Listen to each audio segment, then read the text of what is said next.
it's been really like I don't know if y'all live on the East Coast. I don't know if we catching like a nor'easter, remnants of like a hurricane or a tropical storm or whatever. But like it's been every day. I feel like I'm in Seattle. The thing about Seattle, they always say Seattle, it rains like every 4 hours, like or it rain all day.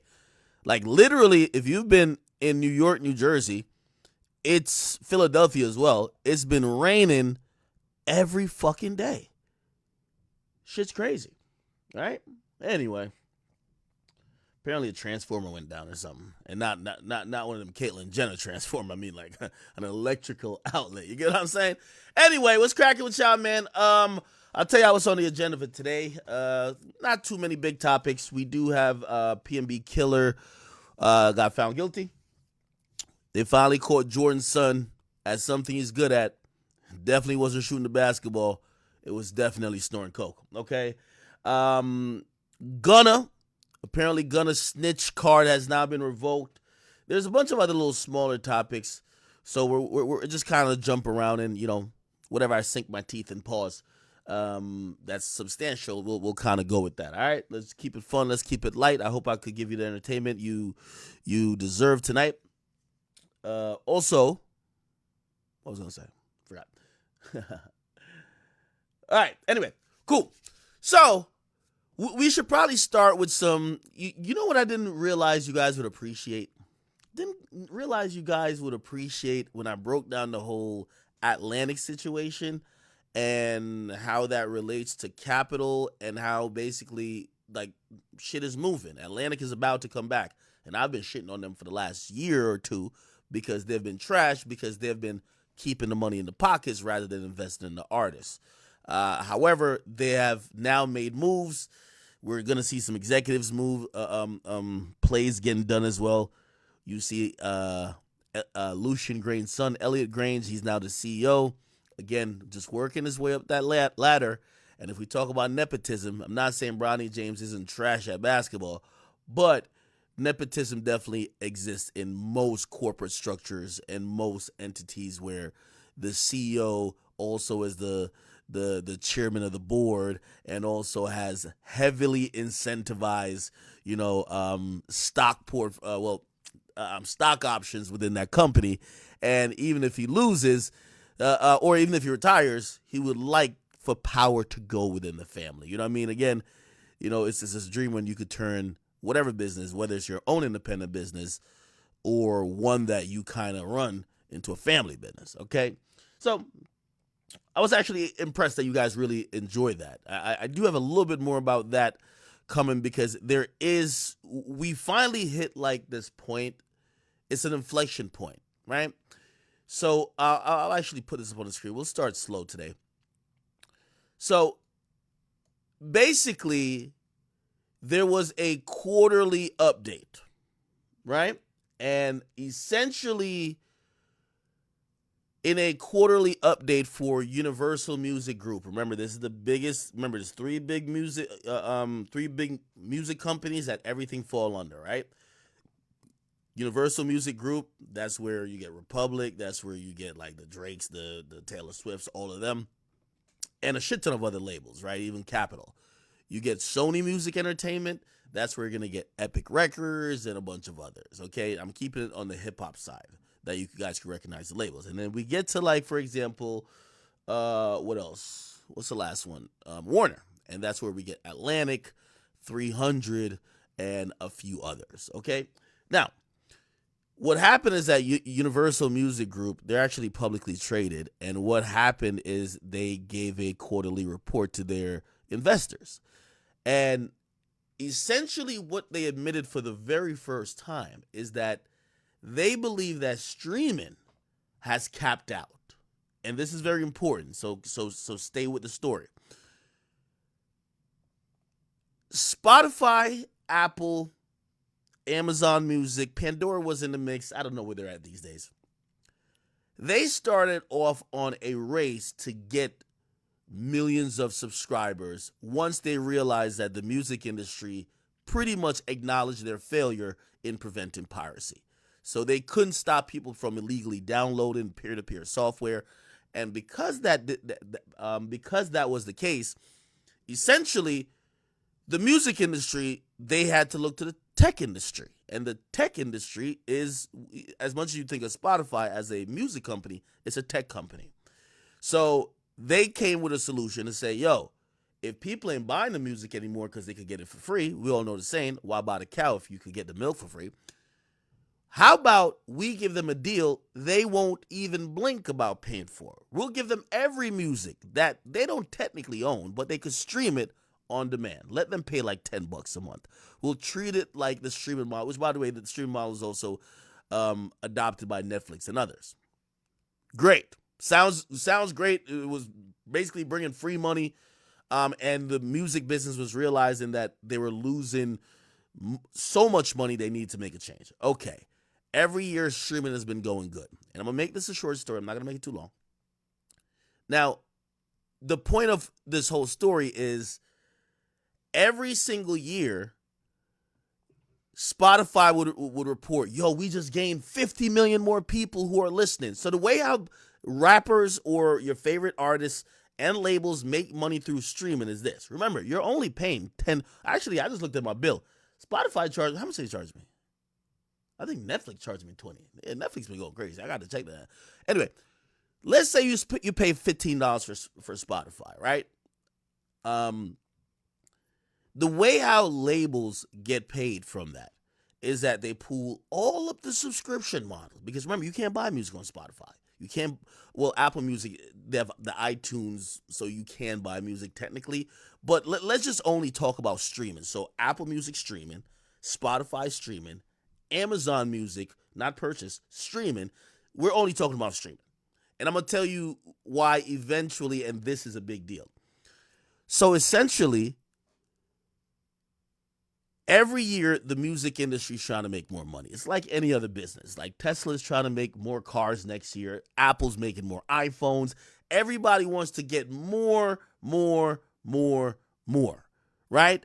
These days, people have 5 phones. Like they want to we're bringing the iPhone to fucking Sri Lanka. Like that's how Apple keeps growing. That's how their stock price keeps going. That's why and after they realize the slowdown with the phones, first of all, they'll announce a new phone.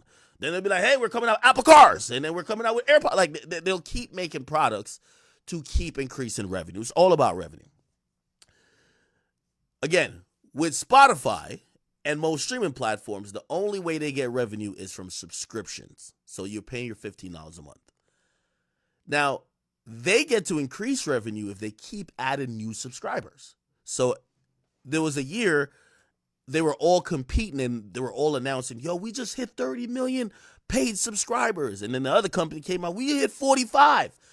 And what's happened is that all that has slowed. And Universal Music Group, Apple doesn't share their data at all. Apple never shares data, okay? Spotify used to announce data, but they haven't for a while, and people have been wondering why. But Universal pretty much kind of snitched on them because that's their partner. Universal owns a catalog. They own a tech company which streams the catalog. Universal says that it's no longer reliable to think that there is more people that aren't on streaming currently that would pay for streaming currently that they could add to increase revenue. Now, I didn't finish about how people get paid. So that $15 a month, let's say there's 100 million people paying $15 a month. What's that? If it's 100 million, yo, my math be like crazy sometimes. That'll be $1.5 billion, right? So you have 100 million people paying $15 a month. It's $1.5 billion. And the way how it works is that they just kind of do it like it's math, right? It's like, hey, depending on the amount, they break it down via time, right? So, okay, the amount of time, if we're going to split up your $15, where does it go to in your listening, right? So if you listen to old Drake, they kind of almost do it in that way where, okay, we're going to put the majority of what you paid as a subscription to pay to his label, if that makes sense. If you only listen to Yeet, they're going to put the majority. So they do it on a very tiny way, and obviously these are computers doing it. And then they get these payouts to the labels for these artists. Okay, now it's way more complicated than that. I'm trying to make it simplified. So I know people be hitting me like, "Ah, you're not being all the way correct." I'm trying to keep it simple for some people who might not know. All right, cool. So that's kind of how money's getting paid out. Every artist wants to get, these labels want to get paid more and more, and these artists want to get paid more and more, right? So finally, Universal Music Group comes out and say, "Yo, we don't think it's a we can't forecast that the streaming companies are going to still be able to keep adding new subscribers, which would mean new money." So now this is where it's going to change. They're about to then look at the current. So again, it's reached a saturation point. They're acknowledging that basically, in layman's terms, nigga, if you was going to sign up for streaming, you already did. If you didn't, you probably never will. That's kind of what they're saying, right? They're saying we got all the people that were down to get on with streaming already signed up. The people that ain't signed up, they still gonna use their brother account, their bitch account, their nigga account, whatever account, but they're not never gonna get an account for themselves. So then what usually happens, and there's two ways because they still want to gain more money. How do you gain more money if you can't gain more people? And that's the only thing in selling. It's two things. You either gotta up the price or you gotta start offering new products to those existing people that they could pay more. And this is where the music industry is about to try to figure out some new shit in the next couple of years, because if they can't get more people to listen, they're gonna now, and I've seen a lot of people kind of throw around some theories, and I've heard some theories. They're thinking about doing, live streaming concerts within Apple. Well, they already do, but they want to almost kind of create like a Netflix concert-like experience that you could see on Spotify. If you're like one of the super fans of a particular artist, you could go to a virtual tour. Obviously, they have merch already built into at least Spotify, but they're trying to get more revenue to get people to pay more. The second thing they're trying to do is that some of these streaming services, they'll offer an ad-based tier, which means you don't pay really. But when you listen to a bunch of music, essentially you hear an ad. So you'll hear like 3 ads and then they'll play your song, right? And the ads are supposed to pay for the lack of subscription you didn't have because you didn't pay. You get what I'm saying? However, that's, just like that's why YouTube has the lowest payout. Ad-based stuff isn't as profitable as somebody putting down cold hard cash. So they want to get rid of that. And again, this is a super interesting time for the music industry to kind of figure out shit, because where this is headed to is another big fight. There's going to be another big fight coming between Universal Music Group, and when I'm saying Universal, I mean Sony probably as well. They're going to follow suit, and Warner, against the streaming services, because the labels always want more. That was the fight with TikTok. Give us more money. Give us more money.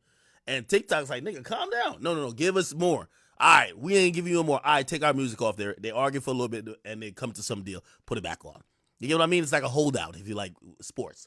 So a fight is coming, because if Universal is acknowledging that revenue isn't ramping up as they would like based on new people that these tech companies are added to, or continually to add yearly to the streaming services as subscribers, they're going to just say, well, we need to revisit the splits. Maybe we just need to be an 80-20. I'm making it up. I don't know exactly what the splits are between Apple and UMG or Spotify and UMG. So anyway, this is one of those things that people are kind of monitoring behind the scenes. It's probably going to take place in the next year or two. We're going to see a fight. Just mark this video down. You're going to see a fight between UMG, who, by the way, I think people, as much as UMG is like the greediest label, but for the investors, that's good. Like, they're always trying to bully people. Like, they got the biggest catalog.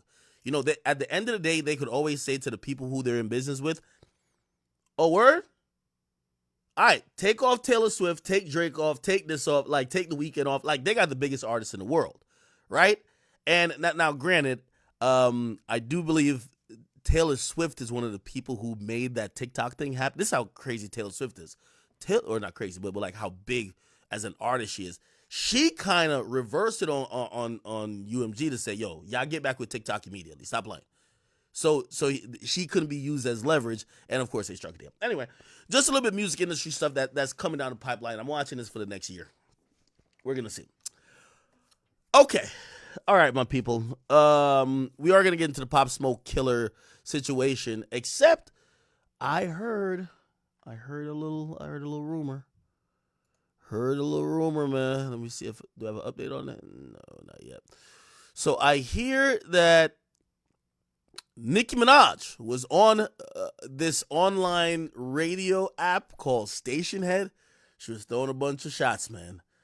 You know, she's the queen of, you know, let's just say subliminal. And she kind of, I told you how she moves. She talks to her fans in a very coded way and basically programs them on who to attack, who they don't like at the moment, and who they're clowning. And the barbs somehow, it's like a language. Barb language is like a whole thing to itself. They completely get it. And not only do they get it, they be like, all right, mission, we got the mission, let's go complete it. So check this shit out. Okay, let me see if we can get to it. I'm gonna tell y'all, man, hire me for your Elliot Will Drake. But trade for There's a guy talking in the beginning of this. He's kind of giving away some of the Graham. Here we go. Some friends. Subscribe and share the video with your friends. Check out the clip and let me know down in the comments. You know, use fake photos. They have to put photos of people like me on their page in hopes that they get some friends. Or you know, and that's really not what you know what I mean. So people use social media for a lot of things, but it normally boils back down to follow the money, right? Follow the money. Now, of course, today's in this day and age, a lot of people equate clout with money, but we're not talking about them. We're not talking about them. They gonna learn that. But we talking about someone, if someone were the age of, let's say, 53, right? Do you think they should be messy on the internet? Or do you think, and if they have to be messy on the internet in order to get their coin, don't you feel bad that they didn't get enough coin before they turned that age?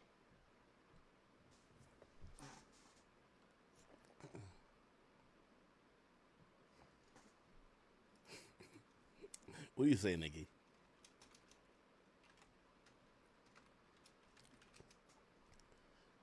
You know, but Okay. Now, y'all might have not got that. Yo, listen, I want to know why everybody hate Elliott Wilson, man. This has to be studied. So this was about Elliott Wilson. Elliott Wilson, ironically, is 53. Okay. Recently, we've seen Charlamagne get at him, Drake got at him, and now Nicki Minaj, basically in a roundabout way, is getting at him. And I don't know, man. I'm wondering why everybody hates Elliott Wilson so bad. And I'm wondering if it's a few things. Is it because of his age or is it because of his actions? You know, again, I think Elliott's kind of doing what a lot of other people are doing in media. So I don't know if it's his age. Nah, she ain't talking about Joe. She's not talking about Joe. Somebody said she's talking about parables. Yeah, I really don't know. I really don't know why people hate Elliott Wilson. I think he's doing what the majority of media personalities are doing. One thing I'll say is that it's clearly working. You know, one thing I say about artists is that artists hope to control the media or control the thoughts of the media. And when you get artists upset at you, as long as you're not operating in bad faith, you're probably doing something right, or you're operating and giving your thoughts in a very non-biased, or let me not say non-biased, but you're down to go against the grain, right? Now, I think Elliot's a little bit different because Elliot, you know, and I think this is why he's been getting dragged by a lot of people. Elliot Wilson, Nicki Minaj. Yeah, he did an interview with these people. Okay, maybe that makes sense. Didn't they do a crown together? Oh, they did. Okay, now it's making a little bit more sense. I think what's going on with Elliot is that a lot of the artists, like for example, I've never gotten a Nicki interview. Of course, I would interview Nicki. Never got a Drake interview. Of course, I didn't interview Drake. Like Elliot's got those interviews, and I think people feel like he's regressed. Like, he went from, people like me. I had to come up talking about the artist because the niggas didn't want to talk to me, right? Either I was irrelevant at the time, or they were like, who is this nigga? You get what I'm saying? Or didn't like what I said. I made that a thing for me, where I'm like, yo, listen, I actually now at this point, to be honest, in 2024, I'd rather talk about you than to you, all right? Because, I like when people don't clear shit up. I'll set the narrative. You feel what I'm saying? However, I think with Elliot, they looked at him like someone they respected. That someone who was like a great journalist that would talk to them, and they feel like he's like now, I hate to use the word regressed, but they feel like now he's in like the lane of like gossiping. That's the only way I could size it up, because I can't tell why they all mad at him. You get what I mean? But I think these people look at it like, yo, I gave an interview. I did an interview with you back in the day. Like, yo, what's going on? Now I don't know what Elliot Wilson necessarily has said about Nicki Minaj recently, or what he's posted about her. However, it's interesting to see how he'll kind of take this and run with it. Shit. I think he's in his villain arc. I think Drake said something about him. He went crazy on Drake. And listen, yo, Elliot reminds me of me when Big Act had to come out. You feel what I'm saying? Because I'm Akademiks. That's me. But Big Act had to come out when everybody was playing with me. Like, and I'm like, damn, like, when everybody's trying to make it a butt of the joke, like, oh, okay, we just play with this motherfucker, this nigga ain't shit. That's when I'm like, all right, cool. I'm gonna have to stand on business. And I think that's the mode that Elliot Wilson's actually on. I ordered liquor. Yo, I ain't gonna lie. Oh man. Anyway, so I think he's in that mode. I'm wondering if he's gonna address it. Anyway, let's go back to the parables that Nicki Minaj is speaking in. All right? No, that's not it. See.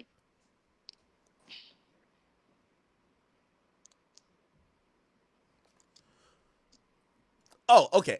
And lastly, I think the only thing, and I'm gonna give some constructive, and hopefully Elliot doesn't take it wrong. I do think they talked down on Elliot a little bit. Like, I ain't gonna lie to you. Y'all notice none of these motherfuckers won't beef with me no more? Like, nigga, I've never got more flowers. Nigga, I'm getting flowers, bouquets. I'm getting all type of shit. Like, the only knock they try to give me these days is, you might not like him, but they gotta hit with a but. You know what I mean? He is kind of running shit. Like, before they used to be dissing me all, like, you notice I don't got no smoke no more. Like, I'm chilling. I think with Elliot, like, if Elliot had like built up like an entity, right? If he had turned Rap Radar, because it was a poppin' blog, into like this dominant, multifaceted, culturally relevant platform today, right? And if that was seen with years of, just kind of building an audience, because shit, they had a huge audience, I think these artists would talk to him different. That's what I realized. That's definitely what I realized, bro. Because let me tell you this. Anytime an artist, and this to any media personality, anytime, these artists think 3 times before dissing me now. I promise you. I swear. Nigga, I've been waiting for artists to diss me all week, all month. They don't, listen, as soon as I say something to somebody these days, they'll hit me on the low. They'll get somebody else to hit me. Nobody, I ain't gonna lie. Like right now, ain't nobody coming out and say fuck me. I'm gonna keep it a bean. Like there was a time I felt like they were trying, but these days they all just kind of like, man, leave that nigga alone. There's only one thing that I think affects that, right? What affects that is if people think you matter. Honestly. And it's only one exception when Drake went at Joe. Because I think he does think Joe matters. But he motherfucking he tired of Joe doing some personal shit. That's it. Anyway. For example. Nigga, I said damn near almost half of the same shit as Joe. I didn't get this by Drake. You know what I mean? Like, artists know, be like, I'll give you another example. Polo G. Nigga, Polo G was telling Vlad, he about, yo, nigga, yo, let's link up right now. Yo, so me and Vlad talking, and Vlad's like, yo, this guy went crazy on me. And I'm talking to Vlad, and I'm like, yo, Vlad, he did hit me and ask me for my number, too. And Vlad is like, yo, I think he about to turn up on you. And I'm like, okay. Yo, me and Polo G had the nicest conversation in the world. So it's like he had mad energy for Vlad. For me, yo, act. Listen, man. So the point I'm trying to say is that when you happen to be the media personality that everybody just be just kicking in the ass, man, you just got to work a little bit harder, right? Because that means these motherfuckers think they don't need you. When they think they need you, they be like, they do all type of, I ain't hear what he said. They do all type of ducking of smoke because they know it's just not in their benefit to argue with you. You get what I'm saying?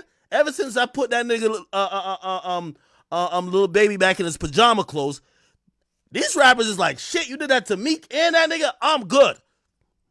Good point. But yeah, anyway, yo, Elliot, I think they're trying you out here, gang. They're trying you out here, bro. They're trying you because they really, I'm telling you the truth, I ain't trying to instigate. They think you old and washed up. I don't think you old and washed up. I see you in the game. I be listening to your shit. But these motherfuckers, these artists, they're thinking that they could just say whatever about you and use your age, and people gonna be like, damn, this nigga finished out here. Man, you gotta just fight back, my brother. Or you actually don't gotta fight. If that's not your style, don't wild out an artist. But I'm telling you why it feels, in my opinion, why it feels like they're going at you. Anyway, all right. Oh, she wasn't done. You know, but see, isn't it funny, guys? How? Oh, what was yesterday? One of our keys was numbers don't. Men lie, women lie. Somebody said, how I check little baby though? Nigga, didn't I play the damn interview where that boy said he should have never rapped about me? That's how I like niggas to say. Yeah, I should have never did that nigga in the first place. That's what I like niggas to say. You know what I'm saying? Y'all ain't see it? I'll run it back. That nigga did a whole interview and said, man, I shouldn't even rap about that nigga, man. That's how I like rappers to talk. Numbers don't, okay? So make sure anywhere you see my name on anything, any station, any blog, any this, any What's that, she talking about now? make sure they're also stating the numbers of everyone. Okay? Because remember how big they were on numbers, right? Who's she talking about here? She be talking in parables. I think she either talking about Ice Spice, so her and Ice Spice like squabbling right now. Like this is like a very undercover beef. They're not like beefing like that, but I think she wants to show Ice Spice that, because there's two schools of thought. Some people believe that Nicki needed to hop on the Ice Spice train to, you know, kind of help prop herself up. And after we've seen Nicki sell 200 something records, 200 something thousand, she's on arena tours, and Ice Spice done sold 18K, and basically, and she's doing 2,000 venues. We're realizing, damn, we kind of did sound pretty stupid if we thought that Nicki needed Ice Spice. So I don't know if necessarily that's what she's talking about, but again, she speaks in parables. Okay. It says she's talking about two men. So if a person is still chasing the little Somebody said saucy had me shook. The Batima now me shook it up, but still, yeah. Saucy got that, bro. Yeah, I get a win to that nigga. pennies here and the little pennies there, should we put together a GoFundMe for them so they can retire? I'm just trying to think of something sweet, Who's cause the you know what I'm saying, Keys. Um, okay, chit chat with Haley said absolutely not. Tamara 26, you know what I'm saying? What if we put together a seafood broil what? and a GoFundMe Hmm? for anyone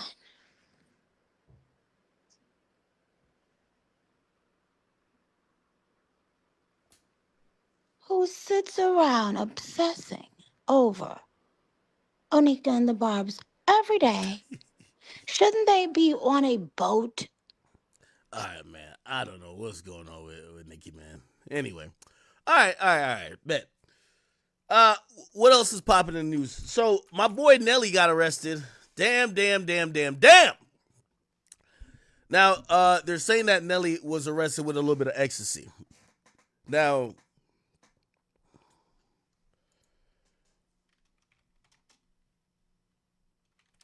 okay. All right. So essentially, let me see if I could just read the original story. So this is his attorneys now speaking. His legal team is firing back at the police after the rapper was arrested at a Missouri casino.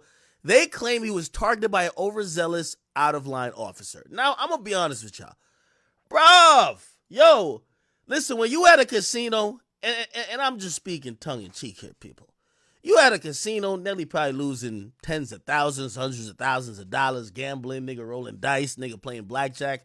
Man, if that nigga can't pop his ecstasy pill there, man, if that nigga can't, you know what I mean? Like, niggas go to casinos to fuck hookers and shit. Like that's where you go. Yo, I don't know why people think, like, a casino is like, that's where degenerate behavior, like, lives. You go there to fuck hookers.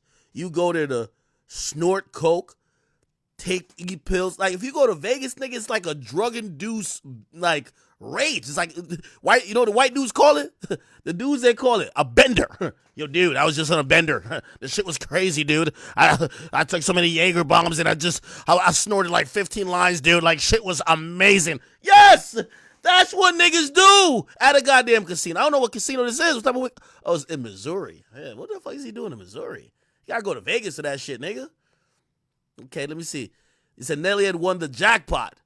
And the morning, the arresting officer falsely told him they needed to run a background check before giving his money. I ain't gonna lie, man. Casino, I'm believing this. I'm believing this shit. Casinos, when it's time for you to lose, they never say, oh, let's double check. Nigga, if you ever win some like a large sum of money, they start giving you paperwork. They start doing all type of shit. They start acting mad fucking weird. Says Rosenblum says Nelly knew this claim to be bogus because he has won bigger jackpots at the same casino, and in those instances, he received his winnings without a background check and no issues whatsoever. This time, though, Nelly attorney claims the officer conducted a background check, which police say turned up an active warrant. What? The police is running a background check for you to pick up your money? Now, this is crazy. It turned up an active warrant for no insurance from a previous traffic stop conducted by Maryland Heights Police. Nelly's attorney says once he was informed of the warrant, the officer handcuffed Nelly, paraded him through the casino in front of other gamblers. Rosenblum says the arresting officer then searched Nelly without probable cause and claimed to have found alleged ecstasy among Nelly's belongings. Now, I don't know why. I feel like these days I take like 2 or 3 hours of law class, like, because I got to research so much because there's so many cases going on. Anyway, I think if they locked him up for the warrant, now I don't know why a cop is doing a background check when he's just picking up money that he just won at the casino, but whatever. But if they did arrest him for a warrant, if it was on his person, yeah, they could go through his pockets. They definitely could go through his pockets. Now, if he had bags there and maybe he had his little ecstasy in there, I don't think they shouldn't be able to go through his bags. But if it was on his person, yeah. Nelly attorney says the active warrant was issued in December from a traffic stop that happened in 2018, and he was not given notice of the warrant. They said if he wasn't famous, he would be told to address the warrant and sent on his way instead of being arrested, as was the case here. As reported, the Missouri State Highway Patrol, which is the troopers from its Gateman division at the casino, told us he was booked for felony drug possession on a warrant for no vehicle insurance. Yo, chat, what type of drug is ecstasy? I thought people just take Molly. Isn't Molly ecstasy? Like all the drug addicts used to tell me, like, Molly's the pure form of ecstasy. I feel like ecstasy sounds like some old school drug right now. Like everybody be telling me about some weird shit they be doing these days, man. One bitch gonna tell me she's off the Tusi. Nigga, the whole time we talking, this is before the Diddy case where they had that shit all up in there. The whole time I'm thinking, yo, this bitch trying to tell me she got high off fucking Tusi. Like, I'm thinking Tusi like the singer. Nah, nigga, she told me, she's like, oh, nah, it's like pink cocaine. I'm like, oh, my God. All right, y'all got it. All right. So he was taken in custody of Maryland Heights. Was he there alone? What time was this? Oh, 4:45. They set that nigga up, bro. He was taken in custody. He's trying to leave at 4:45. He probably, like, listen, I'm a gambler, so I get it. He probably was at the casino, like, grinding, maybe for hours, just trying to, wins, loss, ups, downs, up, down. Finally get to a point, like, all right, bet, let me get out of this bitch. And now he's trying to get his money. They lock this nigga up. God damn it, man. Yo, is ecstasy highly addictive or what? And to all my drug experts in the chat, does it look like he's on the shit right here?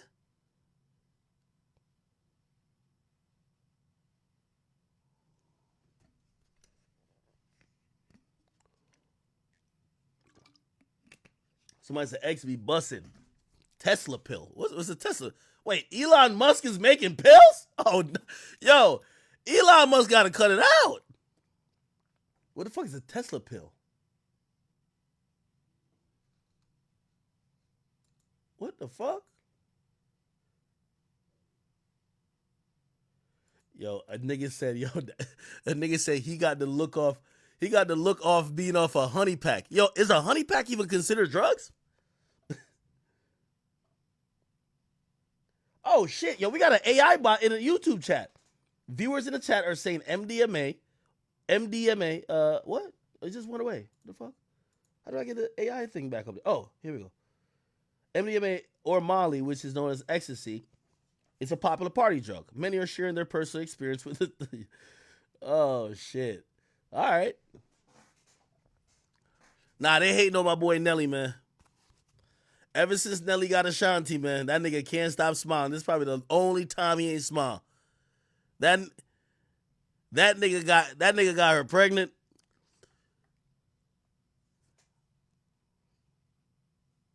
Nelly got to put a Band-Aid back on, man. I don't know why every time I see him without a Band-Aid, I'm like, yo, where's the cut? Like, the whole time, like, where's the cut? Where's the bruise? You remember when Nelly used to wear a Band-Aid for no reason here? That nigga was wearing the fucking Band-Aid like Soulja Boy was wearing that Gucci headband, my nigga. Like, never letting that shit go. I don't know why he let it go.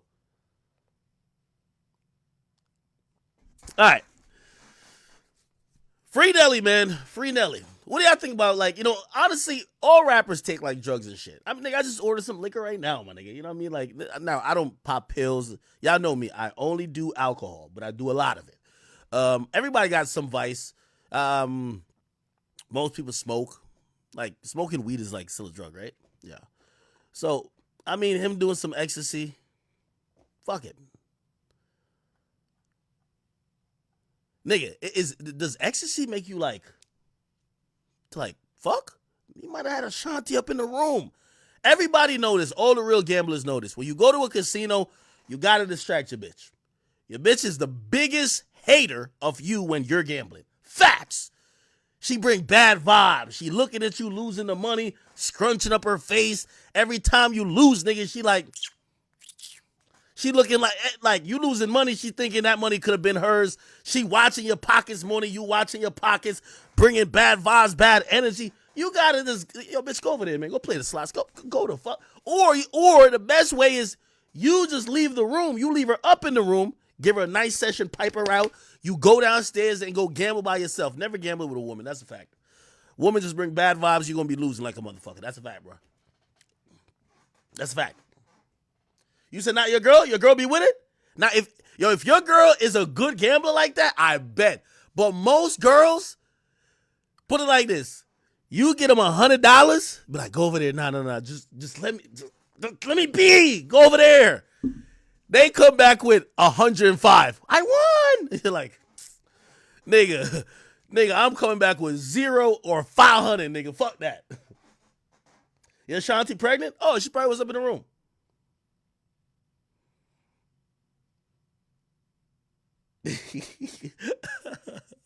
Wait, how old is Nelly? Yo, is this about to be Nelly? Oh, never mind. Oh, Nelly got a grown-ass kid. I thought this was about to be his first kid with Ashanti. Shout out to Ashanti, man. Let's go look at what Ashanti got going on. How old is Ashanti, by the way? She about to have her first kid, ain't it? How old is Ashanti? Oh, Ashanti 43. Yo, is that like still a thing where they basically say that, like, I used to think the cutoff for having kids for females were like 32, 33. Look like you could have kids in the 40s. Maybe 50, right?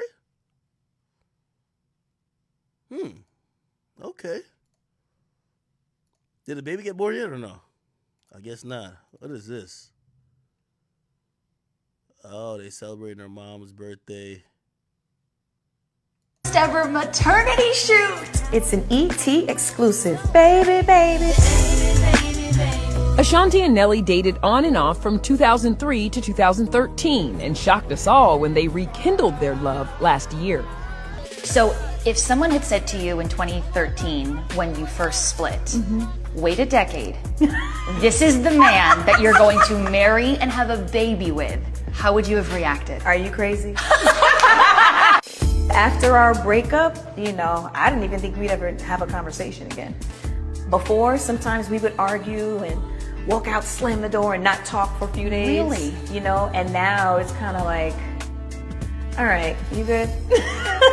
Are you thinking about your big day? I think. Shots, man. Did Nelly propose to her yet or not? Oh, they engaged. Oh, God, good for them. All right, good for them, man. I don't know if I played this before. Did y'all see Nelly's ex? Bro, I ain't gonna lie, dog. I've been down bad before, so I couldn't even joke on this, bro. I ain't even gonna lie. I've been down bad before, my boys. Chantel, no, is it Jackson Nelly engagement? Nigga, you gotta see. This is the saddest video I ever seen, nigga. She was commenting about that nigga getting her pregnant, nigga. I could see the pain. Like, I felt the pain, nigga. Did I play this before? I probably played this shit before. Where is it? I probably did play this shit before. Man. Miss Jackson reacts Nelly pregnancy. Oh, this is it right here. Is it this? Nigga, what the fuck is that?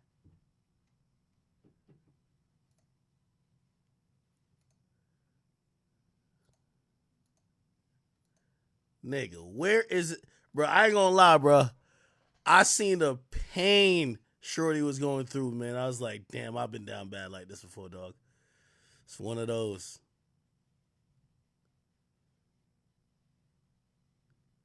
I can't find it. Fuck it. Wasn't meant to be. Yeah, she was on Instagram Live. Yeah, like she was like damn near almost crying, nigga.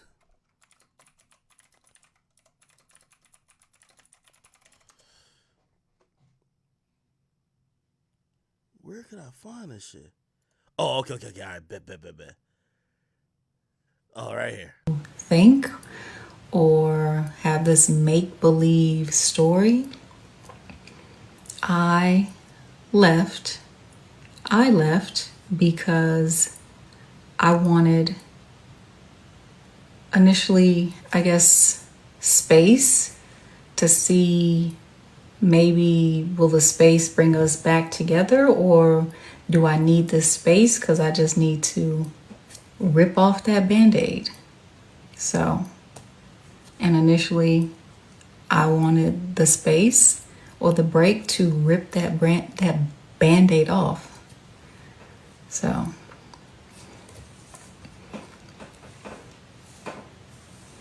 but no, like no ill will, nothing bad. Just sometimes people don't work out. People grow apart. Like sometimes one person might want to be still in the situation. Yo, that's down bad. Listen, I know. I know when you've won the down bad Olympics. That's down bad Olympics right here. I'm not even. I don't even got no jokes for her. She's going through. Apparently, that nigga Nelly dated her for like 10 years, nigga. No kids, no nothing. That nigga get back with Ashanti, shot up the club immediately, nigga. Pulled out a Draco, nigga, with an extendo clip, nigga, with the banana joint. He just went crazy. So I know she feels it, man. You know, I think this chick used to be with Floyd Mayweather. I think so. And then Nelly got her, was rocking her for a while. And then Nelly just skedaddling her ass, you know what I mean? Went back to Ashanti type shit. You know what I'm saying? Yo, people online are so ruthless. They was like, yo, man, get the fuck over it, man. Everybody know that Nelly belonged with Ashanti. That shit was cold-blooded, bro. Yeah, nah, they were dating for hella long, bro. How long Nelly and Miss Jackson dated? Damn, 7 goddamn years, man. She gonna be playing Mary J. Blige, man. She gonna be playing Mary J. Blige, not gonna cry no more. Anyway, all right. God bless all of them, and I wish a happy and successful pregnancy to Ashanti, and also I wish that their marriage or impending marriage works out. You get what I'm saying? I like when I see our older musicians, you know, building families, because unfortunately, I do think that these entertainers sacrifice having a family early on to chase success. Like Ashanti, you know, she comes from the era where, you know, these days, as soon as these, you know, and I'm saying the word bitches, like respectfully, but as soon as these bitches get up in the game, they get pregnant like one song in. Like, yo, listen, like, to keep, as soon as Sexy Red said Pound Town, she had a nigga with an ankle monitor fucking her. She pregnant already. You get what I'm saying? So she got pregnant. Like, these days it's very popular to, you know, work while you're pregnant. Back in Ashanti days, that wasn't the case. It was not the case at all. They usually tell those female artists, yo, you gotta wait for when you're not hot no more. Yo, you're a sex symbol. Nobody wants to see you carrying around a gut. And boy, have we proved that that's just not true. We've seen Nicki Minaj, who basically seamlessly went on and had a kid. Sexy Red, who was Cardi B, has done it like 2 times, about to do it 3. So, shit, you know? Congrats to them. Is this Ashanti's first kid?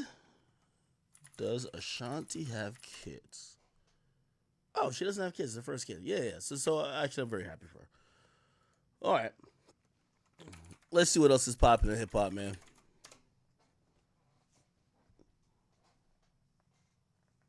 Yeah, a lot of women are proving that they can.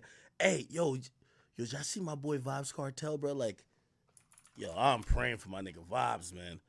Yo, Vibes popped out recently, dog. Bruh. Now, this the world boss, and I'm Jamaican, so I can't say nothing. Well, bruh. Yeah, people. Just finished my morning workout, you know. Good half hour and thing, you know. Can't too overdo it yet. If you take it in stride. You know we say fitness and family, though. Yeah, man, God is the greatest. Now, apparently he suffers from something called Graves' disease. And this condition is like, I don't know if it's an autoimmune. Actually, let me just look it up. Graves' disease. Now, usually when he had asked the judge for like kind of like compassionate release because he needed to get treatment for this Graves' disease, and they told him, "Fuck no, nigga! Like, yo, stay in jail. Like, this is Jamaican jail, so they don't give a fuck. You know what I mean? Like, in America, you make up all type of shit. They're probably like, all right, go ahead, bro. Hell nah. They're like, fuck you, nigga. You're not getting out. And apparently, he wasn't lying. But usually people file those things just basically lying because you want to just get out of jail. Apparently, he really has that. It's an autoimmune disorder that could cause hypothyroidism or overactive thyroid. A thyroid is a small butterfly-shaped gland in the front of your neck. Thyroid hormones control the way your body uses energy, so it nearly affects every organ in your body, even the way your heart beats. Damn, seems kind of shit. I mean, the thing is called Graves' disease. That's close enough to grave. Like, shit. Sounds like some shit that could kill you. But, yeah, apparently that's what he has. But he's working out and shit like that. We'll see how he kind of gets back to life. Yeah, he's still styling out here. Look at my boy. Styling. The world boss. Yeah. He's, like, approaching 50. But the thing in dancehall culture, being like, once you're a legend, you're a legend. It don't matter how old you are, really. How do I come out of the life? Probably. Crazy thing about this nigga being in jail for this long, she's teaching him how to work the phone. Now, I guarantee he had 1 million phones in jail, but probably not the latest iPhone. And now, yeah. So you know how to do it. Knowing Vaz Cartel, she gonna be pregnant in 45 seconds. This chick right here. So my life? Yes, baby.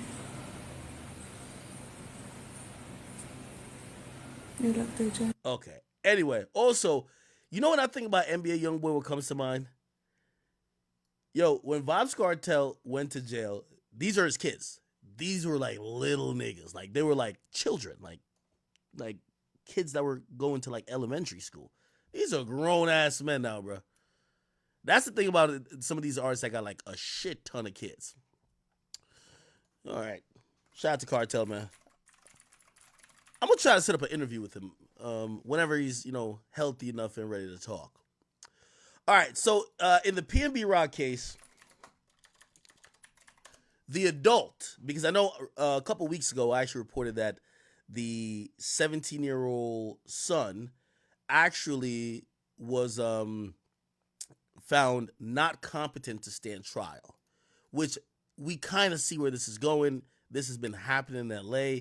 Pretty much, if you're a minor in LA, you're probably not going to face real consequences if you do crime or even kill somebody, because even if they don't usually push you up to the adult court.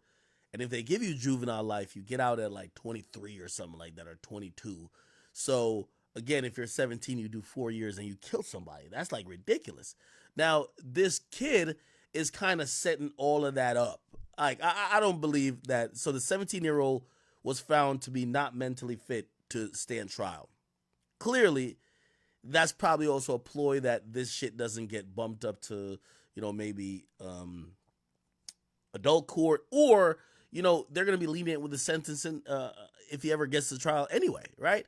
Now, his father, who, if you don't know the story, essentially PNB Rock went out to this, I think it's Roscoe's Chicken and Waffles or whatever. He goes out there on a certain type of area in LA. Apparently, he's been there before. He goes with his girl. He got mad jewelry on. She got jewelry on, okay? Allegedly, it was worth $500,000. So $500,000 of jewelry around a bunch of people who probably don't make $50,000 a year. Apparently, and we could probably... Apparently, while being out in the car, the father tells his son, yo, go rob him. Gives his son a gun to go rob him. The dude goes in, PNB, a lot of the rappers, or, I won't say just rappers, certain people just won't give up their shit, right? And apparently, because he didn't give up his shit, he got shot once in the front, and he got shot twice in the back. I guess he was trying to shield himself. He died on the ground. Apparently, the 17-year-old still took the chains off of his neck and even tried to take some of the jewelry from the girlfriend. Now, the 17-year-old is the killer, right? He's 17 now, but I believe he was 15, 15 or 14 when this happened. I'll read this. He was fatally shot during a robbery, blah, blah. He was at Roscoe's Chicken and Waffles eating with his girlfriend. A robber approached her table and demanded items from the victim. According to the police, verbal exchange ended when the assailant opened fire, striking him multiple times. Okay. We also know now, and we all owe an apology to PNB Rock's girlfriend because her posting the location had nothing to do with this, right? The two grown adults were outside waiting in the car, sent in this kid to do this crime. All right. The robber took some items from the victim and fled in the car that was waiting in the parking lot. That was no one else was injured in the shooting, and the victim was pronounced dead at the hospital. Okay. Now, again, that case is ended.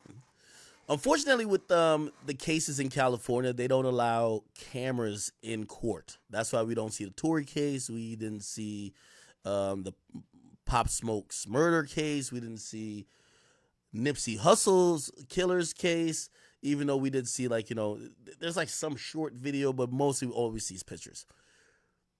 After deliberating for 4 hours, jury convicted Freddie Trone, 42, of 1 count of murder, 2 counts of robbery, and a count of conspiracy to commit robbery. Both sides at the 2-week trial agreed that the teen walked into Roscoe's Chicken and Waffles. So basically, the father's defense is not saying, yo, we had nothing to do or I had nothing to do with it. He's basically saying, yeah, my son did kill him. Yeah, that's a fact. Y'all got that right. I didn't tell my son to do shit. So it says, both sides agree that the teen walked into Roscoe's Chicken and Waffle in South Los Angeles in September of 2022 and shot the Philadelphia hip-hop star while robbing him of his jewelry as he ate with the mother of his 4-year-old son. The prosecution said that he was acting on his father's orders, while the defense said Trone was just an accessory after the fact. Okay, so they were down to get him an accessory charge, but they were saying he's not responsible for murder because he didn't send the guy in there, right? He didn't send his son, right? Which, if you're waiting outside for your son to do some shit, and I guess he's claiming that he didn't know his son was going to do it. Come on, bullshit. The now 19-year-old, okay, never mind. The kid was 17 then, so now he's 19. The 19-year-old was charged with murder, but is in the custody of juvenile system, and a judge has found him not competent to stand trial. The Associated Press does not typically name minors who are accused of crimes. Another man, Tremont Jones, was found guilty Wednesday of 2 counts of robbery and 1 count of conspiracy. He was not charged with murder. Wait, he wasn't charged? What?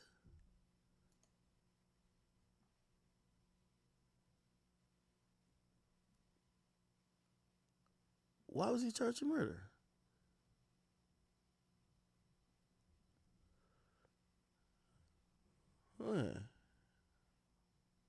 Oh, wow. Okay. Damn. I thought they gave murder too.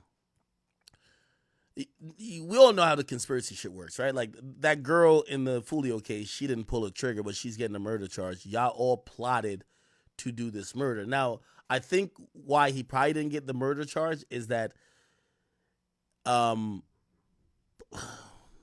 I've seen it both ways too. They believe he planned for his son to go do the robbery, but his son then killed the dude. Which sometimes they'll give him a murder charge too, but it's probably going to be too hard to prove, right? It's hard enough to prove that he instructed his son to go do that. So rather than try to act like he instructed his son to go do a murder more than a robbery, they're probably just like, yo, let's just go for the 2 counts of robbery and 1 count of conspiracy. All right, he wasn't charged with murder. David Haas, which is Jones's lawyer, said he plans to appeal, while Trone's lawyer, Winston McKesson, said that he plans to file a motion for a new trial. Okay. There was no evidence produced that he was conspiring to commit murder, McKesson told the Associated Press after the verdict. There was no evidence there was a conversation about murder. No evidence that there was conversation about a gun. Wait, who the fuck is this? Who's Jones? Am I tweaking today? David Haas, which is Jones' lawyer, says he plans to appeal. Okay. While Trone's lawyer, Winston, said he plans to file a motion for... Does he have two lawyers? I guess it's two lawyers. All right, never mind. Whatever. Yeah, man. Yo, PNB Rock, unfortunately, I don't know if you guys remember when I did the interview with him and he was talking about LA and the robbery situation out there. PNB Rock, Akademiks. Yeah. The craziest thing about that situation, by the way, like you said you've lived in LA. Yeah. It's just so much I'm from the trenches too, so I'm just like not paying it. I'm not taking it lightly. You know what I'm saying? So yeah. I'm clutching and all that. Like I'm like, bro, what is y'all niggas trying to do? Like I'm going off of the energy. Fuck what you saying right now. I know what you saying, but it's like I'm getting it too. You feel me? Like I'm not slow. I'm not no fucking dickhead. It's like, what's going on, bro? Like what y'all trying to do? Like, and when they peeped it, they're like, oh no, this nigga ain't no fuck nigga. Like he on some shit. Like we really could fuck with this nigga. Like on some real shit. And when they peeped it, like they started like getting a little bit more lackadaisical, and it's like, all right, we could talk, you feel me? And they try to test me like on some test me shit. Like they was just like, yeah, come to the hood, you feel me? Like come to the hood. Come to the hood. I went to their hood. You feel me? With strapped up. You feel me? Like I went with my niggas. Like it was like 3 of us, and we wasn't crazy deep. Cause I just be wanting niggas to know, like, nigga, I'm like y'all. I'm just like y'all, bro. You feel me? Like I'm just like you. I came from the trenches, and I want niggas to like. I don't know why I used to be like that. It's that respect, right? It's there. Like, yeah, I don't know why I used to always have that. Like everywhere I go, I wanted to touch the hood, like. And it's also to kind of let them know, like, yo, y'all built from the same type. Okay, now he's gonna tell the story about like it was at a restaurant as well. Bro, somebody tried me on Fairfax, like mid-pandemic. But it was like another one. Though? I don't know. I guess because niggas be sweet. You feel me? And niggas, niggas see me with my family, and they think I'm just out here lacking. You know what I'm saying? So it would be one of those type of situations. So where like niggas. Yo, I hear that just walking up to niggas in like broad daylight, like, yo, give me your chain. Like I'm like, yo, niggas try me on some. It be like every time. They try to take your jewelry or some shit? I don't know, but it be like I be on shit, and I'm not where I'm from. We like sneaky criminals. Like in LA, it's like they bold. It's like they want you to know. They want to spark a conversation with you first before they get into some shit. Some of them might just go crazy. Like I know some niggas like that too. They might be on their sneaky shit too. But the majority of the times I got into some shit, it was like they just gave a drop up too fast. You feel me? So the second time I got into some shit, it was like niggas was just talking loud as shit, wanting me to hear their conversation. And it's like I'm with my peoples, like I'm with my daughter and my girl. Like why they talking about this gangster shit? Like with this around, like we outside, we on Fairfax. I'm like, man, you know, I already peed the blitz. We out. Gangsters out there on Fairfax. Like, that's what I'm saying. Like, what the fuck is going on? Like, I'm on Fairfax right now. So I'm like, man, we out of here. You feel me? Like, we going. My girl, like, no, we ain't. What's wrong? I'm like, I'm just going off of the vibes. Like, we out. Is she peeping the energy? Because I'm guessing you on point. Yeah, she ain't peeping. She was thinking I'm tripping. About women sometimes. She be thinking I'm tripping. So in the mix of all this, I'm like, no, we out. So she peeped that I'm serious. She's like, no, we out. We drive probably like 2 blocks in the street. She thinking this shit a game. She pulled over somewhere else. Like, oh, I wanted to go to this store right here. And then in a mix of me, like telling her like where to park at, like somebody just came fast as shit and took the parking spot, like the same spot that we. Yeah. I'm like, dude, they must have been following me or something, bro. How the fuck this car get behind me this fast? Like I ain't even look. I look back and that shit was there quick as shit. And then when I walked past, like the car bombed out. Like this shit tinted to the max. Oh yeah. I'm getting all this heat coming from the car though. Like I'm feeling the energy coming from the car. I'm like, damn, what the fuck? Who that car? Like, on some other shit. I ain't go in the store for 2 seconds. The same people coming from out the car, hop in the store, hype as shit, say some gangbanging shit, like some shit. I don't know what they say. This is some shit out loud. Set tripping. But it was like something that I recognized the energy. You feel me? I'm like, what?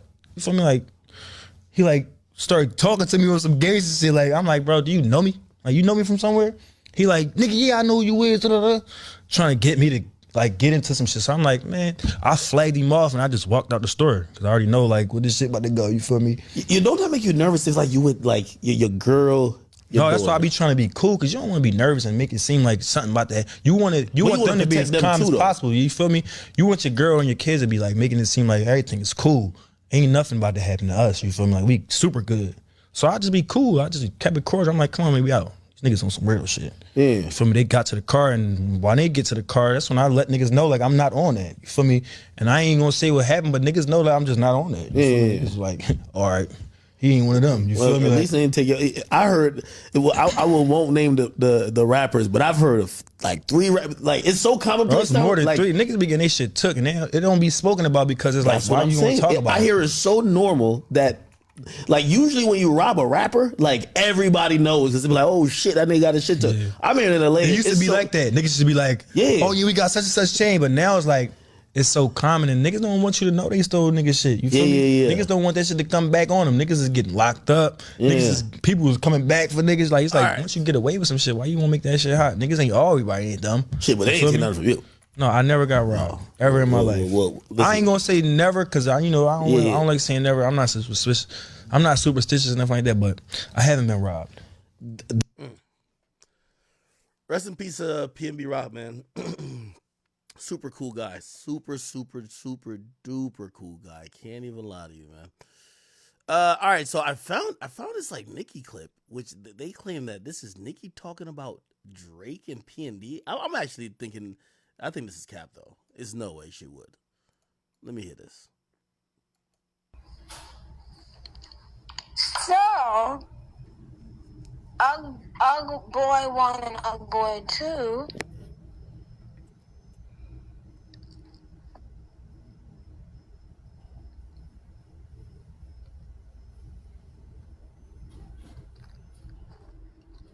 they know they forever gonna have a willing participant because our girls are so desperate for this money, you know. They so desperate. If a mother tell them to go and catch a wild tuna, skin it and eat it, they would do it. You understand what I'm saying? They would teach themselves that very day how to hunt, fish, swim, kill, eat, cook, every motherfucking thing. You see, because God damn, that check going fast.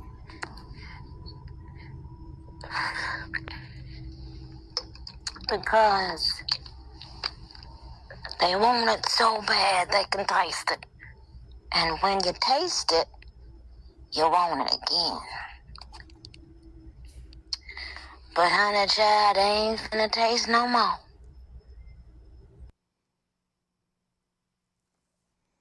All right, so supposedly this was supposedly aimed at Drake and Party Next Door because Drake did a collaboration with Lotto.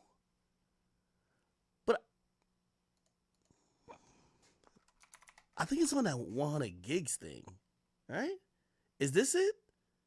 What's wrong with Lotto? Is it housekeeping?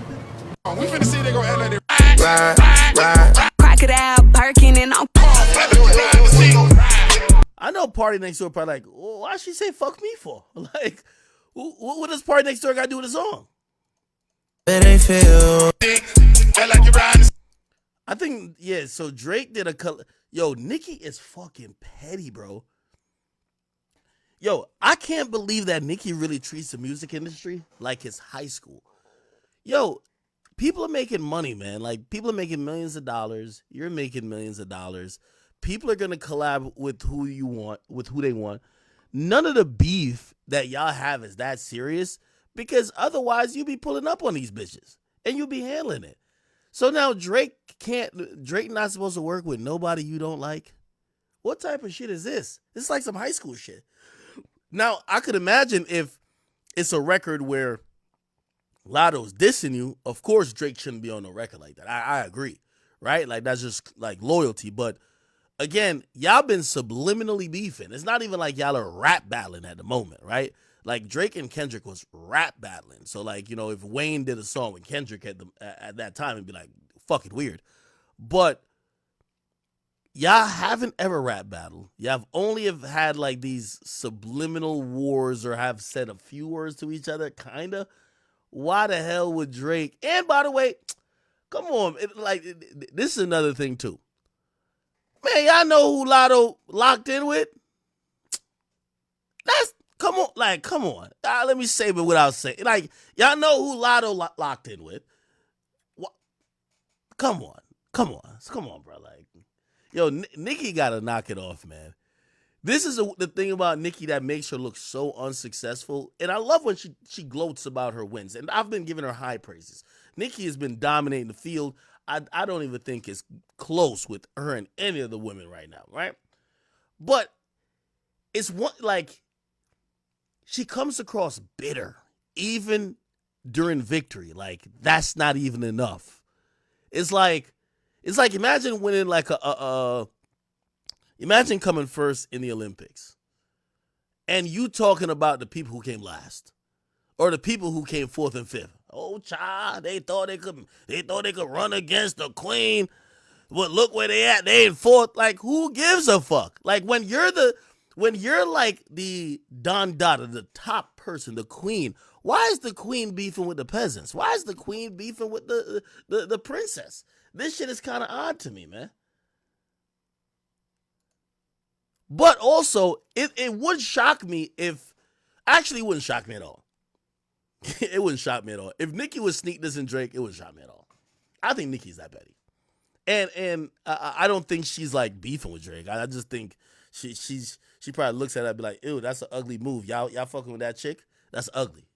I don't think she's, like, going at Drake really, really. But, damn, that's kind of crazy.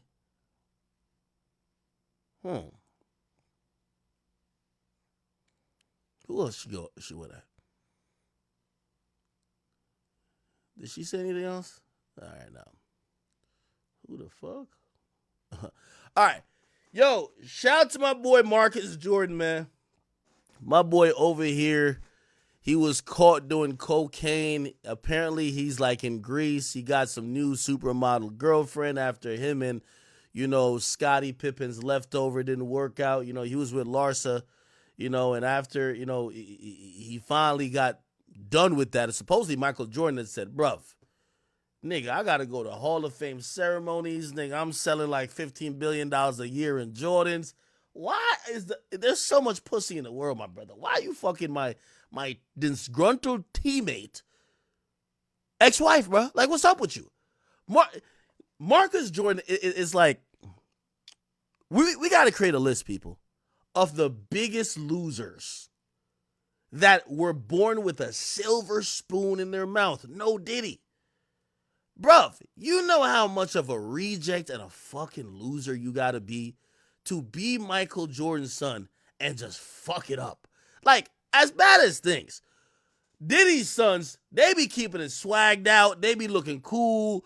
Like, they be trying to do their own little thing. They be chilling. Their very existence isn't to fuck up Diddy's legacy. Diddy did that on his own.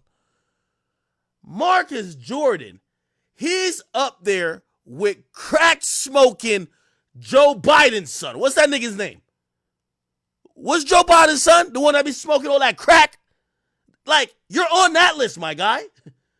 What's that guy's name? You know who I'm talking about? Hunter Biden. It's like the all-time loser list. Like the niggas who were born with the $1 billion trust funds. You got the key to the whole wide world. What are you going to do?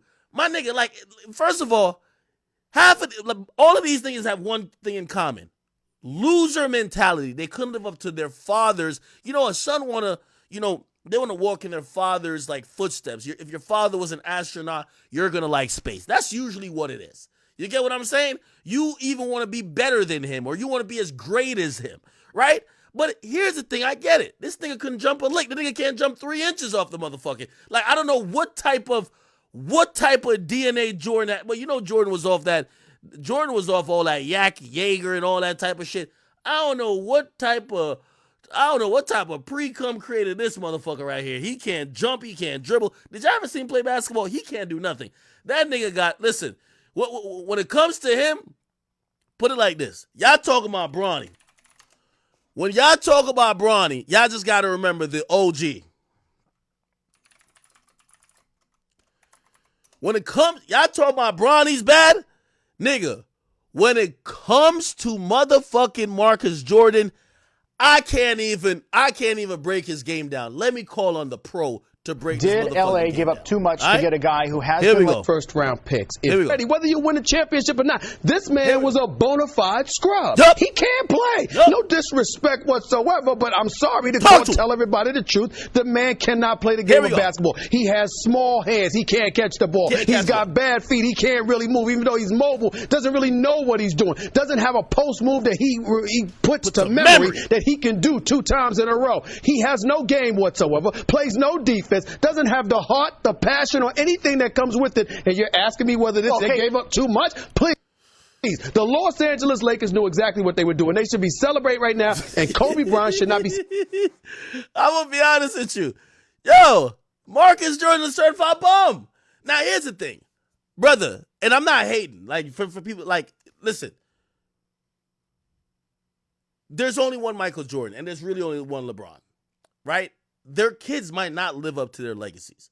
But if you're born with $1 billion of equity behind you, multiple different corporations that you could just walk into, he could walk into the doors at Team Jordan or whatever it's called and instantly say, yo, I'm the boss today.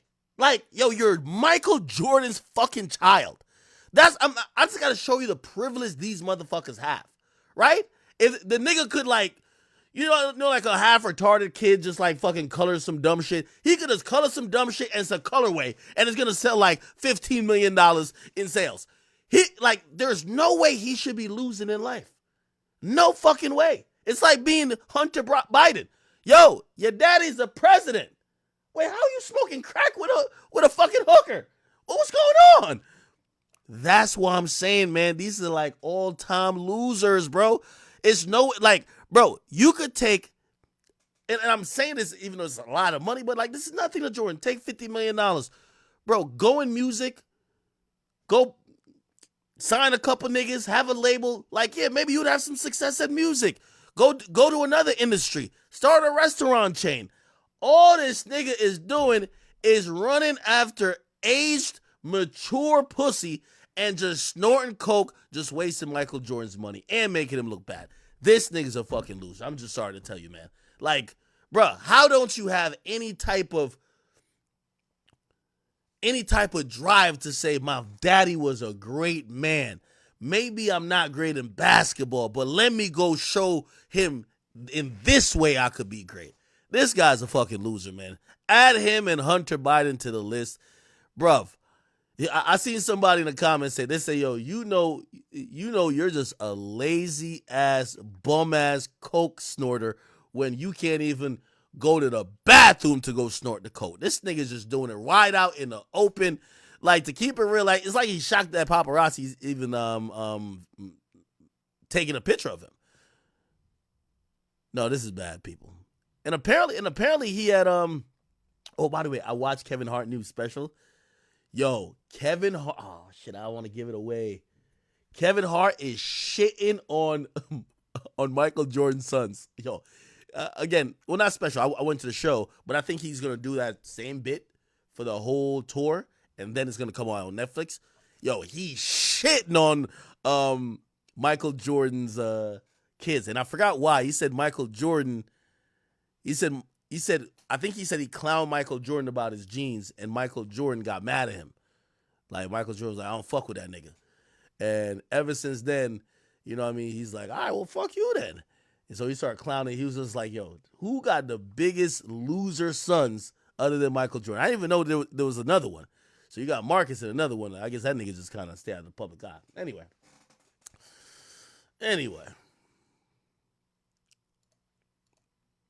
This is a classic rant. The city of Angels, Hollywood, just should be celebrated. Throw a parade already, whether you win a championship or not. This man was a bona fide scrub. He can't play. No disrespect whatsoever, but I'm sorry to tell everybody the truth. The man cannot play the game of basketball. He has small hands. He can't catch the ball. He got small hands. He's got bad feet. He can't really move, even though he got bad feet. The nigga can't move. He's mobile, doesn't really know what he's doing, doesn't have a post move that he puts. Yo, I see why Kwame Brown hate this nigga. This was about Kwame Brown. Kwame Brown hate this nigga guts, and I get it. The memory that he can do 2 times in a row. He has no game. Yo, he said he don't got a post move that he could put to memory that he could do 2 times in a row. Nah, I see why Kwame Brown wanted to squabble with this nigga, bro. To memory that he can do 2 times in a row. He has no game whatsoever, plays no defense, doesn't have the heart, the passion, or anything that comes with it. And you're asking me whether they gave up too much? Please. God damn. All right, man. All right. Let's see what else is popping out here. So apparently Kamala Harris put in for Kai Cenat to appear, or like somebody on Kamala Harris's team was trying to get on Kai Cenat's stream. Now, why is that? This came right after Aiden Ross had Donald Trump on his stream. And, you know, here's the thing. This, Aiden fucks with Donald Trump. You know what I mean? Like, I don't know if he's a Republican, but like, he fucks with Trump. He spoke highly of Trump before, just organically. So this made sense. Like he said before, I want to do a stream with Donald Trump. He said this before. He spoke it into existence, right? So when you see him sitting with Trump, it doesn't look weird to me. I think the only thing that I was worried about is like, is Aiden going to have the questions necessary to, handle this moment, because sometimes streaming is about being off the cuff, but every publication and their mom is going to pick up what you say, and what it turned out to be a pretty good stream. So shout out to Aiden. Now here's the thing, and I was actually shocked that people, first of all, I was shocked that Kai turned this down, not because Kai's into politics, but because what happens is that there is a democratic programming that happens around this time. Like it happens to all the big media companies, and also entertainers, rappers alike are pressured with, hey, if you black, you better do this. Like, you know what I mean? So anyway, apparently they try to get Kai Cenat to, kind of either agree or at least preliminary kind of like ask him if he was down to do a stream with Kamala Harris, or Kamala, or whatever her name is. And essentially he did a response on the stream saying he's not into politics and he doesn't want to do none of that. And he actually feels like he's targeted because Secret Service and other people are hitting him up. Hear this. Secret Service calling me 5 times! I don't know goddamn about politics, man. I don't know nothing. I don't know shit. I don't know not a goddamn thing, man. What the f*** am I supposed to talk about on stream about politics, bro? I don't know, my nigga. To this girl is so goddamn long, who gonna have the audacity to text me, we need you a part of the campaign.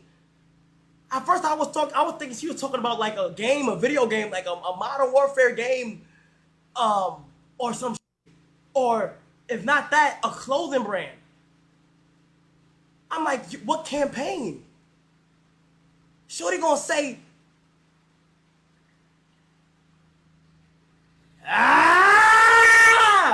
we're not gonna get into details. After that, I got the f***ing Secret Service calling me.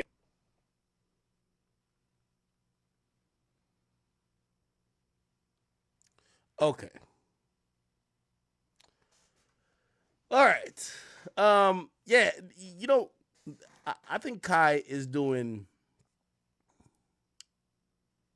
number one, I wouldn't accuse Kai of like, moving off anything but his own wishes, but I do think this is smart for him. This is very smart. This is a move to make sure you're not neutralizing or isolating none of your fan base. Let me tell y'all this now, which a lot of people don't know. The streaming audience is like the majority of people who watch Twitch, Kick, and I know y'all, they keep saying Rumble is just right wing, right? But the majority of people that watch streams on Twitch and Kick, and Kai is one of the biggest on Twitch, the majority of them fuck with Trump. So again, they're not dying to see Kamala Harris on his shit. So that's actually a pretty smart move. You know what I mean? I'm gonna be honest with you, and I've never asked him. I've never heard him speak on it, but I think he would probably do a Trump joint before you do a Kamala Harris one, and it's just off entertainment, right? I don't think he wants to be an arbiter or a disseminator of political opinions and ideology, or to be on some journalist shit where he gotta hold people to the fire or fact check. I don't think he want to do that. I think he want to do nice creative shit. And I'm sorry, Kamala just kind of looked boring as fuck. You know what I mean? And I could see why he would probably turn it down. And also, you got to realize, I keep saying Kai Cenat's stream is like Saturday Night Live. It's like an improv type of show. I think rappers should go on there who are shy or don't have much of a personality. Just doing that stream will show some of your personality, especially some of the rappers who, they always acting tough, or they, they're just not good with interviews. That's what the stream is for. Now, granted, I think also what happened is he probably got scared away because of how they reached out to him, right? I guarantee if Kamala hit him up, or it doesn't have to be her. Am I saying her name right? She doesn't have to hit him up directly, but if it was going to be a stream where she would like, you see what Kai does on stream. That nigga be dancing, doing fun things, asking like cool questions. I think he would do a stream like that. But I think these political campaigns that are targeting these either streamers or influencers and creators, they want to kind of push a certain type of political agenda. So they don't want, like, I could imagine Kai and Kamala, I'm just called Kamala being on stream and him asking about her first crush in high school and shit like that, and them doing like just fun shit, like nothing too political, not like, yo, should Roe v. Wade be, none of that, you know what I mean? Just fun shit. But I think that they kind of hit him with the, and this is what they're doing. I told y'all this years ago. It's funny that when I did the deal with Rumble, they were like, Ak is signed to a alt-right outlet, and he's now an alt-right, blah, blah, blah, blah. When the last election, I publicly said, you know who offered me money to like post ads on their behalf or speak on certain things that would help their campaign? It wasn't the Republicans, it was the Democrats. But I realized that when people, as long as it's the people they like, they ignore it, right? But if it's the people they don't like, they're gonna be like, see, I told you, he's buying culture over here. So again, shout out to Kai. Also, I think he's also, let me not say figuring out, I think he knows his worth at this point. Everybody needs Kai. You know what I mean? Unfortunately. Well, not unfortunately. Unfortunately for them with the lack of access. So, shout out to Kai. All right, what the fuck is this? Let me see what else. What else is going on?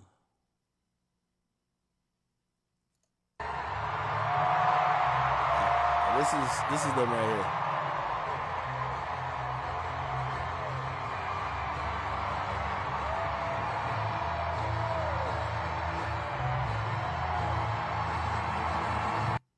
All right, whatever. Okay.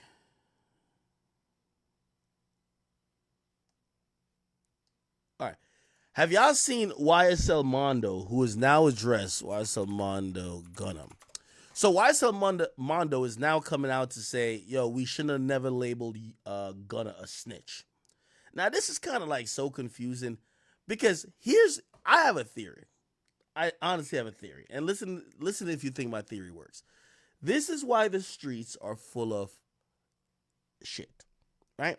Street niggas, you can't take them serious. If they're not Mexican and they're not in the cartel, don't listen to these street niggas over here because they claim there's codes, but the codes change and it's some for you and some for me, and I fuck with him, so it don't apply to him.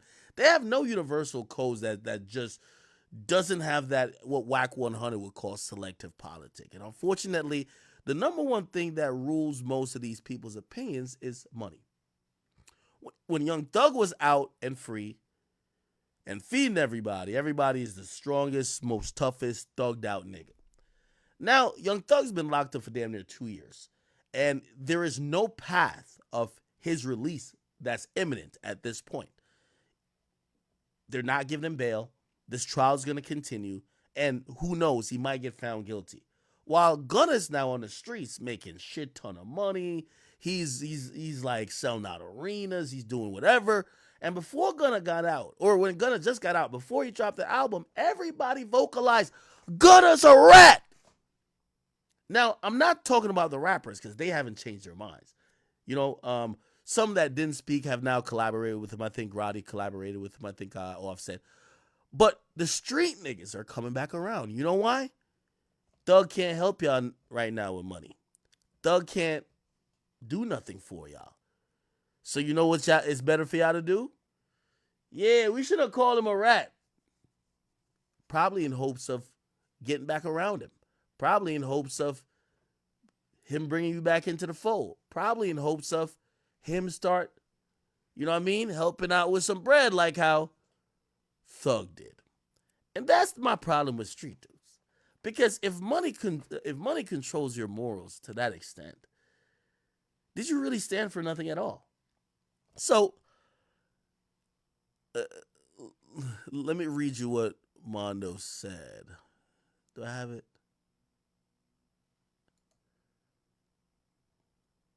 Okay.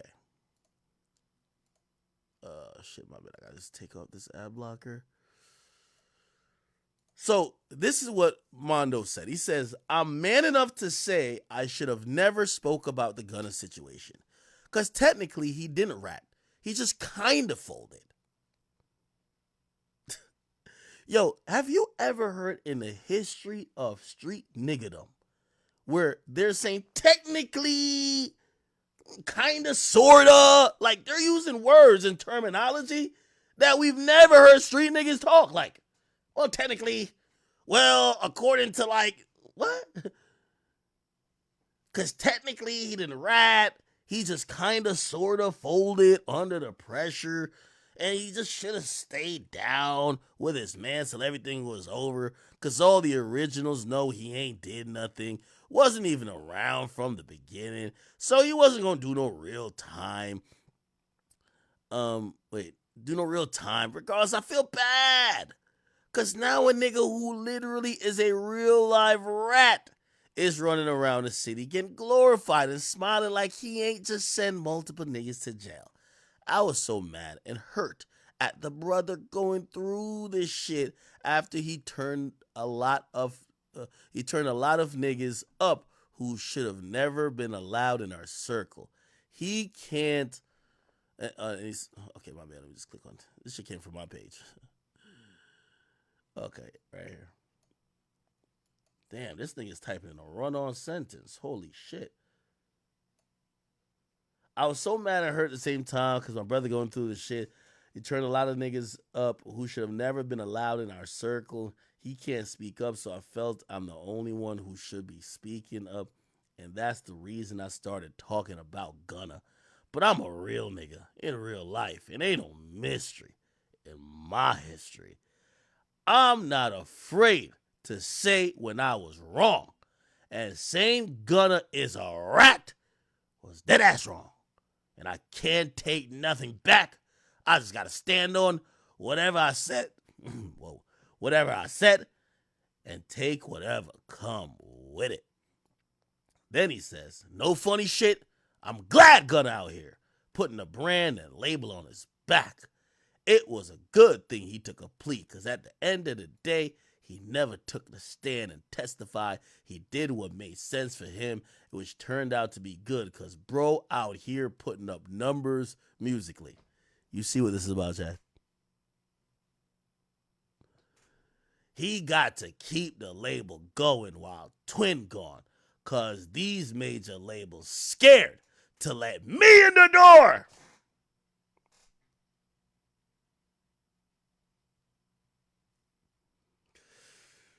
Yo, the streets is over, bro. The streets is over, bro. The streets is... That nigga said, Gunna's not a rat no more. And I'm glad he's out here because he's making a lot of money and putting a lot of numbers up. And shit, one of us got to do it from the gang because they won't let me in the door. I got it. I've been blackballed, damn near. Also, I got to blame myself for being too heavy in these streets. They scared to give me a chance because they think it's a bad investment. They think I might die or go to jail because I was in the streets for real. In real life. They know I'm not one of these tap-ass rap niggas who ain't living like that in real life. That's why rappers get killed after they get signed because they let their money trick them into thinking they gangsters. Yo, Mondo, man, why you ain't just DM that nigga and ask for like, yo, be like, yo, bro, I'm fucked up right now. Give me 20 bands, bro. Like, yo, come on, Mondo. What's up? What's up with you, bro? I fuck with what's up, Mondo, but Mondo is tripping right here, man. Mondo said, yo, technically he's not a rat, kind of, sort of. He just went down. He went out bad. Like, what? Yo, like what are we doing? Yo, here's my thing.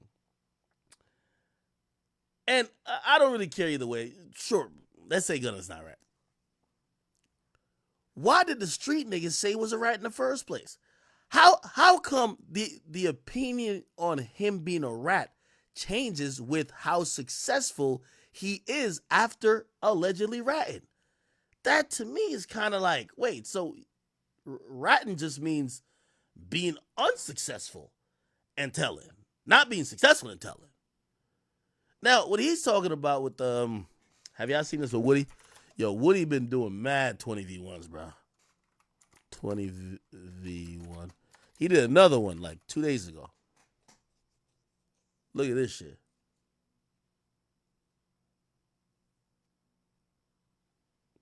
Am I tripping or not? I thought he just did this. Oh, right here. In today's video, I got 20 people competing for the win. 4 pills in the powder set. So look, I seen that last video. You said you didn't want who in the video? Back. Better be. Shamar better not walk out. It was like a specific person you said like in your last 20 Oh, minutes. it's Shamar. All right, I'm gonna play this real quick. Let me go get I'm gonna go get some. Yo, apparently the person who came to bring the liquor brought it back. I guess nobody answered the door. What the fuck? Let me just go get a drink real quick though. Yeah, man, y'all better not bring it. I know you ain't on no shit. Why you say that? Why you ask that? It's cool if I could bring like one special guest. I told you a 20v2, but I couldn't tell you who. It's cool if I bring another person. Oh no. Who is it? Come slide. Come slide. Come slide. Oh, Wow. Come slide. yeah. I know you lying. Good. What's up? What you feeling about me? Man, what's going on? Y'all for real? You said it's your birthday. You said turn you up type shit. I got you. Oh, it's his birthday. Don't get mad. No. No. Oh, you want? Not you. Like the women. Oh, the women's. Yeah. What you thought? You like women's? Damn, she don't like you. Oh, who said anything about you liking me? I didn't say that. You don't have to like Look, me. Auntie, pipe down, Auntie. What the going What you on, mean, man? Auntie? Wait, me? Why you with that bull, man? Man, I told your manager I was trying to go viral. Man, no. You gonna stay for the video? All right, y'all. So look, it's round number 1. You still mad, bro? You gonna find out. All right. So you cool? I'm good. It's him. I know it's him.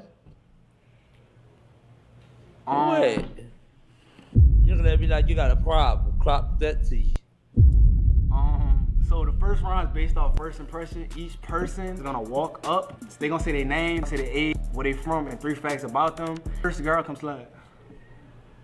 Hey, how y'all doing? Hello. Hi. My name is Tasia. So 3 fun facts about me. I'm a Cancer, so that means I was born in June, and I like to cook a lot, and I work from home. So I was born in Dayton, Ohio, and I live in Atlanta, Georgia, and yeah. Okay. What's the most tightest thing you ever did and why? Well, repeat that. What's the most tightest thing you ever did and why? Toxic. I pistol whipped my baby daddy. For sure. He needed it though. Well, hold up. You smile. You like shit like that? So you like women that like disrespect you? They gonna stand up for themselves. I didn't disrespect him. He disrespected me, which is what led did what you me. supposed to did. That part. On a sucker alive female pistol whip. You handle that. So if she pistol whip you, you would like that type She shit? won't ever try that. Would you try him like that? Be real. No. No. Ain't no. I might try it. You might what? I probably wouldn't try it, but Oh, I probably would try to see where your head was at. You know better. What about you? Sure. Huh? What you got going on? You can read. Want me to read it for you? No, I can read it. Hold on, who you talking to there? What's your body count, man, the fake? Cause you look like you like, I'm talking about you. What's your body count? Clock that T. What's up? Yeah, you better get You it. look like you been fucking and you look like you know what I'm saying? It's just a lot of shit that you be doing. So, what's up? Let me clock your T. Since you want to clock our T, let me clock your T. You complete the fit. I'm gonna beat him so bad he ain't gonna recall nothing. Yeah, boy, you ain't gonna do a damn thing. Boy, calm down. We had enough of that. That's not what we here for, though. Talk to home. What's up? Shema, what questions do you have? Okay. One thing a guy could do during sex that turns you off. Turn me off? Mm-hmm. So you supposed to be a guy? I am a guy. I think. Well, what's up? Okay. She talking to you, bro. Oh, okay. One thing that could turn me off during sex with a guy is a man grabbing their own nipples. That's a turn off. A guy like this? A guy in general. If you have a penis, if you're a guy, and there's sex Wait, involved hold on, with a wait a minute, female. hold You on. ever have sex with him? Would you have sex with him? No, I would not have sex with him. Okay. For $1 million. Would you have sex with him? Because he look like a DL nigga, no shade. So, would you have sex with him? Yo, that's I might have crazy. sex with him, but You will? if the vibe was He there, look real dangerous. He look like he'll hurt you. I like dangerous. He look like stuff. he'll put you in a box. Nah, Look, bro. we can Look box that each way, bro. other. What you mean look that way? I was just Stop saying. talking what I look like, bro. Okay, cool, but So, Shema, you ain't gonna fuck nobody up. You're not gonna fuck nobody up. hold up, no Fight down, Diddy. boo. No Diddy. Period. Anyway, Yo, so you would fucking right? Bro, you ran about the wrong thing, bro. I'm asking her, not you. You asked her one question. Next, you can stay. You ain't staying that home talking about. Okay. so I got a Wednesday, question. that's It's my dog birthday. Can I get a birthday hug before you walk off? It's your birthday? Happy Can I put this birthday! on home right here though? If you want. Gotta go. Bye. I ain't going nowhere. Gotta go. Okay, just make it be clear that you ain't popping on me though. You ain't going. This thing gotta go. What you mean I gotta go? I'm not going nowhere. Happy birthday! Yeah, happy birthday to him. Hold on, can we get a zoom in on that though? Like the camera glitch. Can we get like a zoom in on the hug? Yeah, type sure. shit. Happy birthday! Can we get like a zoom in type shit? You know what I'm saying? Mm. Alright, W Max. So y'all keeping? I'm keeping. You keeping Jamal? So why would you pop your balloon if you? Bro, talk to shout it, bro. Okay, anyway, yeah. Alright, you stand. Next person. Yeah, next person. Next person. Yeah, we got the next person. Mike, what happened? I did the deal like 5 times. I only got 100. You only got $100. I only got 100. How many deals do you do? 5. You guys listen to, cause y'all could get it too. No cap. Watch this video, scan the QR code, or complete all the deals in my bio, or go to any of my videos. Is this like scamming? First link. Alright. Yeah, you say that she could stay because you like what you see. Who the fuck is this? Who the fuck is that guy?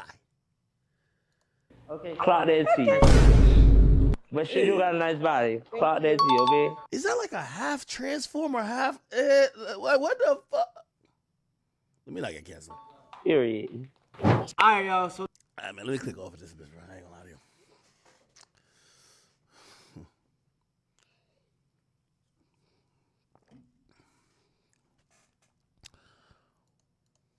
You know? I feel like if I do see him while I'm crossing the street, I would definitely go the other way. And you would go the other way? Yeah. What about you? I just wouldn't make no eye contact, you know? Clock that motherfucker, see. Okay? Wait, that so part. wait, so I got a question. Both of y'all got y'all balloon. Hold up, can you make that sound? All right, man. Yo, you know what's so crazy? These videos be doing millions of views, bro. It's like 2.1 million views. All right. Y'all go watch out on your own time. Hey, chat. I'm rocking with that Happy Dad real quick. You know what I mean? This is a great flavor right here. Ran out of liquor, so, you know, got to run it up with a seltzer. All right. Damn, y'all give me some more topics, man. What the fuck? Did I run out of topics? Is this like a slow week or some shit? What's going on there? My boy Offset, I don't know if Offset is campaigning for his wife back or he's just talking shit to other niggas. He says a nigga will live with you, eat off you, help his family, and be still hating inside because they ain't pop on their own. They ain't pop on their own. Be the nigga blaming the world for his fuck ups. A sucker.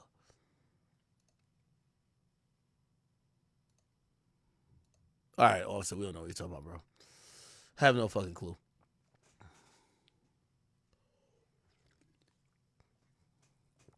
Oh, you know what I saw? Shout out to Sean Cotton. Say Cheese. So Say Cheese TV interviews Fulio's mom. And here we go. So she, remember I was talking about her getting shot. She spoke briefly about her getting shot and what she thought about, like, you know, obviously his murder. I'm gonna play a little bit of it, but shout out to Say Cheese. I asked him this in the interview when he was laying in the bed with his foot up. I was asking him about, you know, why not move away or, you know, change your life around, change locations. And he felt like if he would have left, bad things would have happened to family members and things like that. Charles loved Jacksonville. Charles loved Jacksonville. Charles loved his friends. Charles didn't have to be in Jacksonville. Charles got a whole house somewhere else or whatever. He just loved Jacksonville. He loved it. Part where she said she shot. That's not it, man. Once you get to a certain level, he never stayed with me. He just through that entire day. Well, Charles had called me around maybe 4, almost 5 o'clock that morning. He texted me and told me that I think Crooks had hit like 1 million views or something like that because he was in Atlanta. And I hearted it and I'm excited. I'm biking out my garage. It's very dark. I stay in a nice neighborhood. As I'm biking out, I'm letting my garage down. Then I just heard the bullets, heard the gunshots. The first thing I could think of was to duck down to the passenger side because I'm thinking I don't want to get hit above the waist or whatever. So finally when I heard the gunshots stop, I just slow rolled my car to the, like playing like I was dead. I slow rolled the car so they could think I was dead. And after I felt like the coast was clear or whatever, I end up driving back up and then everybody end up coming out my neighbors end up coming out their houses and things of that sort. So that's what happened that day. I was on my way to work. Okay. And what do you do after that? Do you call the police or do you drive to the hospital? This neighborhood that I stay in, everybody called the police. This is not like, this not a neighborhood in the hood or anything like that. This was something new to these people. I got neighbors running out with they weapons. I got a neighbor next door. She's a nurse. She's crying, trying to assist me or whatever to stop the bleeding. So everybody called. I did call the police as well. So everybody was calling the police. And where were you shot at exactly? I got hit up on my left side. My whole left side of my body, but all the bullets like landed to my right side. And I suffered I got bullet fragments on my spine. The bullets are still in me to this day. I got bullet fragments on my right spine. I had a fractured femur. I had get a split in my pelvis. I was on a walker, and things of that sort. How did that affect Fulio? Damn, that's crazy. And then she obviously spoke about her son, passing away. Here we go.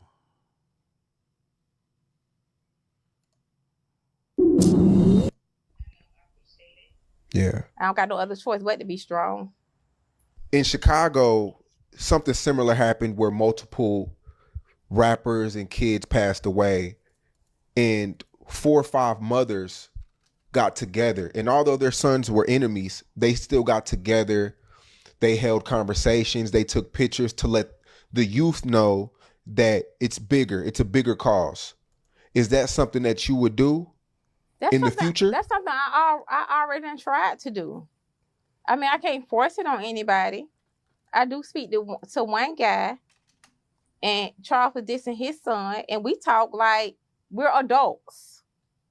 And he have started a nonprofit, and I'm Didn't see eye to eye with your son. If Young and Ace was watching this right now, what would you tell him? I mean, I really don't have anything to tell him, but it comes a point in time where it need to stop, because there's only 2 places. It's going to just keep it real. You're either going to be in prison for the rest of your life, or you're going to be dead. That's just point blank period. And the thing is, we don't have to entertain these people, these fans, to make yourself look cool or anything like that. And I tell my son the same thing. There's 3 ways out: jail, death, or just doing better. Just cut the bull and just do better. Because when not only him, a lot of other rappers and stuff as well, y'all think these people are not watching, they're watching. You thinking people not telling, they're telling. You thinking these girls, your friends and all that type of stuff, they try to set you up.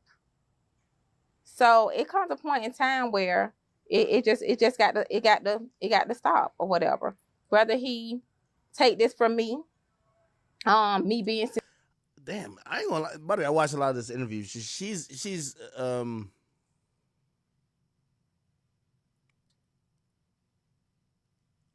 I'm surprised how composed she is.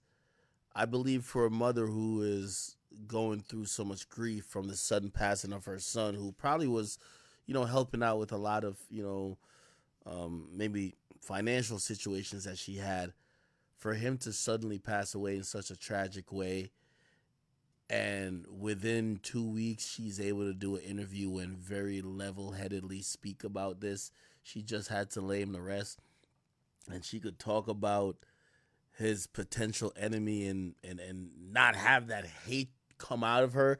Like, you could tell even Pop Smoke's mom when she's speaking, and she's speaking years after his death, like even certain things she just can't get to even to that point with, like, oh, do you like forgive them, or what do you think about the people who killed? Like, it's hard for her to, like, even show that empathy, even though she's trying to, like, move past and let go. Fulio's mom is actually really level-headed about all this. I'm gonna be honest with you. It's kind of shocking, but okay. All right. What else? God damn, why I feel like I barely got no topics? If we not talking about Drake, don't tell me that we ran out of topics. Yo, if y'all seen Brittany Renner,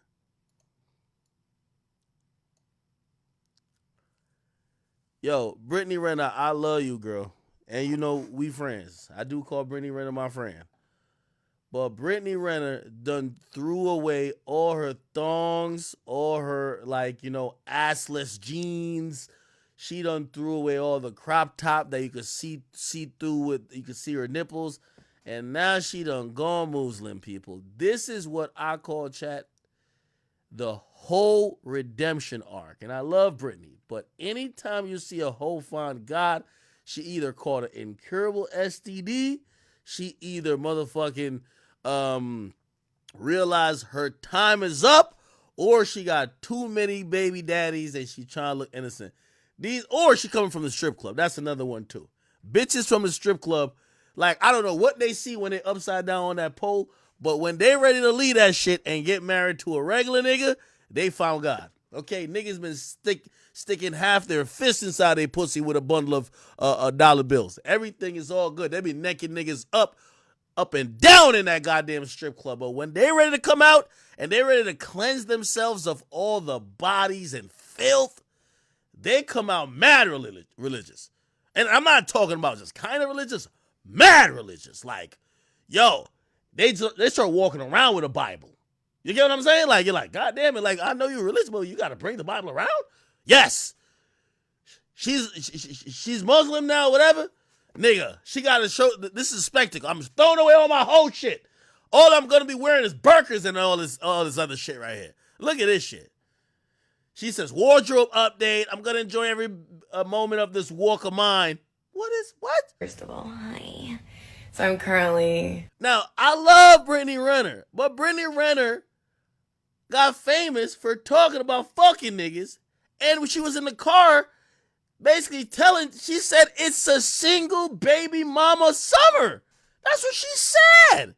No, it was like a stepdaddy season. She was in the car giving bitches tutorials on how to suck cock. Now she's over here. She probably got the Quran in her left hand while she records this video. Cleaning house, out with the old, in with the new, manifesting a new wardrobe, inshallah. I have no idea how this is gonna look. I have contractual obligations.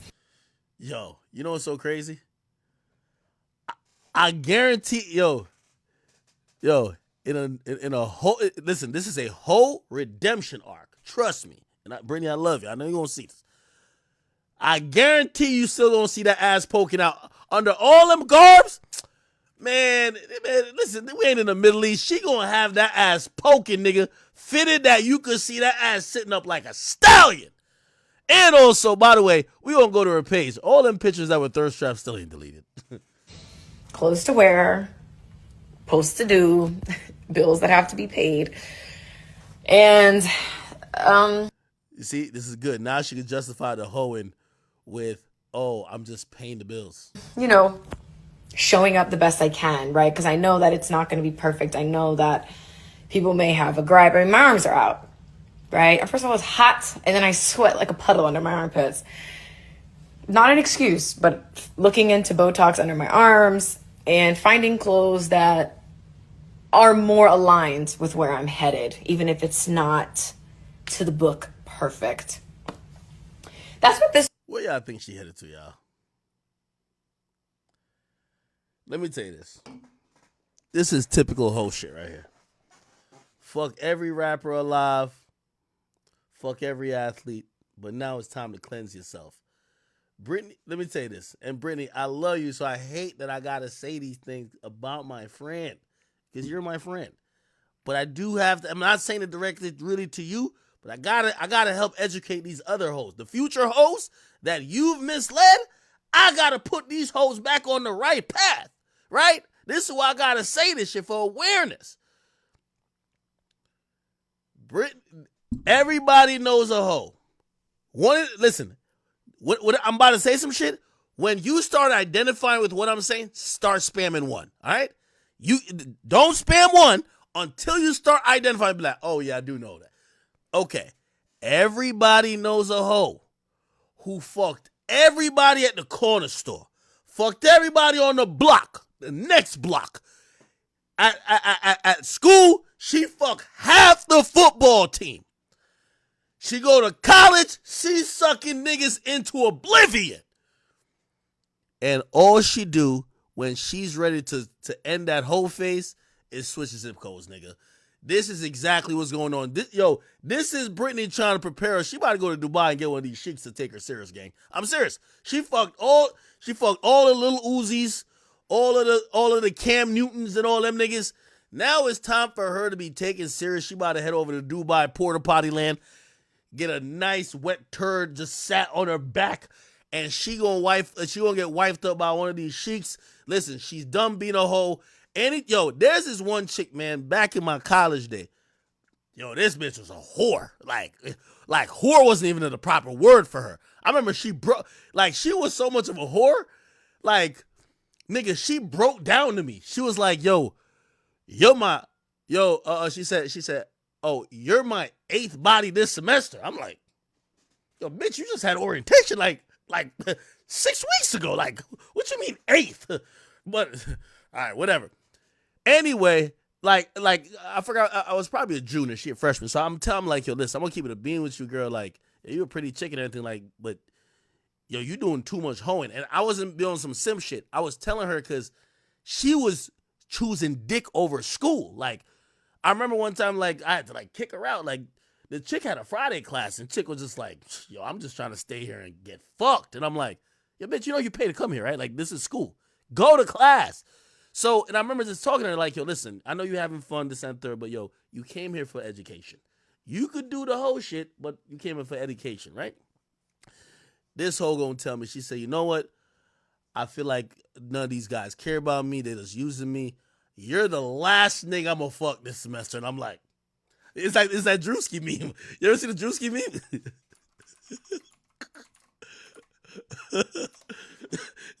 This one right here. Like, me? So now I'm feeling guilty. I'm like, yo, I feel guilty for all the men. Yo, there is no worse feeling for a man than talking a hoe out of hoeing, especially when you ain't gonna wife the hoe.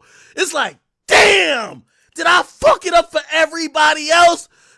She's like, yo, you're the last nigga I'm gonna fuck this semester. Me? Oh my God. Chat, 2 weeks later, I link her again. Nigga, she break down crying. I swear. She breaks down. Oh my God. You're gonna be so disappointed in me. What the fuck? What's going on? What's going on? You good? She said I fucked 3 more people. What? I'm like, yo, listen, yo, sure, it's good. You keep it safe, whatever. I said, just make sure you go into your classes. Bro, her reputation as a whore started to build so much. My nigga, mid-semester, she just disappear. And you always know a hoe when a hoe just disappear randomly. This is the whole this is when they start going through the same shit that Brittany Renner go through. She disappeared and blocked me. I didn't even know she blocked me. Anyway, I found this chick a year later in a full-blown relationship with a nigga, loyal as hell, stopped wearing the same, because she used to come to my parties, used to be DJ. She stopped wearing those type of provocative outfits. She started dressing mad modest. She was like a relationship type. And I remember saying it to my homies, because they fuck too. I said, how much you want to bet that nigga who wifed her up had no idea about her whole ass past? That's how it is. A whole switch of zip codes. She ain't no hoe no more. Okay? So I think that's what Brittany Renner finna do. I think this is the whole rejuvenation program at its finest. Seek God, act like the pussy has been blessed, and come back around and act like you have now found some higher calling, in the sense of your whoredom does not count no more. Is all about for me is I'm just gonna show up and give my best, and every day my best gets better. First of all, hi. Okay, let me go to Brittany's page, see what type of fucker she on, bro. Like,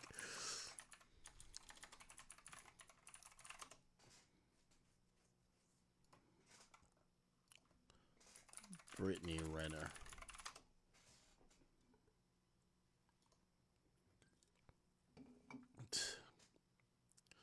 Yo, you know what this remind me of, man? You know what this remind me of? Oh, wait, Ruby Rose. She said, she posts a thirst trap, and then she said something religious about it. Your Rage called her out. Your Rage called her ass out. Yo, your Rage called her ass out about this shit. That nigga violated.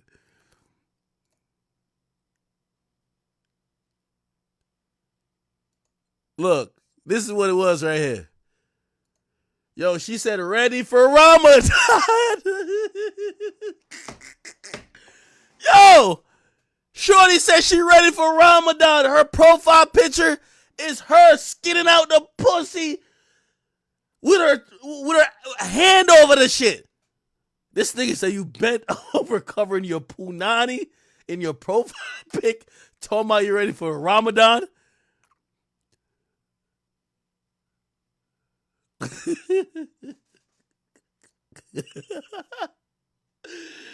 Oh hell nah, bro. Then she switched up her thing. She put it to this. This is what this looks like, bro.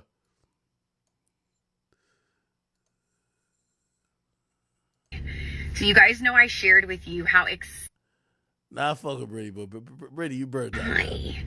So you guys know I shared with you how excessively I sweat in my.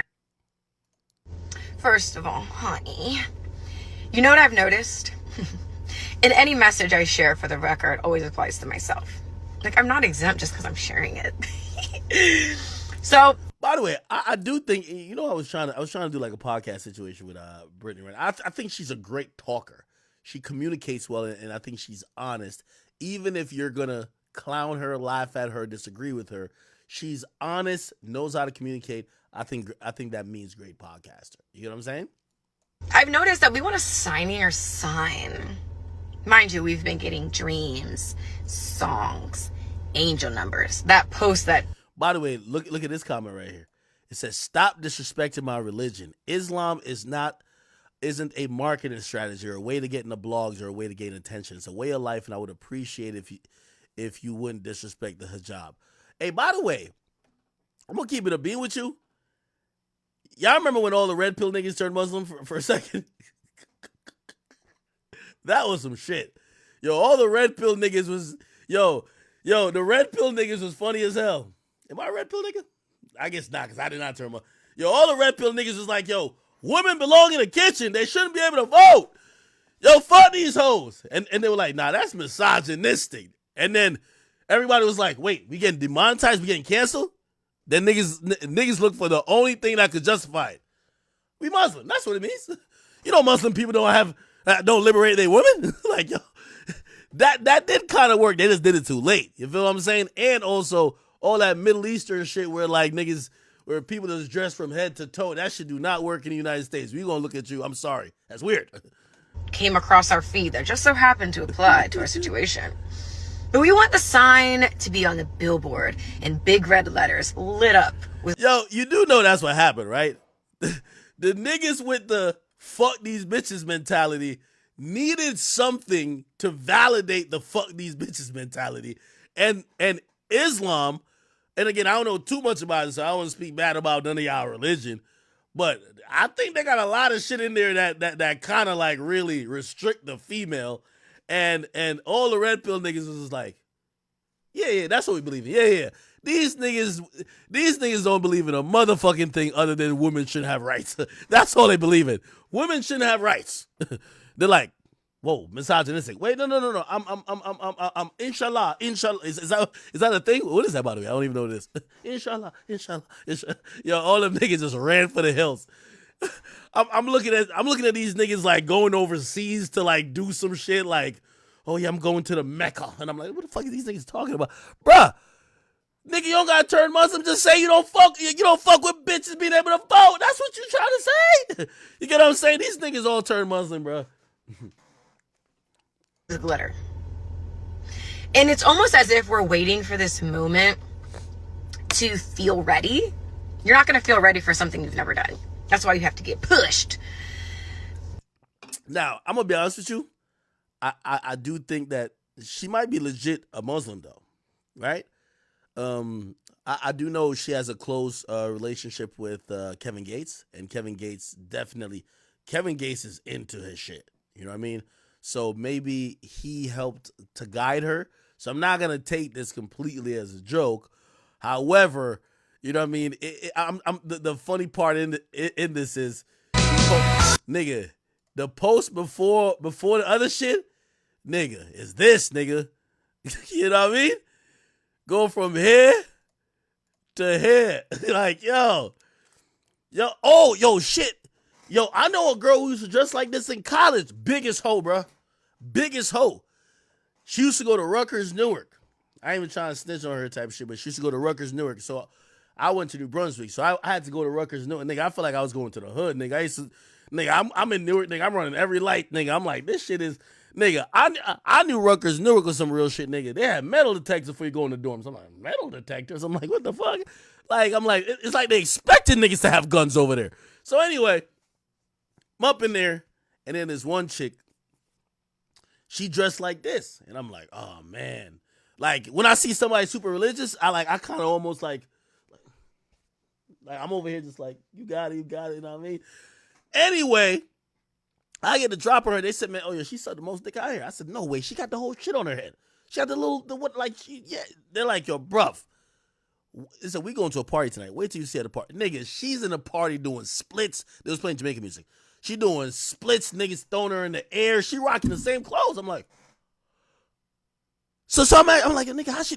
He said, yo, nigga, all that shit she take off her head when it's time to suck some dick, man. I'm like, God damn it, man. Wouldn't she be stoned in the Middle East for that type of shit? I don't know. You know what I've noticed? Damn, look at this shit, man. I'm wondering what's Britney's thing, though. I fuck with Britney, but like, Britney's too bad to have not locked down a real nigga by now, bro. Like, Britney, bro, like, time's a ticking, girl. Like, you gotta lock down a real boss, man. Like, yo, stop giving, I don't know who you fucking or if you fucking, but stop giving the pussies to some waste, man, bro. Like, yo, you not gonna look this good forever. Like, she be working out, so she keep it up. Like, you know, she keeps it really good. But, bruh, get off of this. Like, you should be doing family channels now, man. Like, come on, girl. Come on home, man. Come on home. She look at this motherfucker. But this little arc she doing, nah, this ain't gonna cut it, girl. This ain't gonna cut it. I'm not feeling that. So I go, yeah, I should. Did she explain it?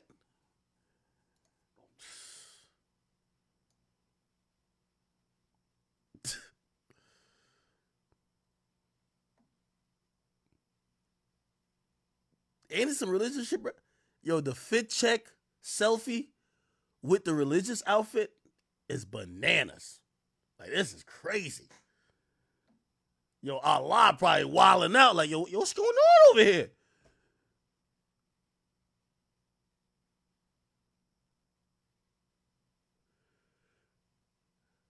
So, y'all say in July, her ass is out? Yeah, nah, she going crazy in a bit.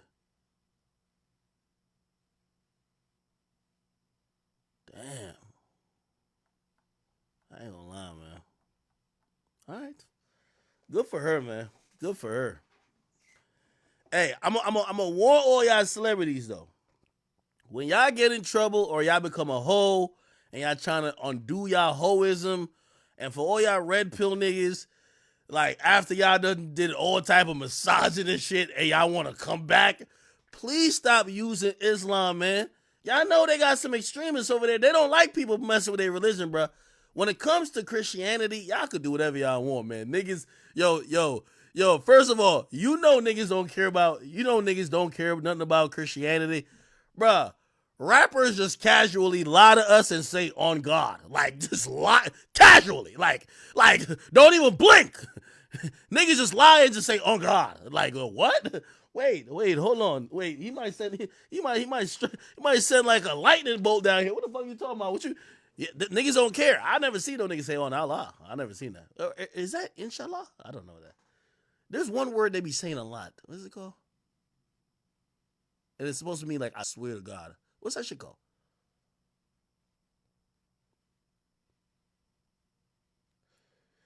Chat, what's that word called? It's like a it's like something with like, when are y'all gonna say? It's like if you like swearing to God, but it's like it's in like the Islam stuff. Wallahi, yeah, word, wallahi. Yo, that's one of them too. Anytime let me not get too deep in that. Anyway, all right. Somebody said, look at her bio. I'm like a box of chocolates. Fashion Nova ambassador. I got to re-up on my deal with Fashion Nova. What's good with them? Yeah. Shout out to Brittany Renner, man. I think she's lived a very interesting life, and I do wish of anything, I wish happiness for her. I wish happiness and peace. Let me tell you this. You know what I've realized, and I'm not necessarily talking about Brittany Renner, because I think Brittany Renner, we just know about a lot of her bodies, but there's mad whores out here. I think being a whore is like a traumatizing thing, especially as you age. Like I think this goes against everything that most of these women like Sukiyana and Sexy Red are saying, that women could just sport fuck. Like you're supposed to sport fuck 20 niggas. I think those women end up with a lot of trauma, and as they get older, we kind of see it manifest in them constantly searching for happiness, or even when they do find happiness, they fuck it up. So, wish the best for her. Somebody said people buying Fashion Nova still. Yeah, and Fashion Nova still popping. I know they got pretty little things in Shein.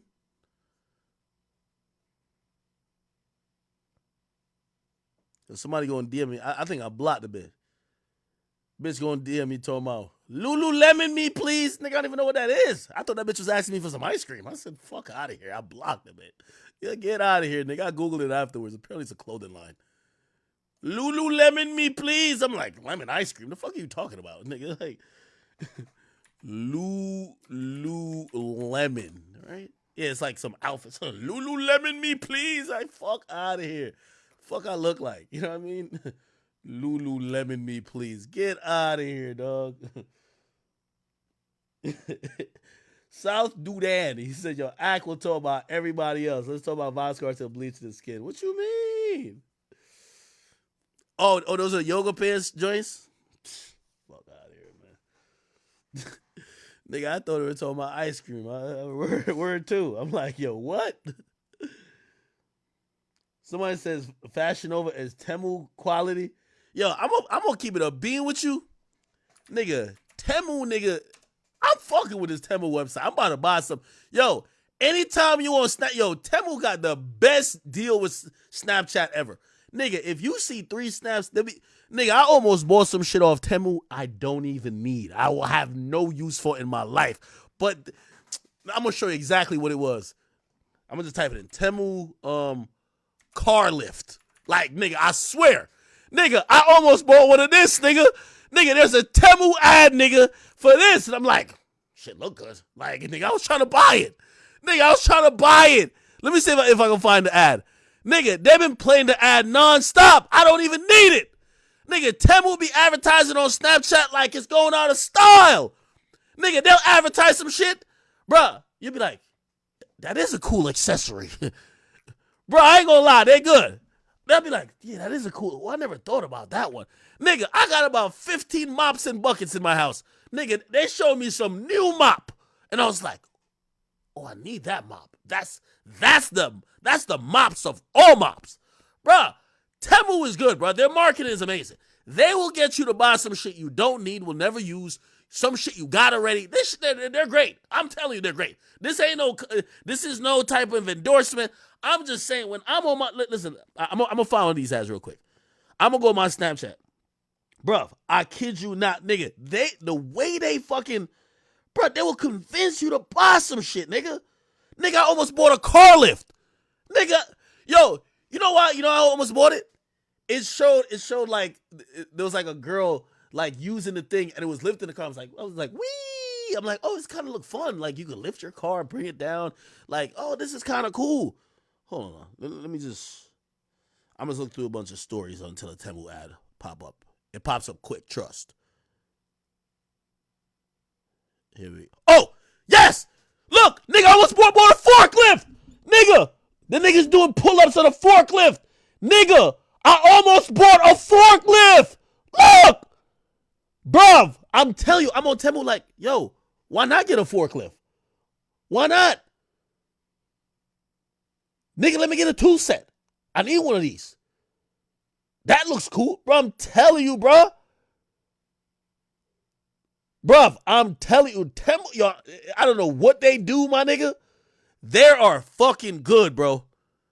I'm gonna find another ad.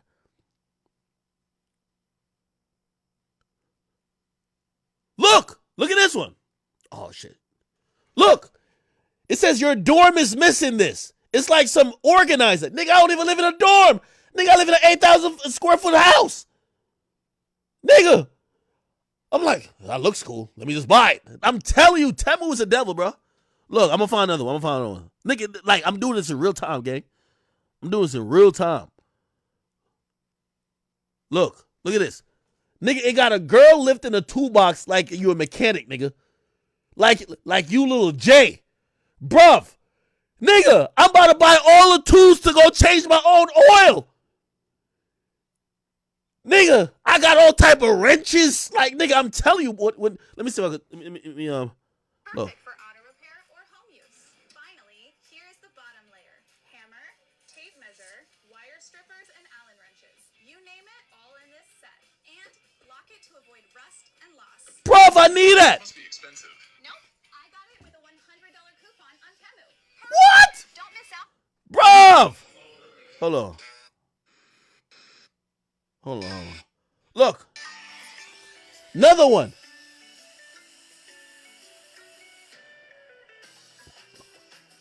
Nigga, I'm watching this shit like, I guess I kind of need that.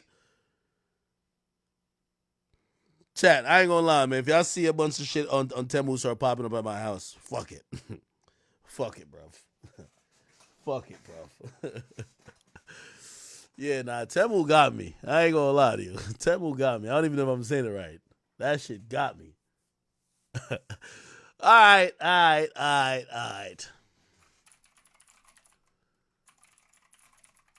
Nigga, I almost bought a forklift, nigga.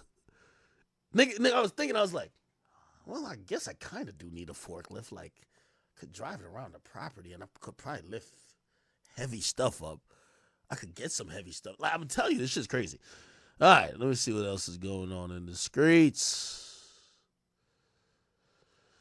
We got Nav and Cash Cobain. We got Polo G. Shout out to Polo G. Did y'all watch my interview with Polo G? So T.I. got arrested. We talked about this, though, right? T.I. getting arrested at the airport. It was a case of mistaken identity. I don't even think we got a chance to touch on this. Pause.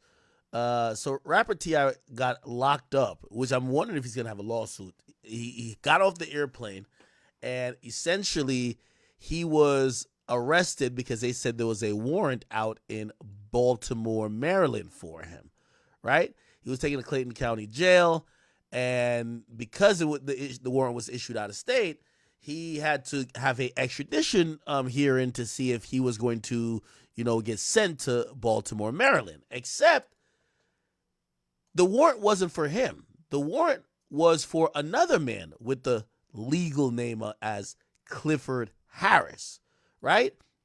So there was mistaken identity. Now, here's my thing. How don't you like triple check that it's for rapper T.I.?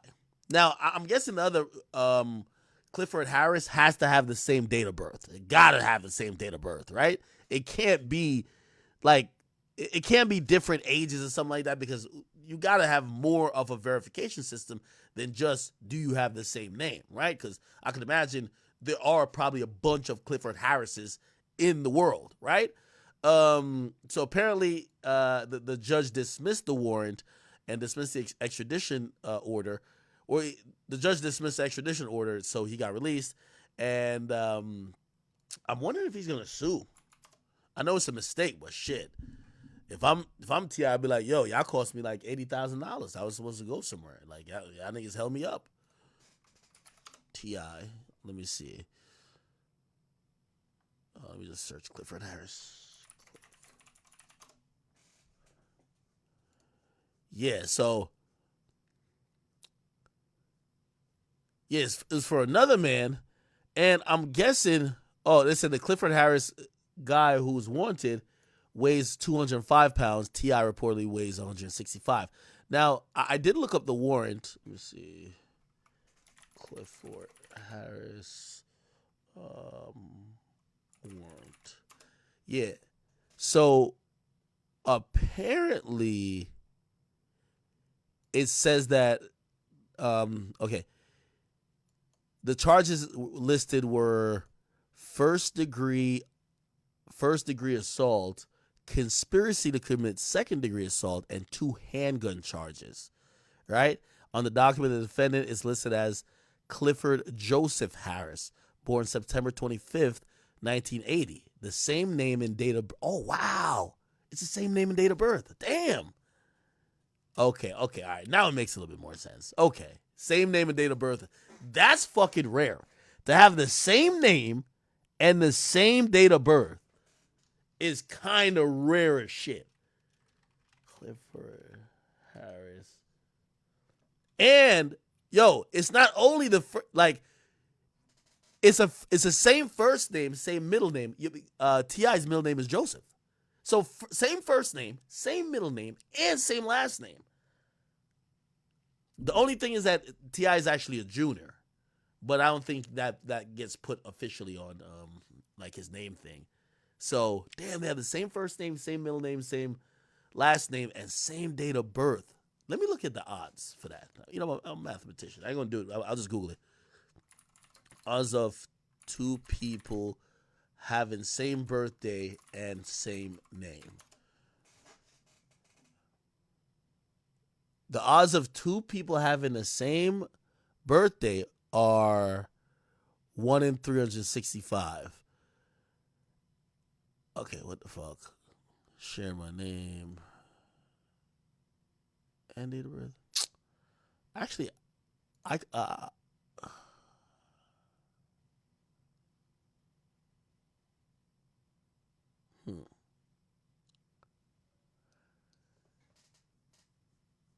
All right. Odds of 2 people having the same name. All right, so we know it's 0.2. I'm gonna calculate on the side. How much percent? Okay. What's the odds of 2 people having the same name? We know the birthday is 1 out of 365.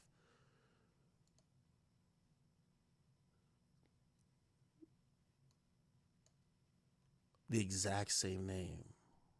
I don't know, I'm getting on my math shit, my bad. It ain't that serious. The reason why that's hard to calculate, how many names are there possibly? You get what I'm saying? Anyway, fuck that. Okay. All right, damn. Shout out to T.I. I'm still filing a lawsuit, though. On the document listed, the defendant, Clifford Joseph Harris, born then, same date of birth as T.I. and same name, is listed that he lives downtown in the Renaissance Hotel. Oh, okay. The woman wrote in part on June 4th, I was hit and beat up and punched and stalked and harassed, and Clifford pointed a gun at me. The state attorney's office confirms that the complaint filed charges directly with the Baltimore City District Court Commissioner who issued the warrant for Harris' arrest. Okay. All right. Yeah, hopefully T.I. at least gets some type of resolution with, those sheriffs. He might not even have to sue. They might just offer him some shit. Be like, yo, bro, here's 10 bands. Even though 10 bands is nothing to T.I., I don't think T.I. wants to go through litigation just for some stupid shit. Like, it's not, he has money, like his lawyer fees are probably going to cost more. So I'm guessing they're probably going to have a conversation, right? Work it out somehow. All right. Okay. John B says he didn't like Gunna and Chloe version of his song, They Don't Know. Oh, I guess, they sample his song. It does get sampled every year, by someone. Last year was Gunna and Chloe Bailey. That's right. They put that Ratchet record out that I couldn't stand. Oh, man. And I wish they never did. Man. And actually never got my rights to do that record either. So we gotta holler about that. That's some business to take care of. That's some business we gotta handle. Yeah. But yeah, I mean, you know what? It's all a compliment to what we did. It does get sampled every year. Listen to what people say.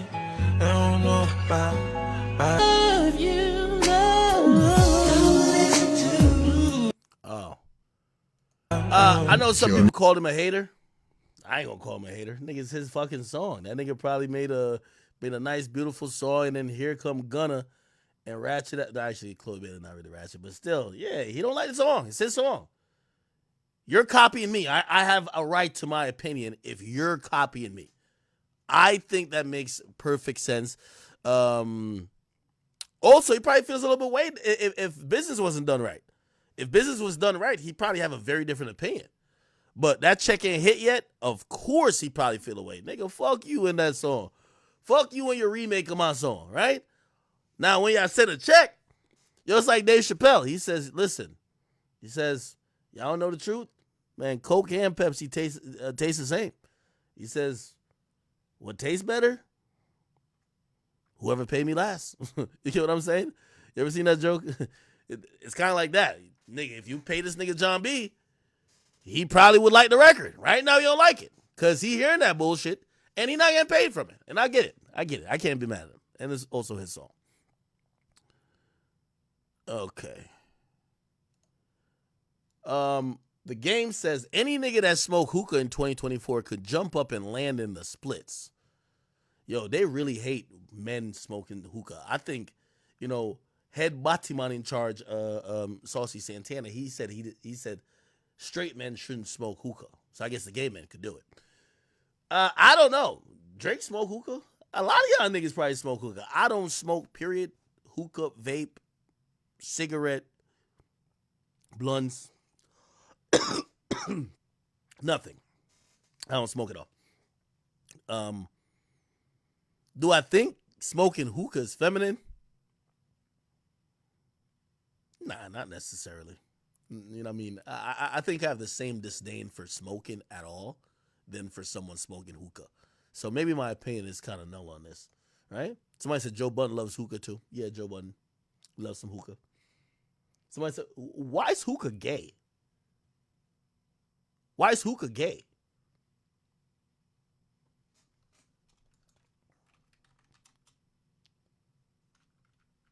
I don't know why hookah is considered gay. Okay. All right, now there's a bombshell story that's coming out. Kanye West, ex-chief of staff. Daily Mail be having a craziest title. It said gives bombshell explanation for the rapper's self-destruction. By the way, Milo Yiannopoulos was a former chief of staff of Yeezy, the brand. And he left because Kanye West announced that he was going to do pornography, all right? Pornography. So he was like, yo, I'm about to go, we're going to launch Yeezy porn. And Milo said, I'm good. I'm out of here, okay?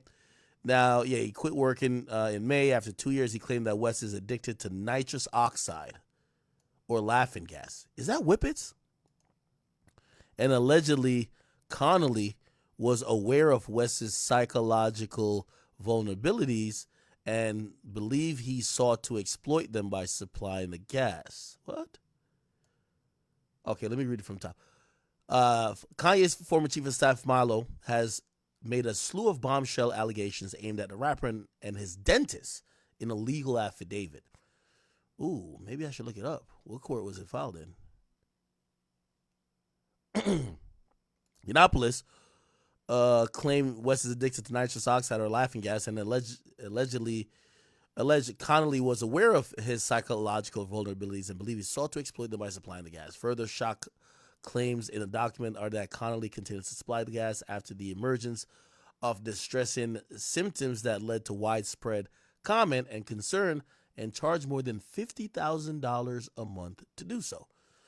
West was seen in a Reddit post 3 months ago with a mask on with the caption, "Yay on nitrous." It was alleged that, let me see the Reddit post. I'm on the nitrous. Ryan Garcia, this Yay, I'm on the nitrous. What the fuck? That's not no normal Whippet shit. What's this? West is notably seen his career implode amid anti-Semitic comments, beginning with a vile post in 2022 that he was going to go DEFCON 3 on Jewish people, which promptly got dropped from his agency, CAA. production company MRC, Adidas, Gap, and Balenciaga. The symptoms of Ye's widespread bipolar diagnosis and the symptoms of his prolonged nitrous gas abuse are strikingly similar, claims affidavit. The symptoms include erratic behavior, mood swings, paranoia, and violence. Yiannopoulos claims Yeezy employee told him that they had witnessed West self-administer the nitrous gas provided by Connolly. Yiannopoulos, who detailed his job duties as solving mysteries and fixing problems where others have failed, said the affidavit was in tandem with a complaint he filed in the California Dental Board accusing Connolly of recklessly, unethically, and dishonest, exploitative, and upon information, belief, illegal conduct. He said it was also motivated by urgent concern for West's health and safety in both his own capacity of himself and on behalf of several individuals close to him. He said that he's not in a position to authorize the release of West's medical records and wouldn't presume to do so without his consent, and did not explicitly name West in an immediate series of allegations he raised against Connolly in an affidavit. He said the affidavit pertains to the actions of Connolly that includes the unlawful supply of enormous quantities of nitrous gas to wealthy, famous patient for explicitly recreational use, as well as the physical transportation of 4 surgical-sized canisters by Connolly himself into the patient's home on just one afternoon. It said in the affidavit that he went through additional unusual step of providing a sworn affidavit which says he comes under penalty of perjury, that all materials that have been forwarded. Okay. So it looked like he's looking for criminal complaint to be filed against Connolly. Hey, here's the thing. I'm believing Milo so far, and I know he doesn't have the greatest, reputation. The reason why I believe that is that, man, you got to watch these doctors who, and by the way, we've heard of some of these doctors who they'll kind of do whatever their rich, famous patient tells them to do. They'll prescribe them with whatever. And the reason why I'm not mad at Milo doing this is it's kind of how we lost Michael Jackson, right? Like was it Propofol, or I can't remember what it was, but they were just pumping Jackson with it. And MJ clearly was loving the high, and yeah, ultimately that kind of led to his death. So without that, maybe we would have still had Michael here. So, when these doctors start incentivizing the client who has no medical knowledge and their pockets being lined with tens of thousands or hundreds of thousands of dollars, yeah, somebody got to step in. So I'm not mad with Milo actually doing this. Connolly provided instruction to the patient in the operation of the nitrous gas canisters he left at the home, knowingly encouraged their use in absence of a qualified anesthesia or medical professional by person with a history of mental illness and addiction. He said that Connolly abandoned the said patient in self-destructive consequences and dependence, showing indifference or worse to the prospect of a permanent damage and brain or body. He says that based on what he knows and believes, Connolly was fraudulent in taking millions of dollars from a patient he knew to be confused, dependent, weakened, in an addicted state. He said in the affidavit that Connolly moved into the patient's apartment building and at the patient's own expense to better keep an eye on him.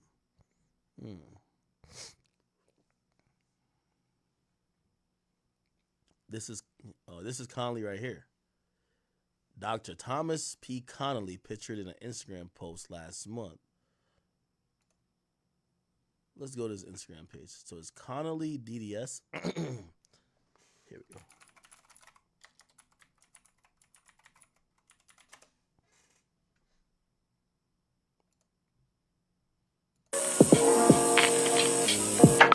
In college.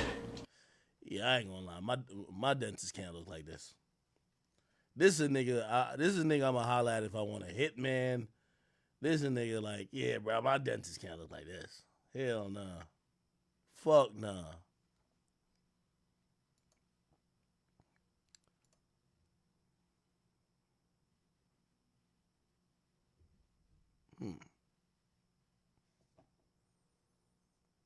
What's up with people getting these type of things put in their mouth?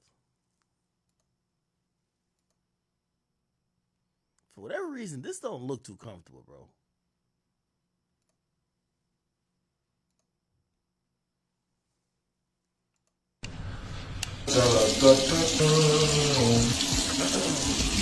Apparently, he worked with Shaq.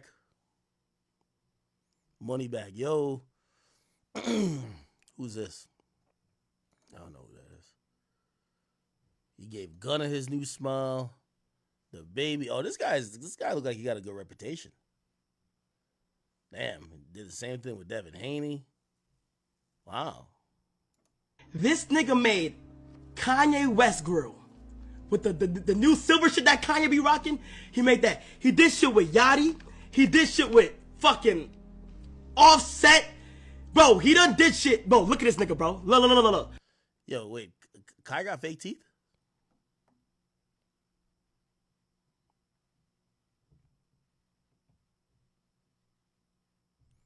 Shit, if Kanye's paying him $50,000 a month, and he's also did Yachty's teeth, he's doing all these other guys' teeth. Yeah, this guy's probably making a killing. Does he have a personal page? He probably has a personal page. I've been wanting to see Connolly. Maybe he has a personal page. Does he? Connolly Cut.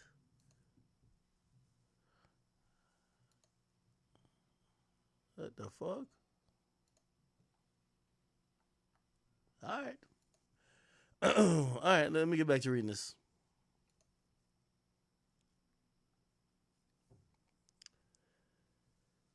Nopolis said in the affidavit that he had been promoted in January and saw West's organization was $200 million in the red while taking in no income and placed the business into emergency measures by terminating more than 130. God damn it. So Kanye was making no revenue and still paying 130 people. Says Yiannopoulos said that in February and March, he devised and deployed strict spending protocols, travel policies, limits on expenses. By the way, I think all these are needed. Again, I'm just telling y'all what I've heard. They say Kanye hired people. He don't do budgets. Kanye literally believed that he could never run out of money. And because he was once in debt and brought himself out of debt to being up so much money, he doesn't have the discipline to be like, oh, let's do budgets. Let's make sure we don't. He's like, in the name of creativity, no budgets. So I guess Yiannopoulos, as chief of staff, was trying to clean that up. And Gay must have agreed with someone because he allowed him to work. Okay. Spending protocols, travel policies, limits on expenses, and other financial controls to keep the books balanced better, and located millions of dollars in wasted monies due to ranging from fraud to greed to double billing to redundancies.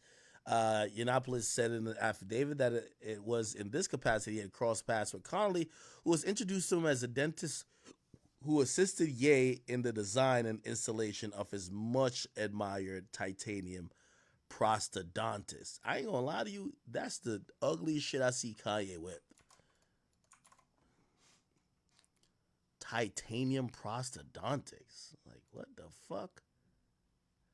Oh, there's a government website about this. Let me look at Kanye. Yeah, Kanye teeth look. Look at this. That shit look disgusting. Nigga look like he got foil paper in his mouth, bro.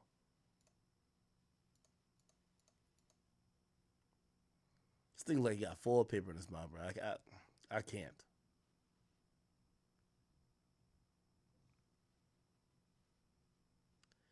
The installation was rumored to cost $850,000. Yeah, Kanye too rich, man. He was just wasting money, bro. Connolly's a celebrity dentist who has both famous clients and is seeking notoriety for himself in his dental practice, which involves the implementation of diamonds on some occasions. He has presented himself as a well-connected, successful entrepreneur, had supplied West with advisors who demanded gigantic sums for their services while proposing widespread and disruptive changes to West's business structure. Yiannopoulos said that the affidavit that had become clear to him that West was growing dependence on nitrous gas and not Connolly's business expertise with and not Connolly's business expertise was what Connolly was relying on to seal the deal.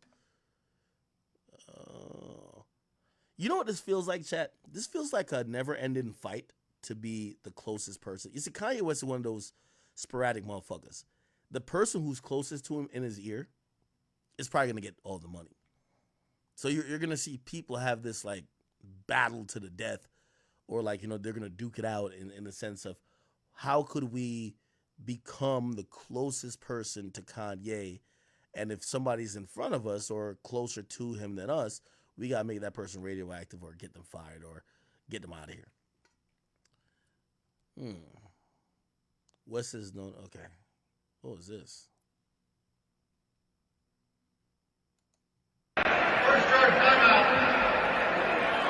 in the city. What's the point of Kanye wearing these masks? 30-second timeout.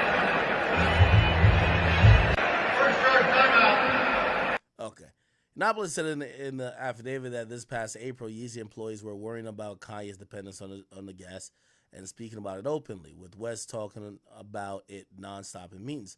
In addition, West, he has worked for Georgia Rep. Seeing that, okay. Yiannopoulos says in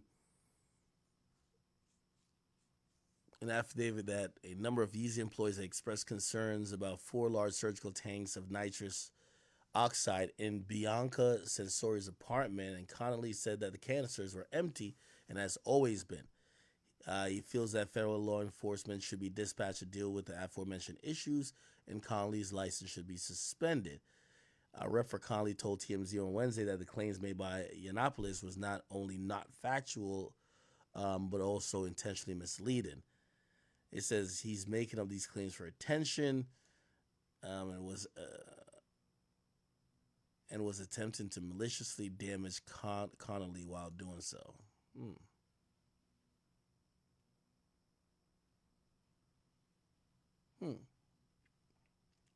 All right. Anyway, speaking of which, I don't know if you guys have seen, Kanye West did drop a album. Kanye West, Ty Dolla $ign, they dropped Vulture 2. By the way, his album just come out and there's like no like PR behind it. There's like no nothing. You got to be a fan and got to be really tapped in and tuned in to see what's going on. So it was released on the 3rd. I want to see who the distributor is. Obviously, the label is Yeezy. Who's the distributor? Because that was the big thing. Okay. West initially attempted to distribute Vultures 2 on his website, and previews of the album began appearing social media by March. The cover art was released. Bianca?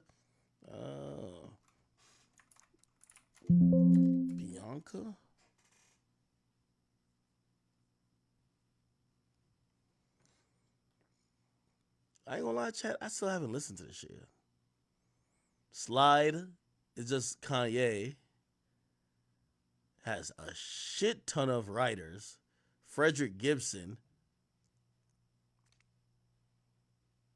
Oh, and I was thinking it's Frederick Tipton, which is I thought that was Freddie Gibbs. Freddie Gibbs. Frederick Tipton. That's his real name. Damn, Kanye be having a shit ton of writers. But nobody cares, it's Kanye. Time moving slow. Okay. Field Trip with Playboy Cardi. Ooh, this got to be good. Playboy Cardi, Don Toliver, and Kodak. That looks good. Fried. Okay. I'm trying to see if I see any notorious like songwriters on here too. Promotion with Future. Ooh, that might be good. We'll check that out. He has Future on here again with a song called Dead with Lil Durk. Then he has Lil Baby on here with Forever Rollin'. He has a song with Northwest, which is his daughter. Song with Young Thug. God damn. All right. Y'all got to check this album out. What are the hot tracks? It looked like Slide is a favorite, right? Is that a single?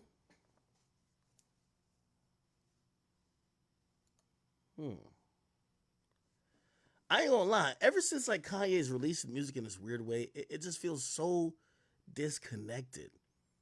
Like a lot of times Spotify gives me like notifications. Hey, this album's out. This person has an album out. No notification with Kanye. You have to literally be looking for Kanye to find his album. This album is publicly available, but like all streaming services, all platforms are not even trying to make you aware of it. They're not throwing this shit on the New Music Friday. They're not throwing this shit on any type of playlist that could make you find this content easier.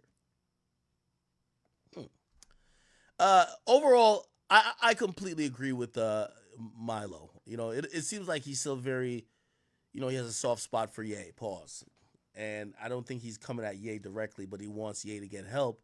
And trying to get him help means you have to remove somebody around him you feel that is just encouraging some of this bad, you know, addictive behavior that he's been going through. So if I got to pick who I believe with some of these allegations, I 100% believe Milo. And also, no matter how much you like Kanye, think about the lawsuits we've seen with Kanye, right? Remember the harassment lawsuit? He hired this OnlyFans chick who thought she was going to get paid $4 million a year and this, that, and third. Yeah, Kanye, everything's consistent with what's said in this lawsuit. Hey, he has bad business management. If you're going to pay OnlyFans chick $4 million just to be around you, that's a problem. If you're giving people positions and they're not doing anything and it seems like budget doesn't come into question, yeah, you need somebody to structure the fucker you got going on. And that was Milo. Now, he was supposed to do this porn thing. I don't think he's still doing the porn thing. Like, Kanye, I really don't know. What the fuck is Kanye doing these days? I don't know if he's working on a project. I don't know if he's just living his life out and enjoying his money. I don't know, bro. I don't know. I really can't tell you.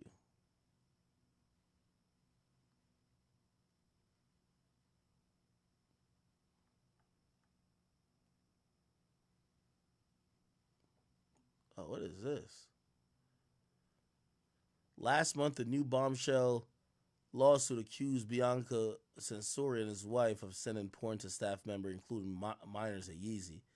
Federal lawsuit filed in California claimed that Censori sent an employee a link to a hardcore sexual content after her husband announced the launch of his adult film business, Yeezy Porn, in late April. It's alleged that the videos were accessible to underage staffers, but did not name her as the defendant in the suit, simply using the story to illustrate the work. Wow. Wow. Crazy shit, man. Crazy, crazy, crazy motherfucking shit. All right.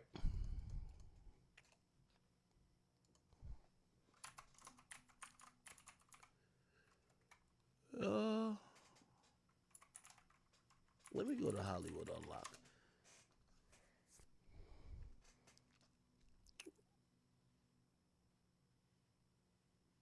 Okay. Drake admitted that Serena Williams was the muse behind Too Good with Rihanna. I just don't understand. No, I'm too good to you. On your up and coming relationships, everything's going to be very light. Not going to get like heavily into things. No, I get heavy on a couple drugs, but this is more about me and Serena. So I gathered. I gathered that. But I wanted to make a song. But you don't want it to be well, it's funny because when I make songs about women, I also make songs for them. So I know what kind of song to make. If I'm going to talk about them, I'll at least do them the job. That's such a good point he's making. And I'm actually surprised. Yo, it's hard to talk to your mom about, like, I don't know how about y'all, but, like, it's hard to talk to you, as a man, it's hard to talk to your mom about your relationship with women. Just because, like, your mom's a woman. And it's like, you know, especially, like, Drake's a player. You know, like, Drake's a whole player. And if you're talking to your mom who, you know, it's just kind of weird because, like, back in her day, there's probably a nigga like Drake trying to play her. You get what I mean?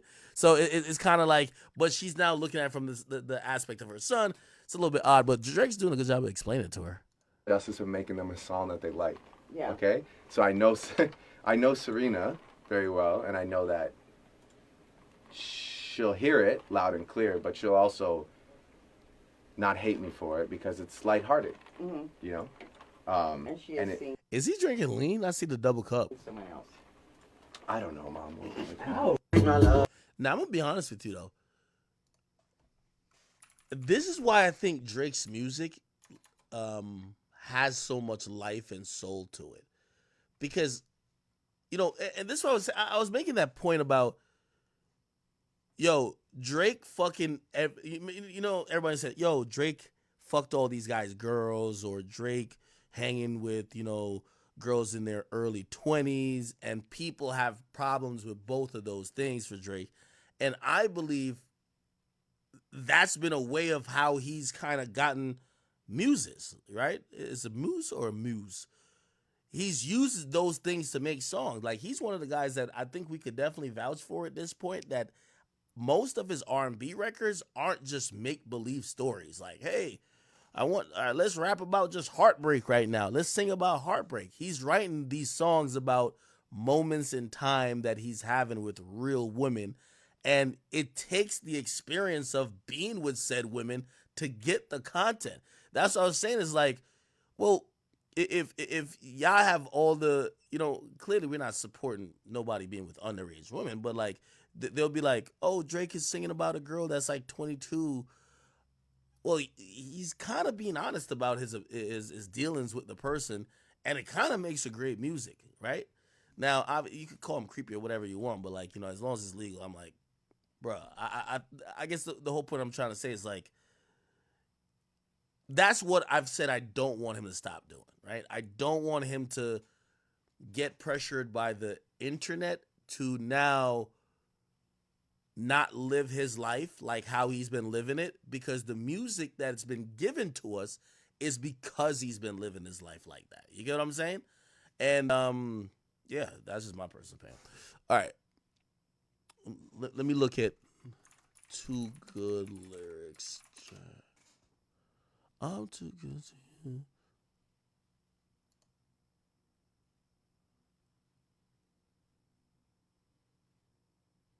Oh, don't it's got like popcorn on the yeah. Yala Yumi? Yeah. All right. Let me see what he's saying. Look, I don't know how to talk to you.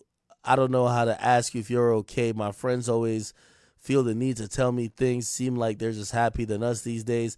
These days, I don't know how to talk to you. I don't know how to be there when you need me. It feels like the only time you see me is when you turn your head to the side and look at me differently. And last night, I think I lost my patience. Last night, I got high as your expectations. Last night, I came to the realization, and I hope you could take it. I hope you could take it.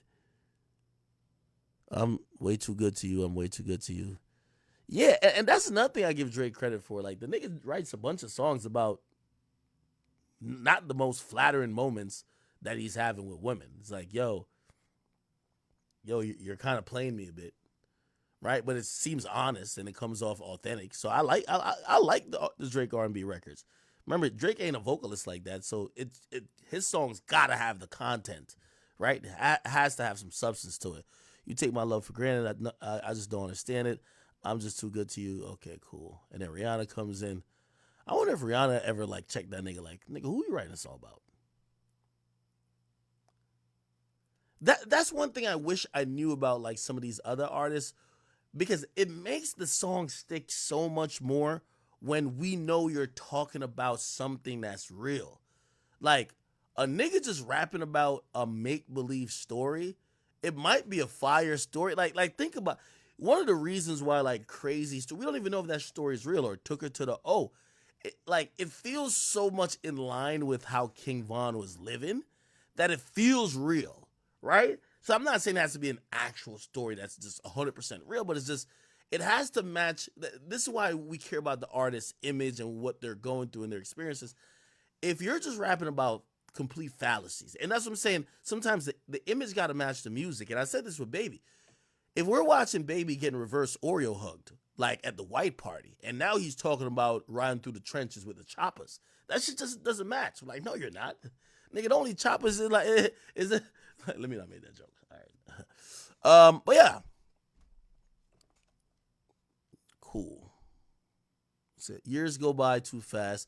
I can't keep track. How did we last? I feel bad for asking. It can't end like this.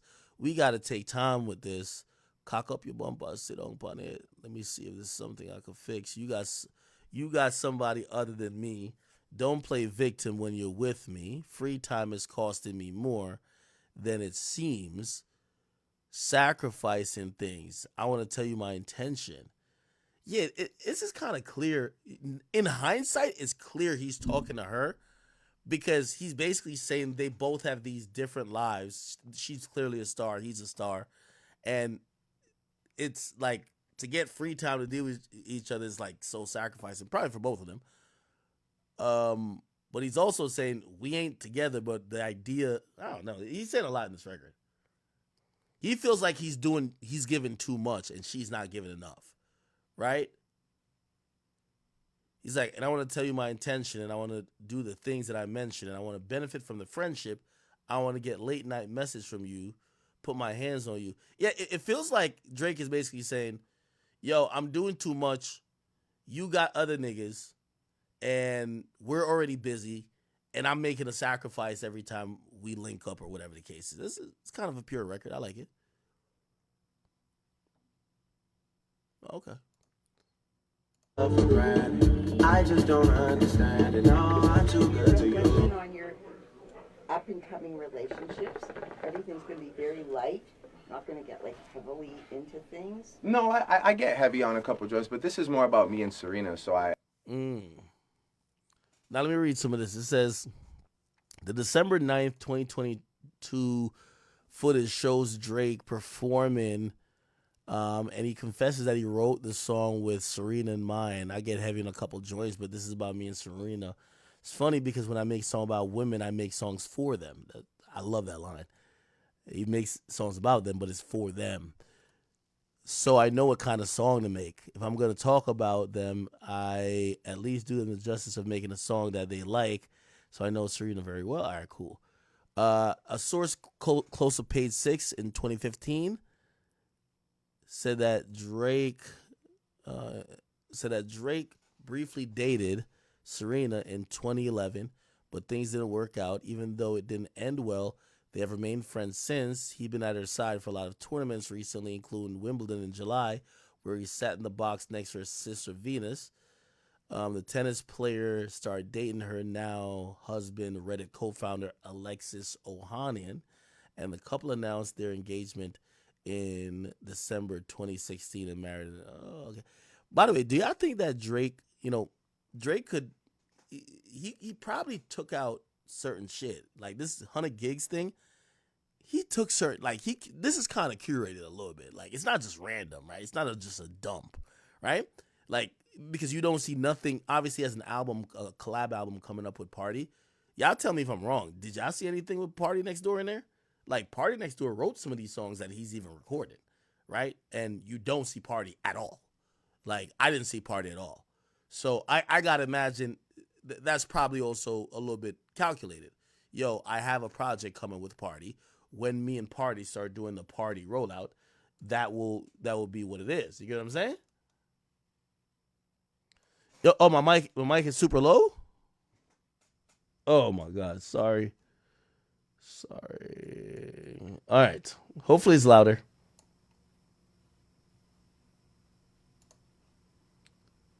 Yeah, let me. Volume mixer. Okay.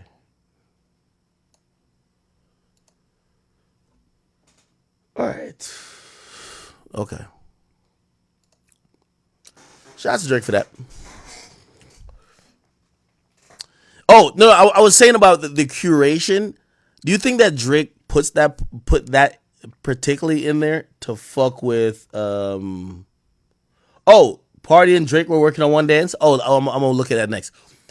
I think Drake might, and maybe I'm giving him, like, these days, us as fans overanalyze shit so much. We give Kendrick too much credit. Like, we act like the nigga thought of like 15 different possibilities for one bar.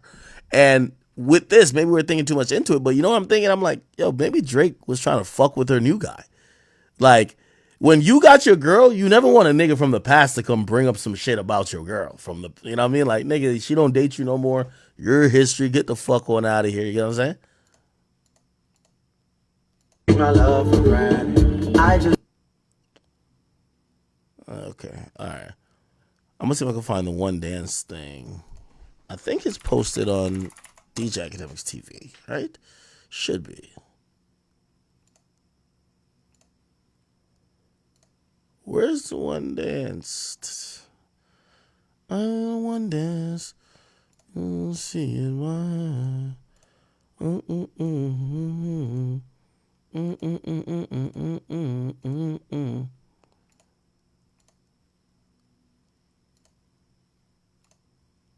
Damn, where the fuck? All right, let me go on Twitter. Better search functionality. Drake one dance. Here we go. Back up and wine some for yeah. Okay. This section just needs more like musicality to it, but I like when it goes. This needs to be shorter too, but like I like this shit. Okay. Did it have other vocals in it before though? Did it have her? Yeah, I like her in this too. That might have to just. Damn, I like watching this. Turn down a little bit. Ooh. Yeah. I like all these parts. Hey, listen, if it's the hookah that does it for the bruv, fuck it. Let him rock with the hookah.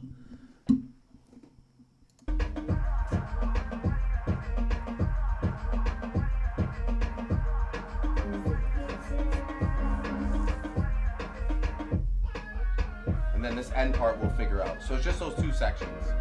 This end part we just. Okay, so I guess they get the record. I don't know who. Let me see. One Dance producer.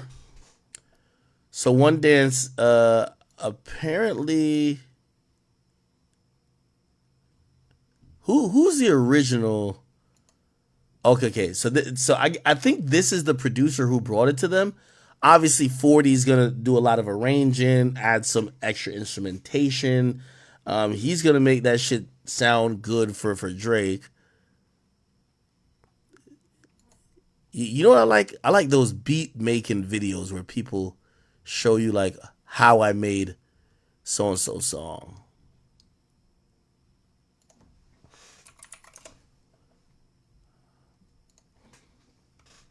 One Dance beat. You don't have like a tutorial, not tutorial, but like.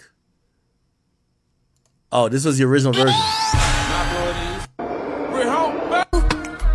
You make a bad man never want to back up and wine. Back up and wine. Girl, just back up and Oh, so it was Wizkid's record. And Drake kind of just like flipped it. Oh, wine. Back up. Oh, okay. Just gotta make it like a little. Yeah. I need a one night.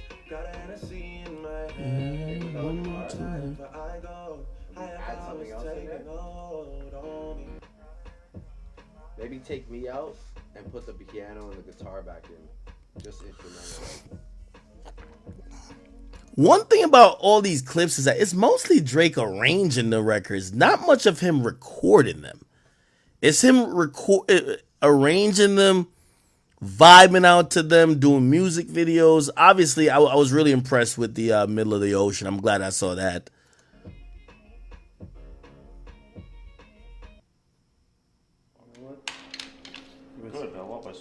And by the way, there's probably a possibility that maybe there's more footage and this is the B-roll for an actual doc that's coming, right?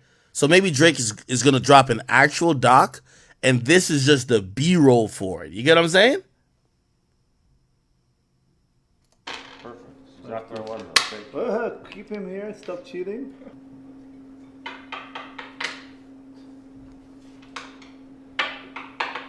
Is this horseback ready? Ooh, is that here party?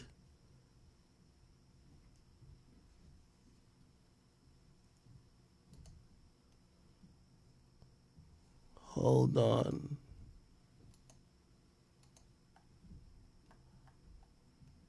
I don't know.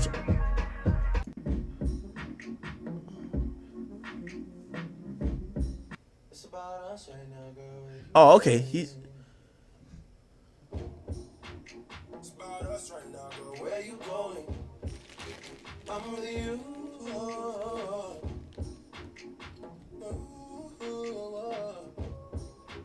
It's about us right now, girl. Where you going? It's about us right now.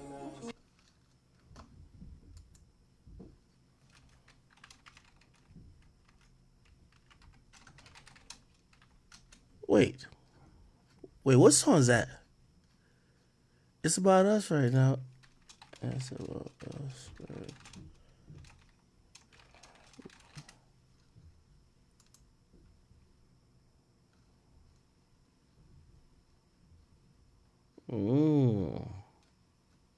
Oh, that's with you. Okay. What other record? Like, we have to curate it. That shit is just way too much, man. That 100 gig shit is way too much, bro. Like, we gotta curate some of the shit. I didn't see everything. Remember, the power cut off. Let me see. There's What's Next here. Night Owl, Barbados Studio, Side A, Side B.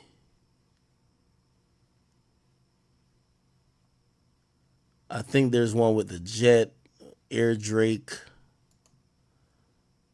This is Air Drake right here, I guess.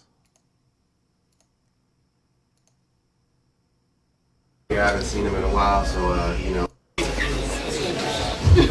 Oh, money. Oh, I guess this is like a pre-show ritual. I always wondered how this should look for Drake. Are we ready? All right, dear Lord, coming to you tonight in New York City, Madison Square Garden. I want to thank you for some great shows at home. Ones, like I said, we had to work for, but we always appreciate those opportunities where the people pull it out of us. So we appreciate the hometown shows and the hometown love. I'm sure we all appreciate the day off, the day of rest. Tonight is a great night, legendary building. It's an honor and a privilege to play here. Always want to get out there and try to take it up as many levels as we can. We've got 17,000 people here excited to see a show tonight. So I'll start off by asking that you please bless my band and their musical instruments. Allow them to do what they do every night, which is play the music better than anybody else.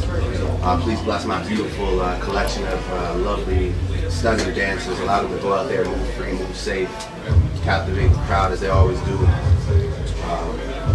Please bless me, my mind, my body, my energy, my memory, all the things I need to have a great show. Please bless this me. I know I'm getting old, so just look out for me. And of course, we got friends and family here tonight. Thank you for bringing my dad here. I haven't seen him in a while, so I appreciate that blessing. My brothers, KD, Draymond, two incredible people in my life, big inspirations. Please keep blessing them. All the other family and friends that we have here. Please just continue to look out for them. And of course, it's Friday night, New York City. So I'm sure everybody in the circle will be up to no good, but I promise you they mean well. Pure hearts around here, so please just look out for them, allow everybody to have fun, and most importantly, let's go do the work that you need us to do. In your name we pray, amen. Amen.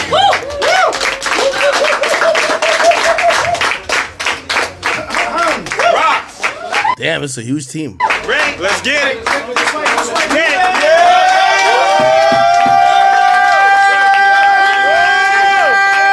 Showtime! Is that KD? Big ass tall ass KD. Let's get. Is this Draymond? This is Draymond right here, and this KD. Right? Yeah, KD. I think that was Draymond.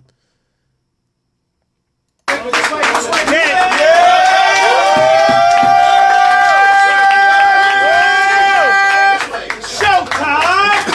It's showtime! It's showtime!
Future the Prince.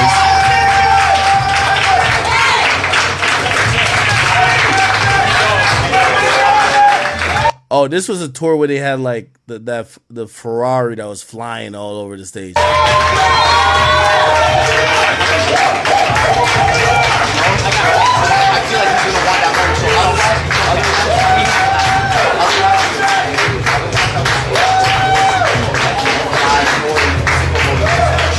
Most likely going to be after Migos. Unless you want it after Sycamore.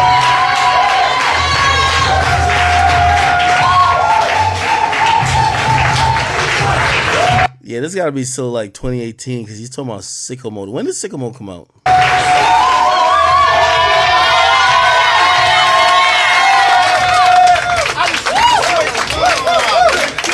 Yeah, 2018. I don't know nobody else that's doing this. Body start to drop. Hit the flow. Now they wanna know me since I hit the top. Hey, it's a road, we not stop. Watching shit don't never stop. Hey, not gonna stop.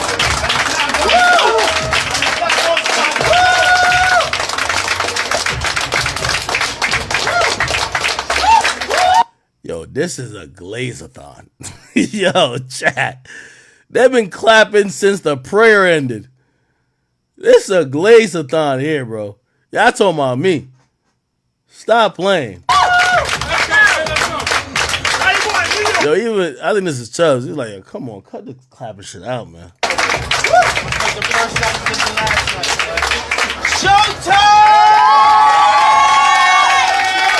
Yo, it's like a bunch of bench players hyping themselves up, and they not even going through the tunnel. Only Drake going out there.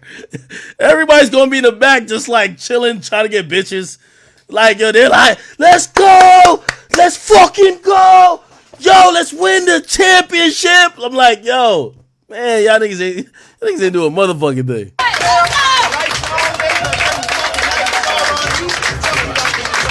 Imagine if this is like part of this is in Drake's rider. Clap for me for 15 minutes straight before I get on stage.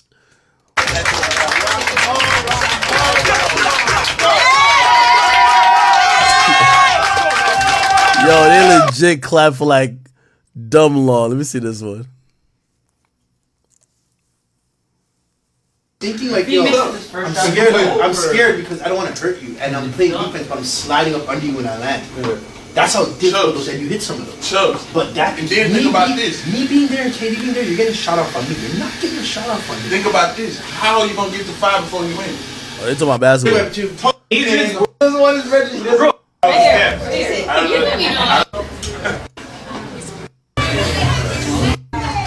I'm giving you this one. But I want that one. Huh? I'm calling this one. I want that one. Oh, they trying to give him a new OVO chain. I'm gonna pawn this one. I want that one, and I'll give you this one.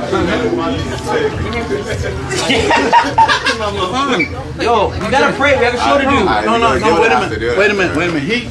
He tries to charge me something for everything he does. If you hang him a necklace, he's gonna charge me $250 to get Thank you. I love this. Thank you. Yo, I ain't gonna lie. I ain't even trying to snitch on no. Yo, the Drake show I went to, I was in the section with his pops. That nigga had them. Yeah, the bitches with him. Like, I ain't gonna lie.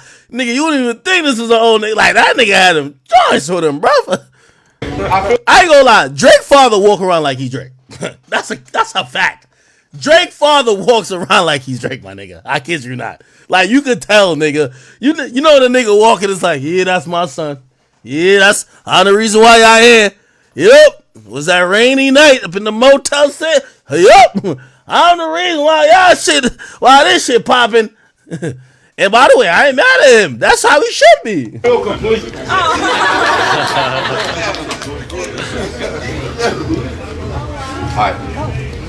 I This is the clapper. You know I'm running on me. Like when my brothers is deep. Long as they out on their feet. Long as they pockets is grease. Studio right in my yard. I'm in the bed, I'm still living this sweet. Yeah. Cause I'm in down with no pennies to sweet. I volunteered. Real Did it hurt? I think did you see it? Did it hurt? No. It stings, bro. It stings. Hey, work it. I'm gonna go like 10 more. Alright. Okay, you good. Yeah, him and French. Take your picture? My name Kill that, man. He just pulled up. Studio right in my yard. I'm doing 10 in a week. Alright, ready? One more.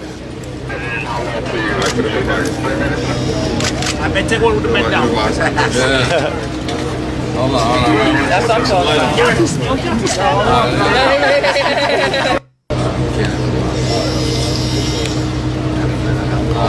All right, let's move inside. Hey.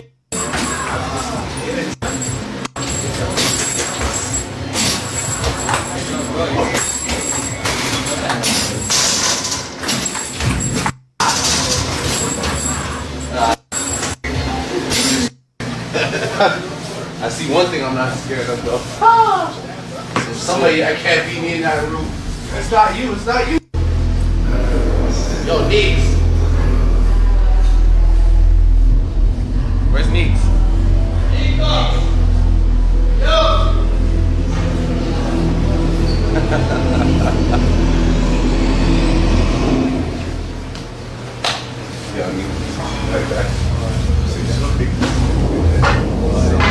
Studio right in my yard.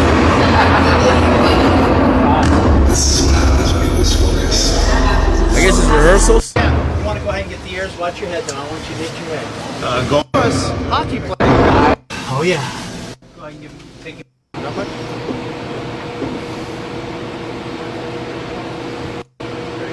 Huh? Ready over there. Yes, rehearsals.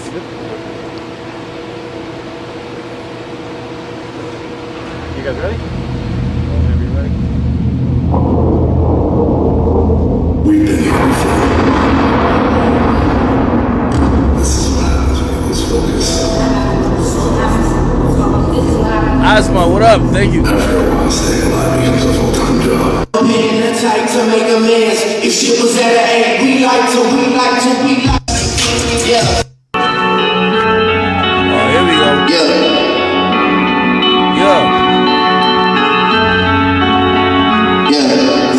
Sick of these niggas.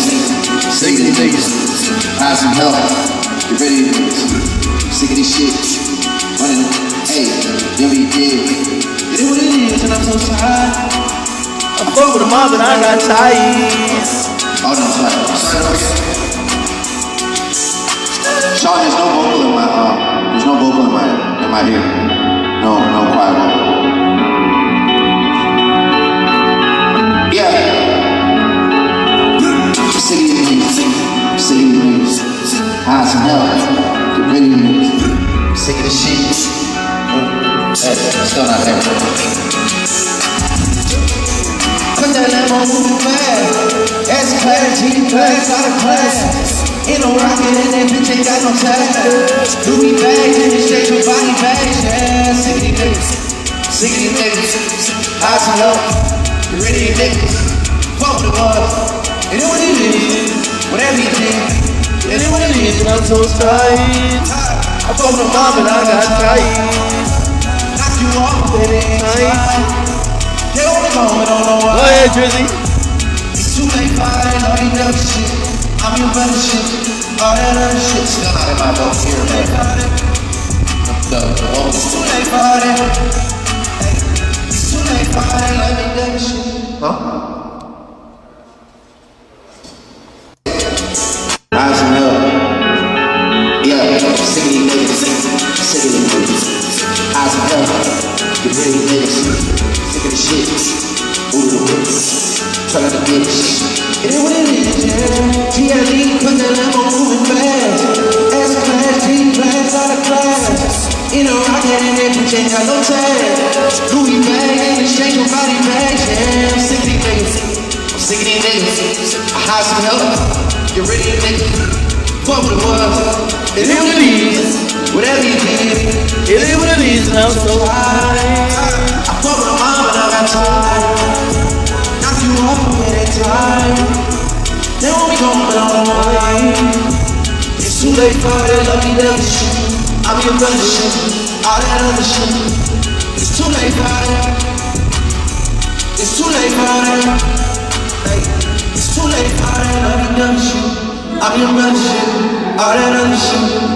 It's too late for all that. Hey, it's too late for all that.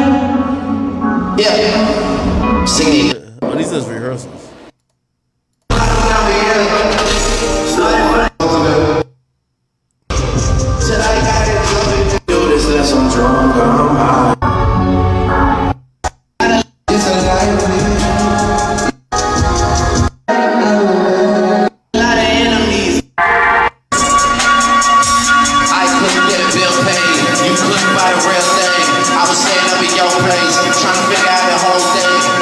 All right, I'm gonna check mini DV 2022. I'm gonna check it.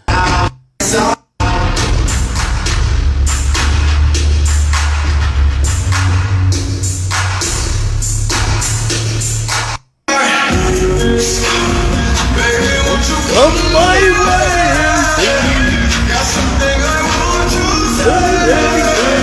Yo, free Fetty, man.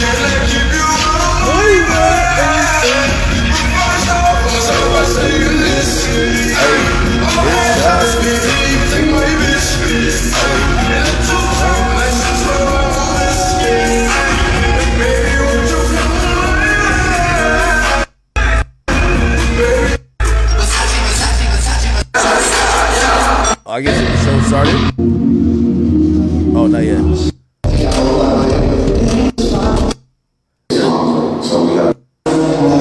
Let's do a run through.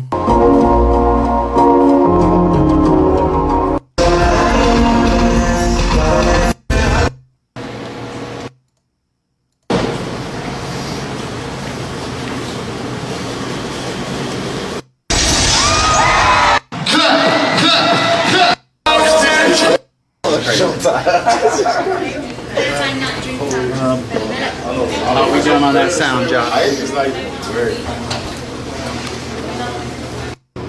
What they do every night. Okay, this is more. It's show stuff. Oh, this is the plane. God damn. Is that? Is this Pullman shit he been talking about? I think it is.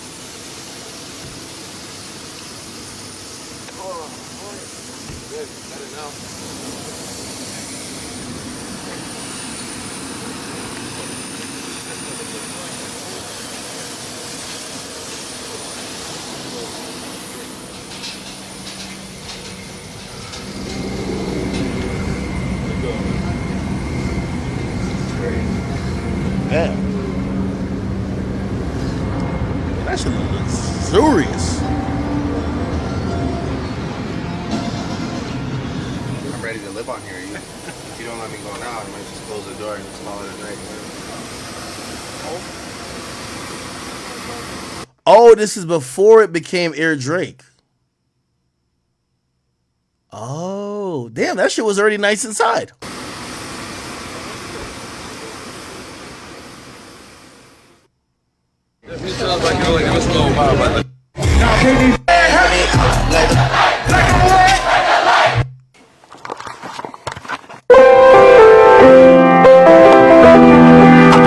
Let's see if we get in this thing without ID.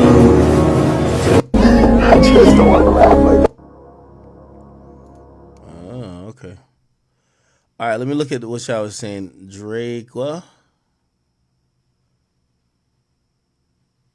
What was y'all saying? Mini Drake DV or something like that?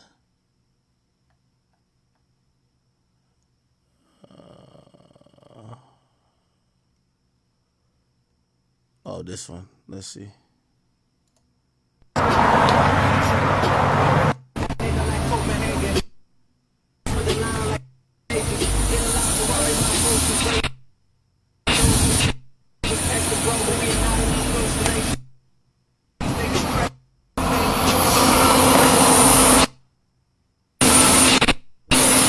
Nah, this is one hell of a life, man. Look at how big this motherfucker is.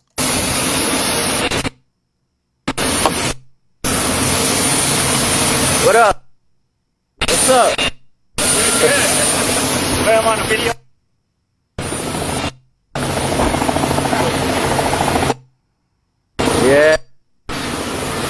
got going on, man?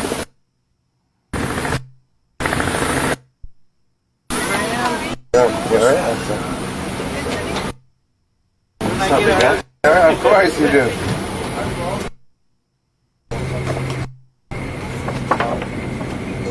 Yeah, how many people it takes to staff this type of jet?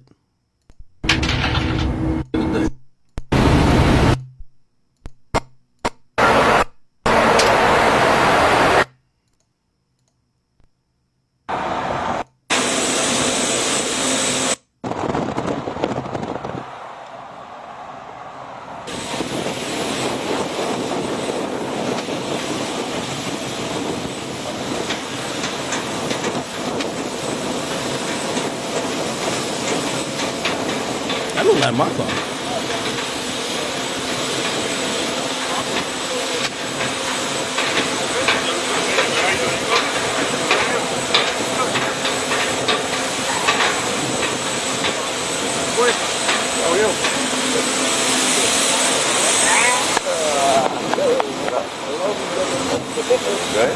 Okay. A little bit over. See about that. What up? What up? Everybody.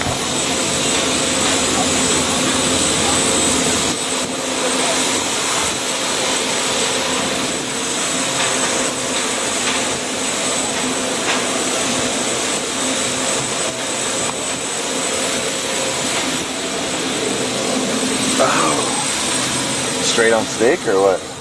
Should. Oh, this is him getting to his house.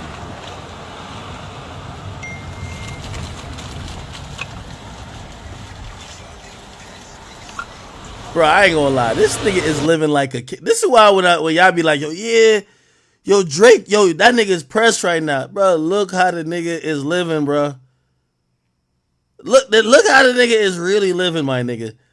You think he gets something like, oh my God, they're talking shit about me on Twitter today.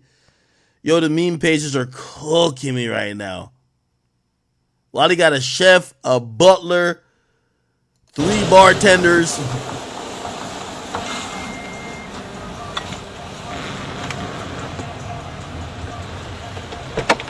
Jojo!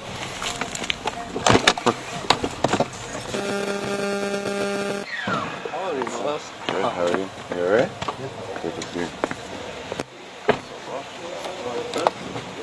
Lead out, man. Yo, that drive is long, man. Forget how long that is. What's up, bro? How are you? I'm good, boss. What?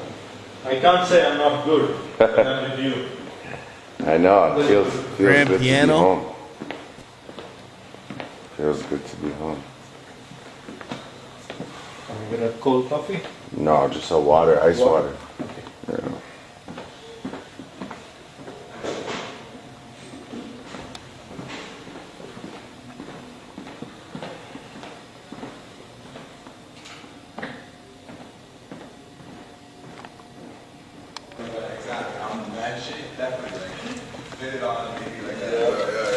Was that Yachty?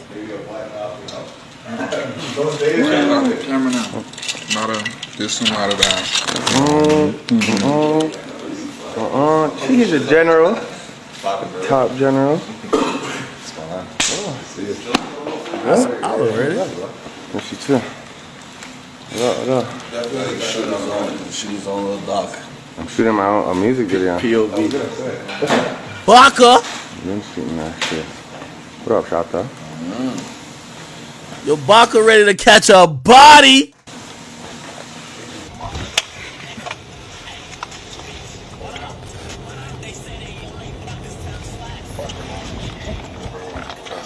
Only thing with these shits is like, they don't work well in the dark. Oh, I have night shot on this one, but it's just like, it's so zoomed in. Can't zoom out. Yeah, you can, but it's just like even the way like people used to like, it's like me filming you right here. It's like just your eyes and shit. Like, I had another one that was sick. When was that about? I don't know. I guess it was just they didn't have the like lens technology back then or something.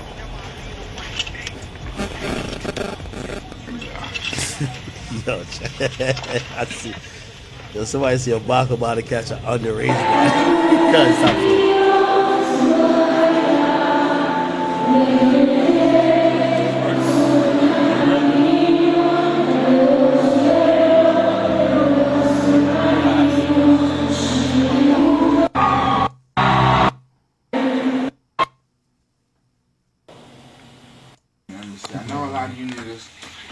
I know a lot of you niggas at home confused. What the fuck? What the fuck Drake you hanging with both for? Why the fuck? Mind your business, bitch. That's why. You know what I'm saying? Y'all over there doing too much time spending on us instead of worrying about yourself. Yeah. Get out the way. Yeah. Coming. Pause. Yeah. Talk to them. Grain gripping. Does this sound better? Give me that mouth. Give me that mouth.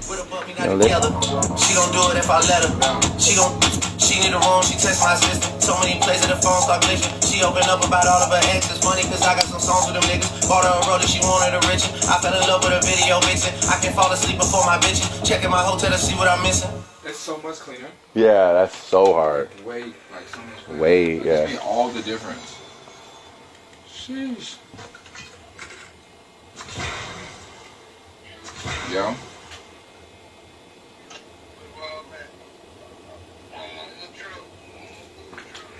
Yeah, we need that food truck session now.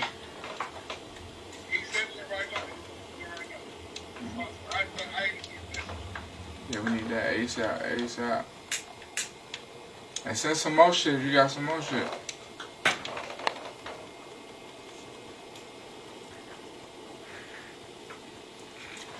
I tell people, you know, people say, well, what's it like waking up in that life? You know, having that life, and I say, you know, it's something like it's just like any other, you know. I feel like I was destined for greatness. Now that's something not a lot of y'all will understand, unfortunately. But I'm here to be live representation for you. Greatness. That's it. Thank God. Sheesh. And I seen them outfits at New York Fashion Week. They was terrible. Y'all should be ashamed of yourselves. All y'all. And I saw that caption about you not having a stylist. That's probably the problem. FYI. Don't think because you don't have one that you're doing it the right way. God, talking that talk. What? It's the truth. It's the truth. That's the truth.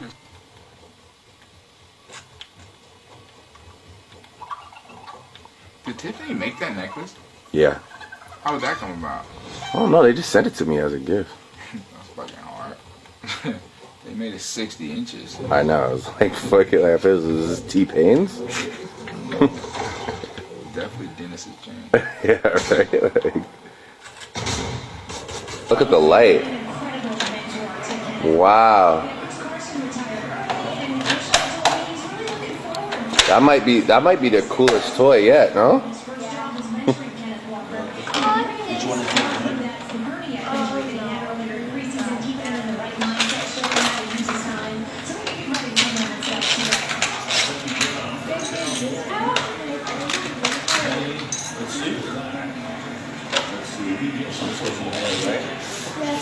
This probably is like this, look. See? From this. How it comes up. So when and now let's figure out how to put it down. Like that. Yo, this kid living a privileged life, brother. I don't know. You tell me. What about Jeremiah? That's what you're always asking for. I like this shirt. You're going to I have your guys. Yeah. Yeah, go. You going on the other side? Yeah, I'm going on the other side. All right. What's up? Good, all right? Party! Oh! I was gonna go in there. helicopter. No, that's water. Sit up, sit up. The first, like, Yeah. no. New master. I still had to count and I cannot just hide. Whoa. Yeah, let's have sex in the bed. Telling her open a second and bend in something for the first time. You're. But that's just how we charge outside. Oh, this is him working a boat or some shit.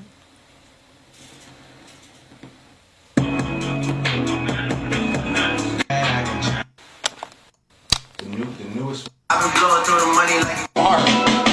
What? Hey.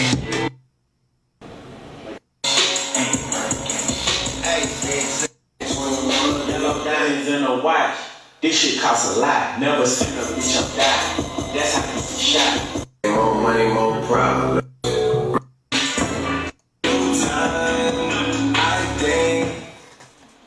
They got Drake's crib set up like a club.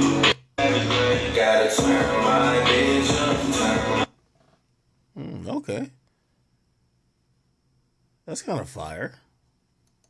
Is there any more shit that's cool like that? Thank you for whoever suggested that, because that had like the most like consistent footage that we actually gave a fuck about.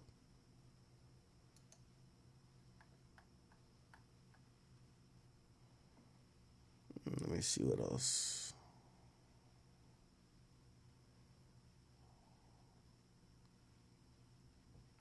Videos of videos. Let's see this.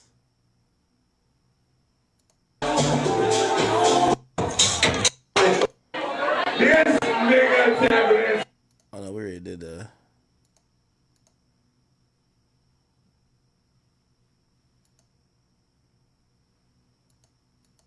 This is when they were shooting Jumbotron shit popping?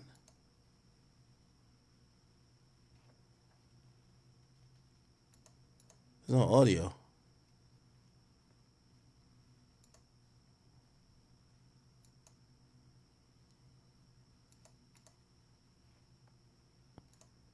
Where's the audio go?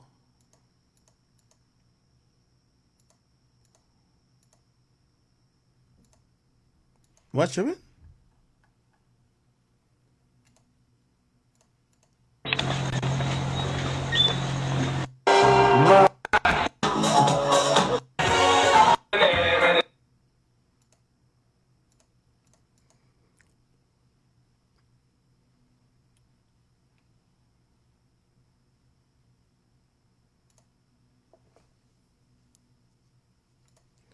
This is sticky. I'm just browsing chat. I ain't gonna lie to you.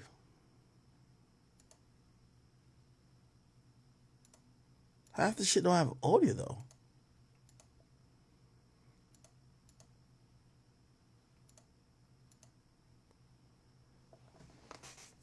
Oh, maybe these are like the soundless files that they put in the music videos.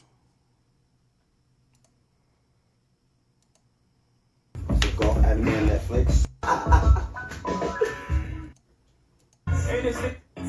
Wow. It popped up yesterday. I'm like, hot. All right. Anything else on here that's interesting?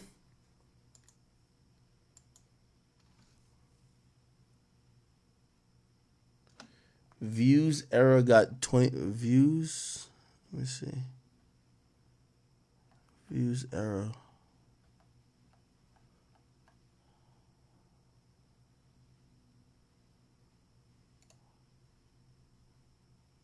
Where I gotta look at? It's called what?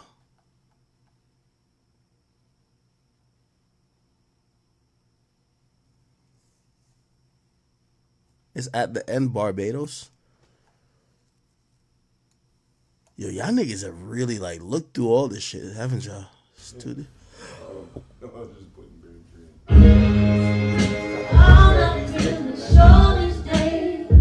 I'll let you take a piece of me. I hope you get the piece you need. I'll let you take a piece of me. I'll let you go peacefully. Oh yeah.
electric check them tag now. I'm rocking name brand. I'm only chasing leather bags now. Got a game plan, and I'm out here with the wolves. 103 and 5.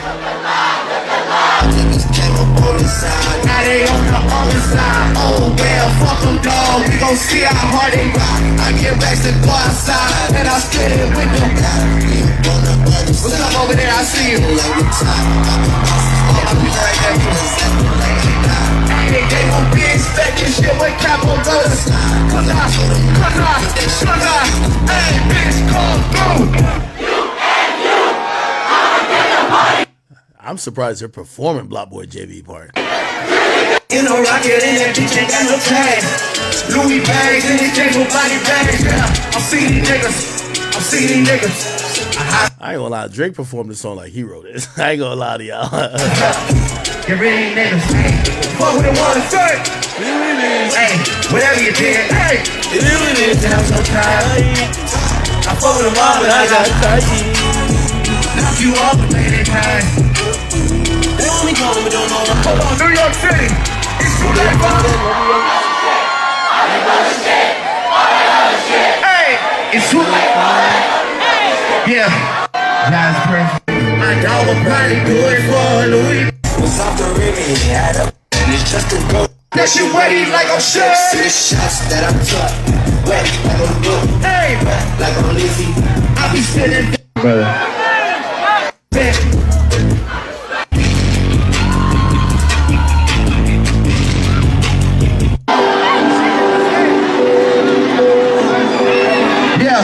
Yeah. Y'all ready? I'm on set. Yeah. Okay, alright. And then the last one is It's about us right now, girl. Where you going?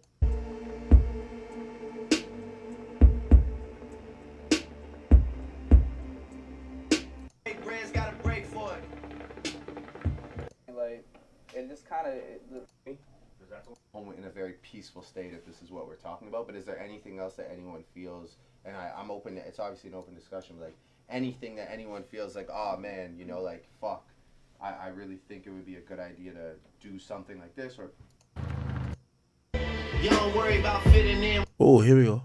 At 20 years old, the lingo start to sound like we talking in code. I got a pure soul, I don't do the hate. You don't worry about fitting in when you custom made. I think I might call it Thing of Beauty.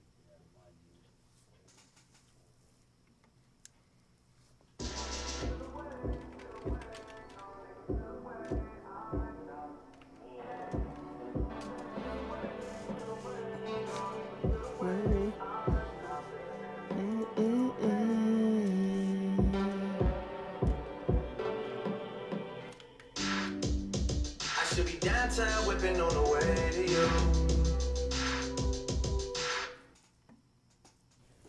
Alright, so 2 things left. Fucking. I'm so indecisive. But you're a real ass woman and I like it. I don't wanna.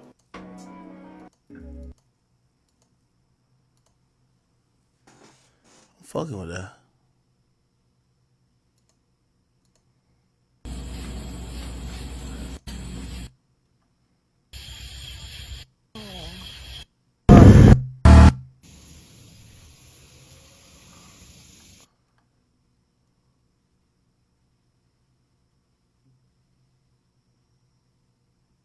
Go back? What? What's the timestamp? 20 songs based.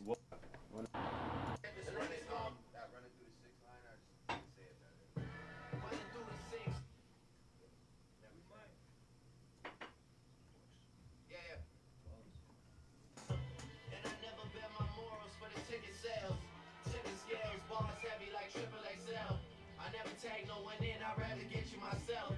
Running through the sinks, thumbing through the contracts. I possess, you can see it under the contracts. They think I had You can even just take the running through. Running through.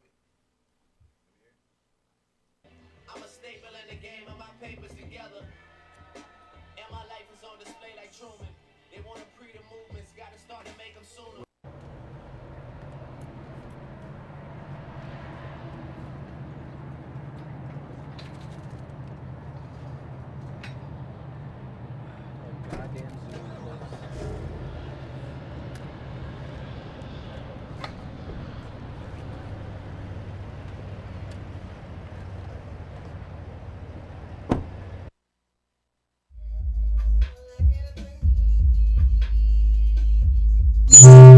The GOAT, PND.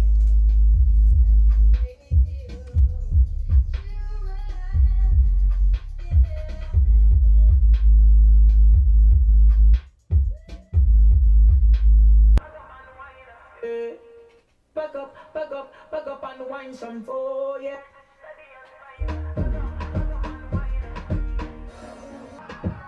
This section just needs more like musicality to it, but I like when it goes. This needs to be shorter too, but like I like this shit. Did that have other vocals in it before though? Did it have her? Yeah, I like her in this too. That might have to just turn down a little bit. Yeah, I like all these parts.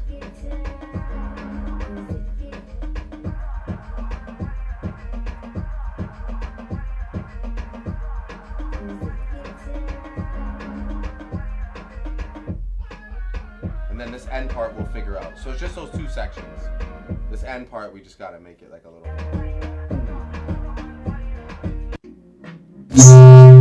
Hold on, y'all trolling. Y'all are trolling me, bro.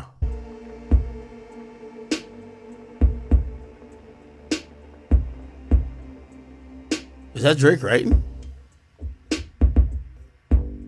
Told you he right by himself, chat.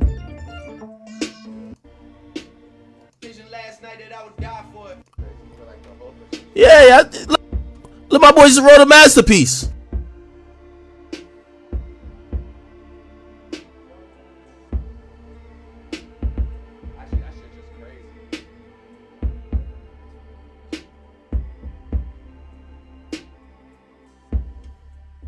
Look, mama hit my phone and said rap's no good. Better than telling me the check's no good. Now they wanna act like I do no good.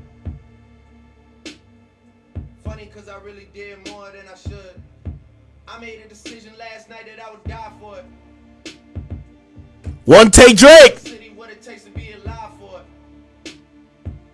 Greatest ever do it. So they hang me at the drive for it. You know 40 wants peace, but I'm down to cut ties for it. And I can't sleep these days unless I take one.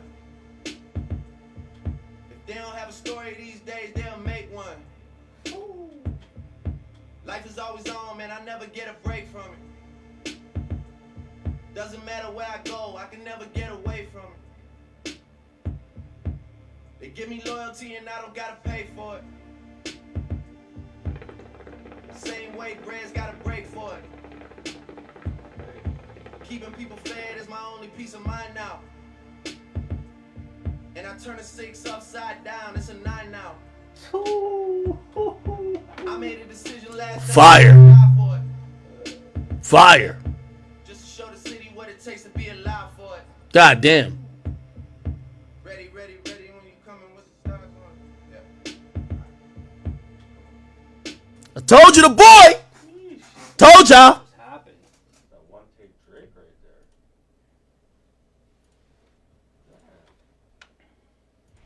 Look what you did, you little jerk. Intro shit, you know, just like. Whew. It makes it beat crazy too. I gotta like make it. You know? I gotta tune all the 808s and shit because they're all hitting one note, so it's weird right now with the bass. But when I tune them and shit, It's a nice piece though, you know. ooh, those bars are crazy. It's definitely a piece. Man's are choosing. Look, mama hit my phone and said rap's no good. Nah, one take Drake, man. One take Drake. New York has its own a bit harder sound, like. Man, I need with the new Wonder. It's 19. And the open discussion, like anything that anyone feels like, oh man, you know. I dated women from my favorite movies. Karma's such a thing of beauty. I share running through the sinks, thumbing through the contracts.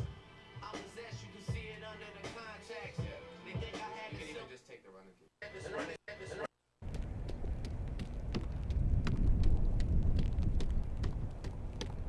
Nah, Drake recording masterpieces right now, yo.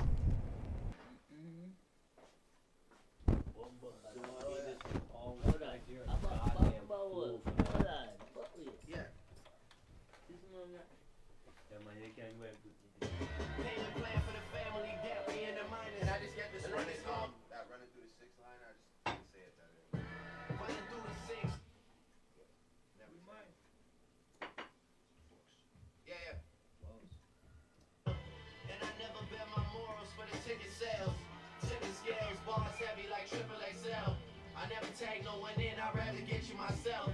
Running through the sinks, thumbing through the contracts. I'm possessed, you can see it under the contacts. They think I had You can even just take the running through. running through me.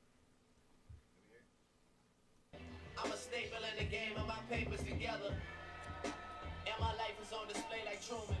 They want to pre the movements, gotta start to make them sooner. My exes made some of my favorite music. I dated women from my favorite movies. Karma's such a thing of beauty. I share more of my story, but you wouldn't believe it. It's far-fetched, like I threw that shit 100 meters. I keep it 100 like I'm running a fever. I might take a breather, but I won't ever leave you. But that last line just needs to drop. That same drop that the other one had. You know, if I was you, I wouldn't like me either. Crazy. Bro, this guy. It's a serious piece, though. Jeez. The real piece. It's a good rap piece, you know. It's like if you came for bars, it's like that's like. I don't like when you downplay this stuff. No, it's just like it is what it is. I'm glad we got it, you know. It's like this shit is the real Habibis. For sure. They rather run up on me than towards their goals. My niggas still hit the club when it's 20 below. Who you think running the show? You saw it in me at 20 years old. The lingo start to sound like we talking in code. I got a pure soul, I don't do the hate. You don't worry about fitting in when you custom made. I think I might call it Thing of Beauty. I told you Drake wrote all his bars, man. Y'all niggas be playing around, man.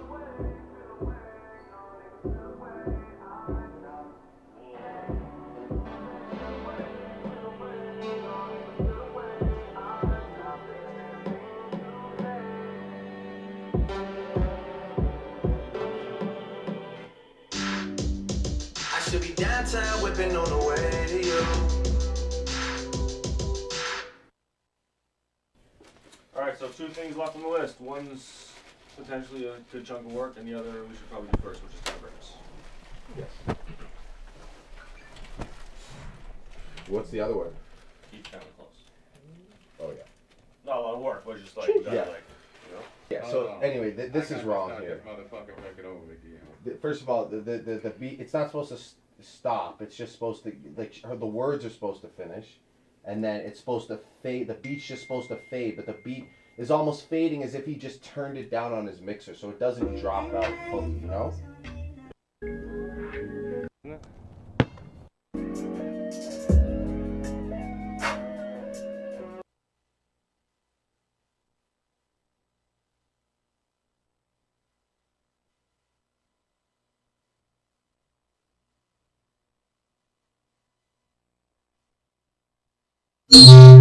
God damn. Yo, what's up with my sound today? Apologies for the sound. What the fuck? Does my sound like just fucked up? Alright. Is there anything else good on this thing? Is this the Apollo show? Oh, it is. We don't have audio for this? Oh, shit. Need the audio for this shit.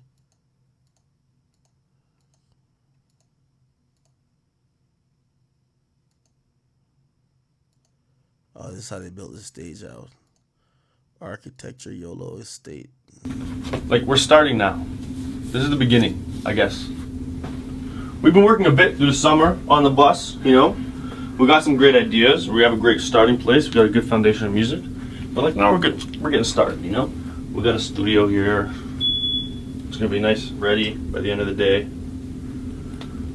Shit. Oh shit. Oh shit. Yeah, I need to get Orlex phone. This stuff was put up with some funky shit. Does that come down? This stuff? Did that come down in the night or what? Yeah. But it's because we ran out of Orlex foam because yesterday was Labor Day. So I had to use like normal sticky tack shit. That's like really not the business. Just to like get it up. But let's get the Orlex today and put it up proper. Because they make some good adhesive. Yeah. I don't even like spraying this other adhesive that I have. It's so terrible. Honestly, like it's just awful.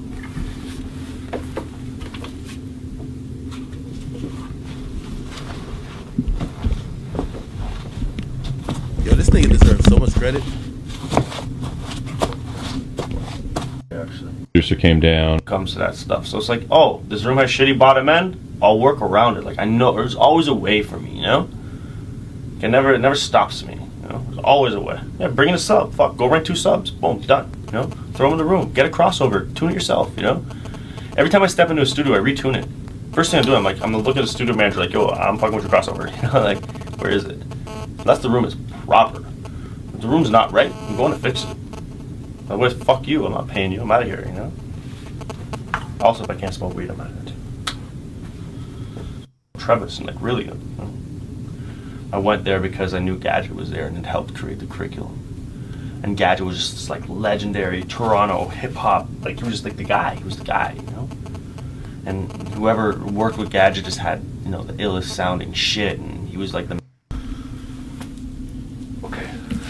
I guess they're building a makeshift studio somewhere for Drake. That was about 6. And Has it ever made you nervous when you've had to kind of follow the gut thing, or you know, like you were talking about the early mixtapes? 100%. In the beginning, when Drake was renting that fucking whatever it was, he was renting a Phantom, a Rolls Royce Phantom. We didn't have any fucking money, man. I was borrowing money off the street that time, you know. So to watch him like blow that type of money renting a Phantom every month, holy, I was cussing the shit out of him. I was, dude, what the fuck are you doing? But he rapped about that shit, you know. Counts in the minus. Still, I roll around the city like I'm fucking highness, you know. Or talking about on Soulful Grind, talking about parking the Phantom outside his mother's house and her telling him to park it a few doors down because it's so fucking embarrassing, you know? Because the neighborhood probably like had an idea of what their financial situation was and what him and his mother were going through, you know? Especially with a child, you know? And to have him parking that car out there was some pretty ignorant shit, you know? So like for me to be who I was on my side of like our balance, that put me in a very different place. Like, what are you doing? When he bought his first big condo in Toronto, I walked in there like with a sour look on my face, like, how dare you? What are you thinking? This is so elaborate. Like, why would you do that, you know? You gotta think and be conscious about how you're spending your money and how you're moving forward. We have a long life to live, you know? But of course, these are all things that he did which enabled us to get to where we are. And decisions he made that I might have been uncomfortable with that enabled us to get to where we are. Yeah, if Drake does a documentary, I need him 40, Boy Wonder. Them, you know, there's many different players in the Drake story, but I think those players are like the guys who really, you know, kind of could tell the story of the arc of Drake coming out of the Toronto scene, coming now to the national scene of the US, and then now getting on to the hit making scene. You get what I'm saying? Like, I love listening to 40. Y'all might be like, why we listen to the producer? But like, this guy, like, really dope dude, bro. So it's very important. It's been a very important part of his story. It's who he is, you know? And it's gotten us a very long way. So that was an important dynamic that he brought to the table. And I always bring that conscious side to him, you know? Make sure he's thinking clearly about everything. Of course, I think is important.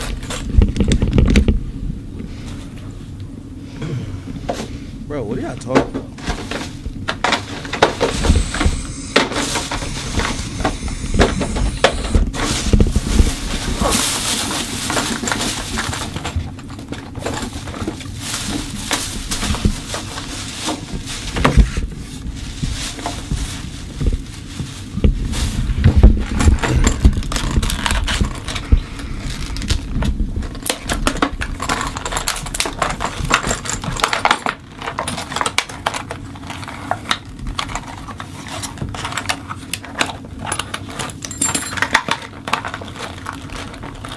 So how do you go about starting with a track? Do you start with the beat? Does he come to you with some lyric? I mean, you guys every single possible way you could ever dream or imagine of happens.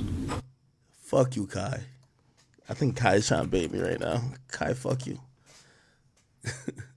Fuck you, So Kai. how do you go about starting? Kai, fuck you. I'm gonna drive to that bodega and come fuck you up in there, man. Imagine.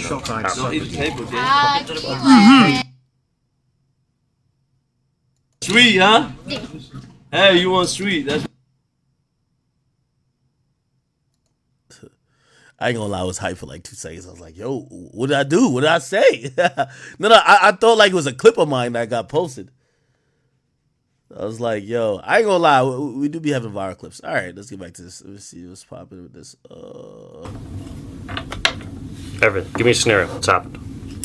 Someone else comes with a track, I come with a track, Drake comes with a track. It starts with lyric, it starts with vocal, it starts with melody, it starts with beat, it starts with chords, it starts with whatever you can think of. It starts with a cadence, it starts with a feel, an idea. I don't think, and not to shit on other like producers and shit, I don't think there's many musical producers that are so in depth. Like he has this this interview where he's like so in depth in like knowing the intricacies of just sound and creating these sounds. Is like he's the musical like genius behind Drake being good with bars and melodies, but like this guy is the guy.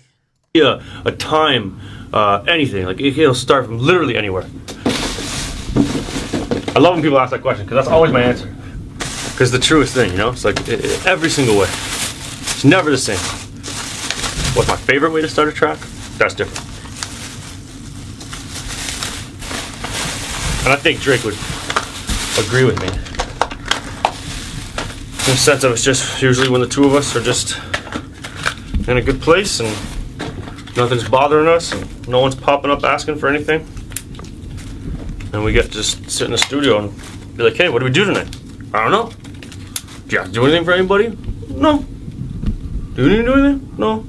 Alright. You want to make a new song? Okay. You want to make a beat? Okay. I start making a beat. Do you guys ever get the party going? Because I was in the studio once with one. Who was it? Detail. Do you know Detail? Yep. They had a whole party going on when they were getting the track going. Do you ever do that vibe or? Absolutely not. I don't want anybody there. I make all my music. Just tell me your approach. Like I make all my music by myself. I don't need anybody. I don't need a mixer. I don't need an engineer. I don't need an assistant. I don't need fucking runners. I don't need nothing. I get my own coffee. I set my own mics. I fucking do all my own shit. I don't need anybody. So for me in the studio, that enables Drake and me to have a thing where we can lock everybody out. Not a lot of people have that option. They need 5 people. They need 3 people. They need someone to handle this shit. We don't need that. So for us, our most comfortable spot is when Drake comes to the studio, comes dolo. He doesn't come with a lot of people. There's time and place for everything. Yeah, we got a session in LA. We ain't been here for a while, and we're in a big studio, and the whole world pops up. Sure. But for the most part, definitely not. It's a very quiet environment. I'm like a militant. I'm like the nicest guy in the world. Super polite, honest, all of that. But man, you're in my studio and you're not supposed to be there. I feel like you're gonna threaten our environment. I'll be like, I'm sorry, you out now. Go, run, hurry, get the fuck out. No patience for that shit. And you have to be, because that's like a very, very sacred place. That must be protected for me. So I try not to let people get in the way in the studio. A lot of conversations been happening. A lot of people just want to hang out.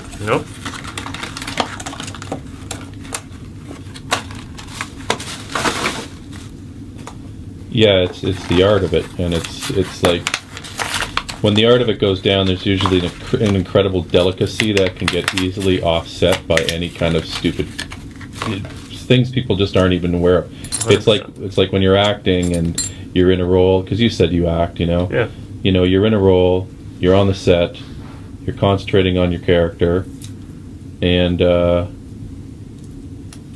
someone will say, oh, that guy's, not being very responsive to me. That's because they're in their thing. You know what I mean? They're in deep train of thought, And also, it's like, for me, when it comes to say writing lyrics, like it's a very personal thing, to be able to. And I don't never write lyrics. Like, I hate contributing to any sort of lyric, but like, because it's so personal. It's like for me to be like, yo, what about this? Like, what if you say this? And then everyone in the room's like, that's a stupid fucking idea. Like, that's dumb, Like, are you stupid? What the fuck's wrong with you? Like, not to say that my friends are like rude, but it's like, you never know. If I say some wild, outlandish shit, I'm not comfortable enough to say that type of stuff in front of people. And the same goes for music. If I have a room full of 10 people, I'm going to play different things. I have to feel that comfortable that nobody's judging me right now. You know, I'm not to be judged right now because I know people are watching, but at the same time, my process might take some time to get there. I might have to do some bunch of weird shit before I figure out something cool, you know? So I just wanted privacy to find that place on my own. It makes you less self-conscious if you don't have more people around.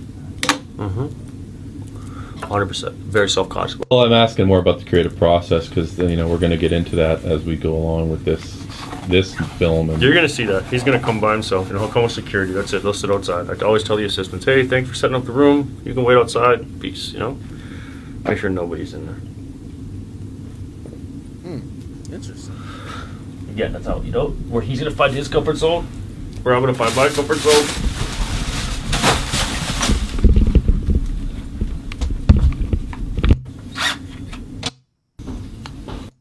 Oh, if, like, say, I don't know, like what I can think of, like what type of artist would come to me where like I would have to need a live drummer, like I'd need a live drummer to be able to execute the production of the song. Now, as a good producer, I'll get a live drummer and I'll produce the fucking shit out of the record.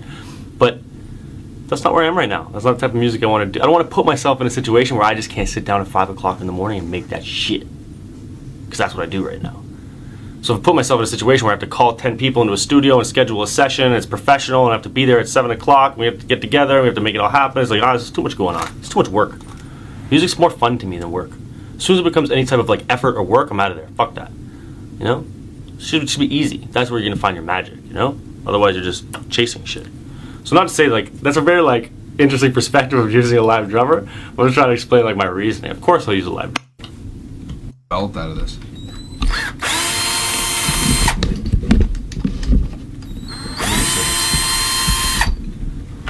Language they have to use. Man, they're building out the studio. Beautiful shot.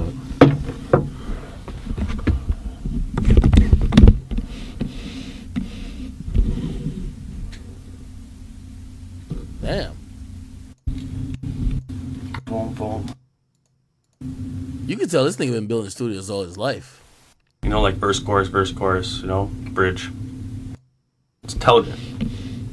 But the thing is that the genius in this is in the simplicity. You know? To do it that simply, to like have it that easy, if you will. Like, oh, obviously they did that. Well, yeah, we did that because it worked. Because it made sense. If you're forcing those things, then that's not the genius of it. The genius of it is to I think my boy on Adderall, man. Satisfy all those answers and to achieve that.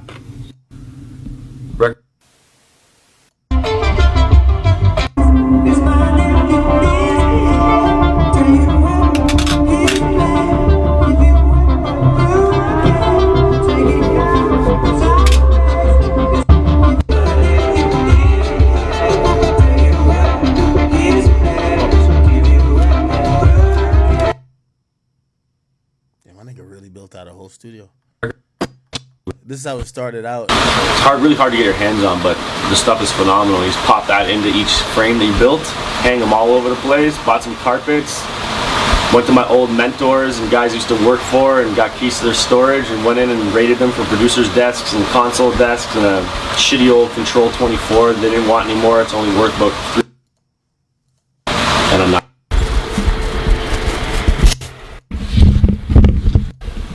You can touch them.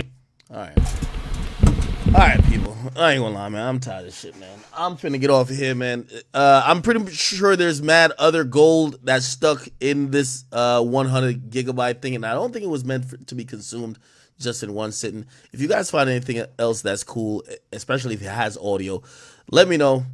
I'll be back on tomorrow at some time, and we could kind of go through it, alright? Chat, I hope, you know, there wasn't a lot of big topics today, so I don't know how I feel about today's stream, but I'll watch a couple highlights in the morning to see how I did. Anyway, thank you guys for watching tonight. I appreciate you guys spending your moments and your time and part of your life with me. Hopefully I can give you all the entertainment that you need in life. Hopefully I'll see you guys tomorrow. I'll be here. Hopefully you'll be here. And yeah, if you guys have any more topics that I didn't get to or I missed, let me know. I'm going to try to get on earlier tomorrow. That we're not streaming at like 2 a.m. Okay? Chat. Love y'all. Peace. Take care.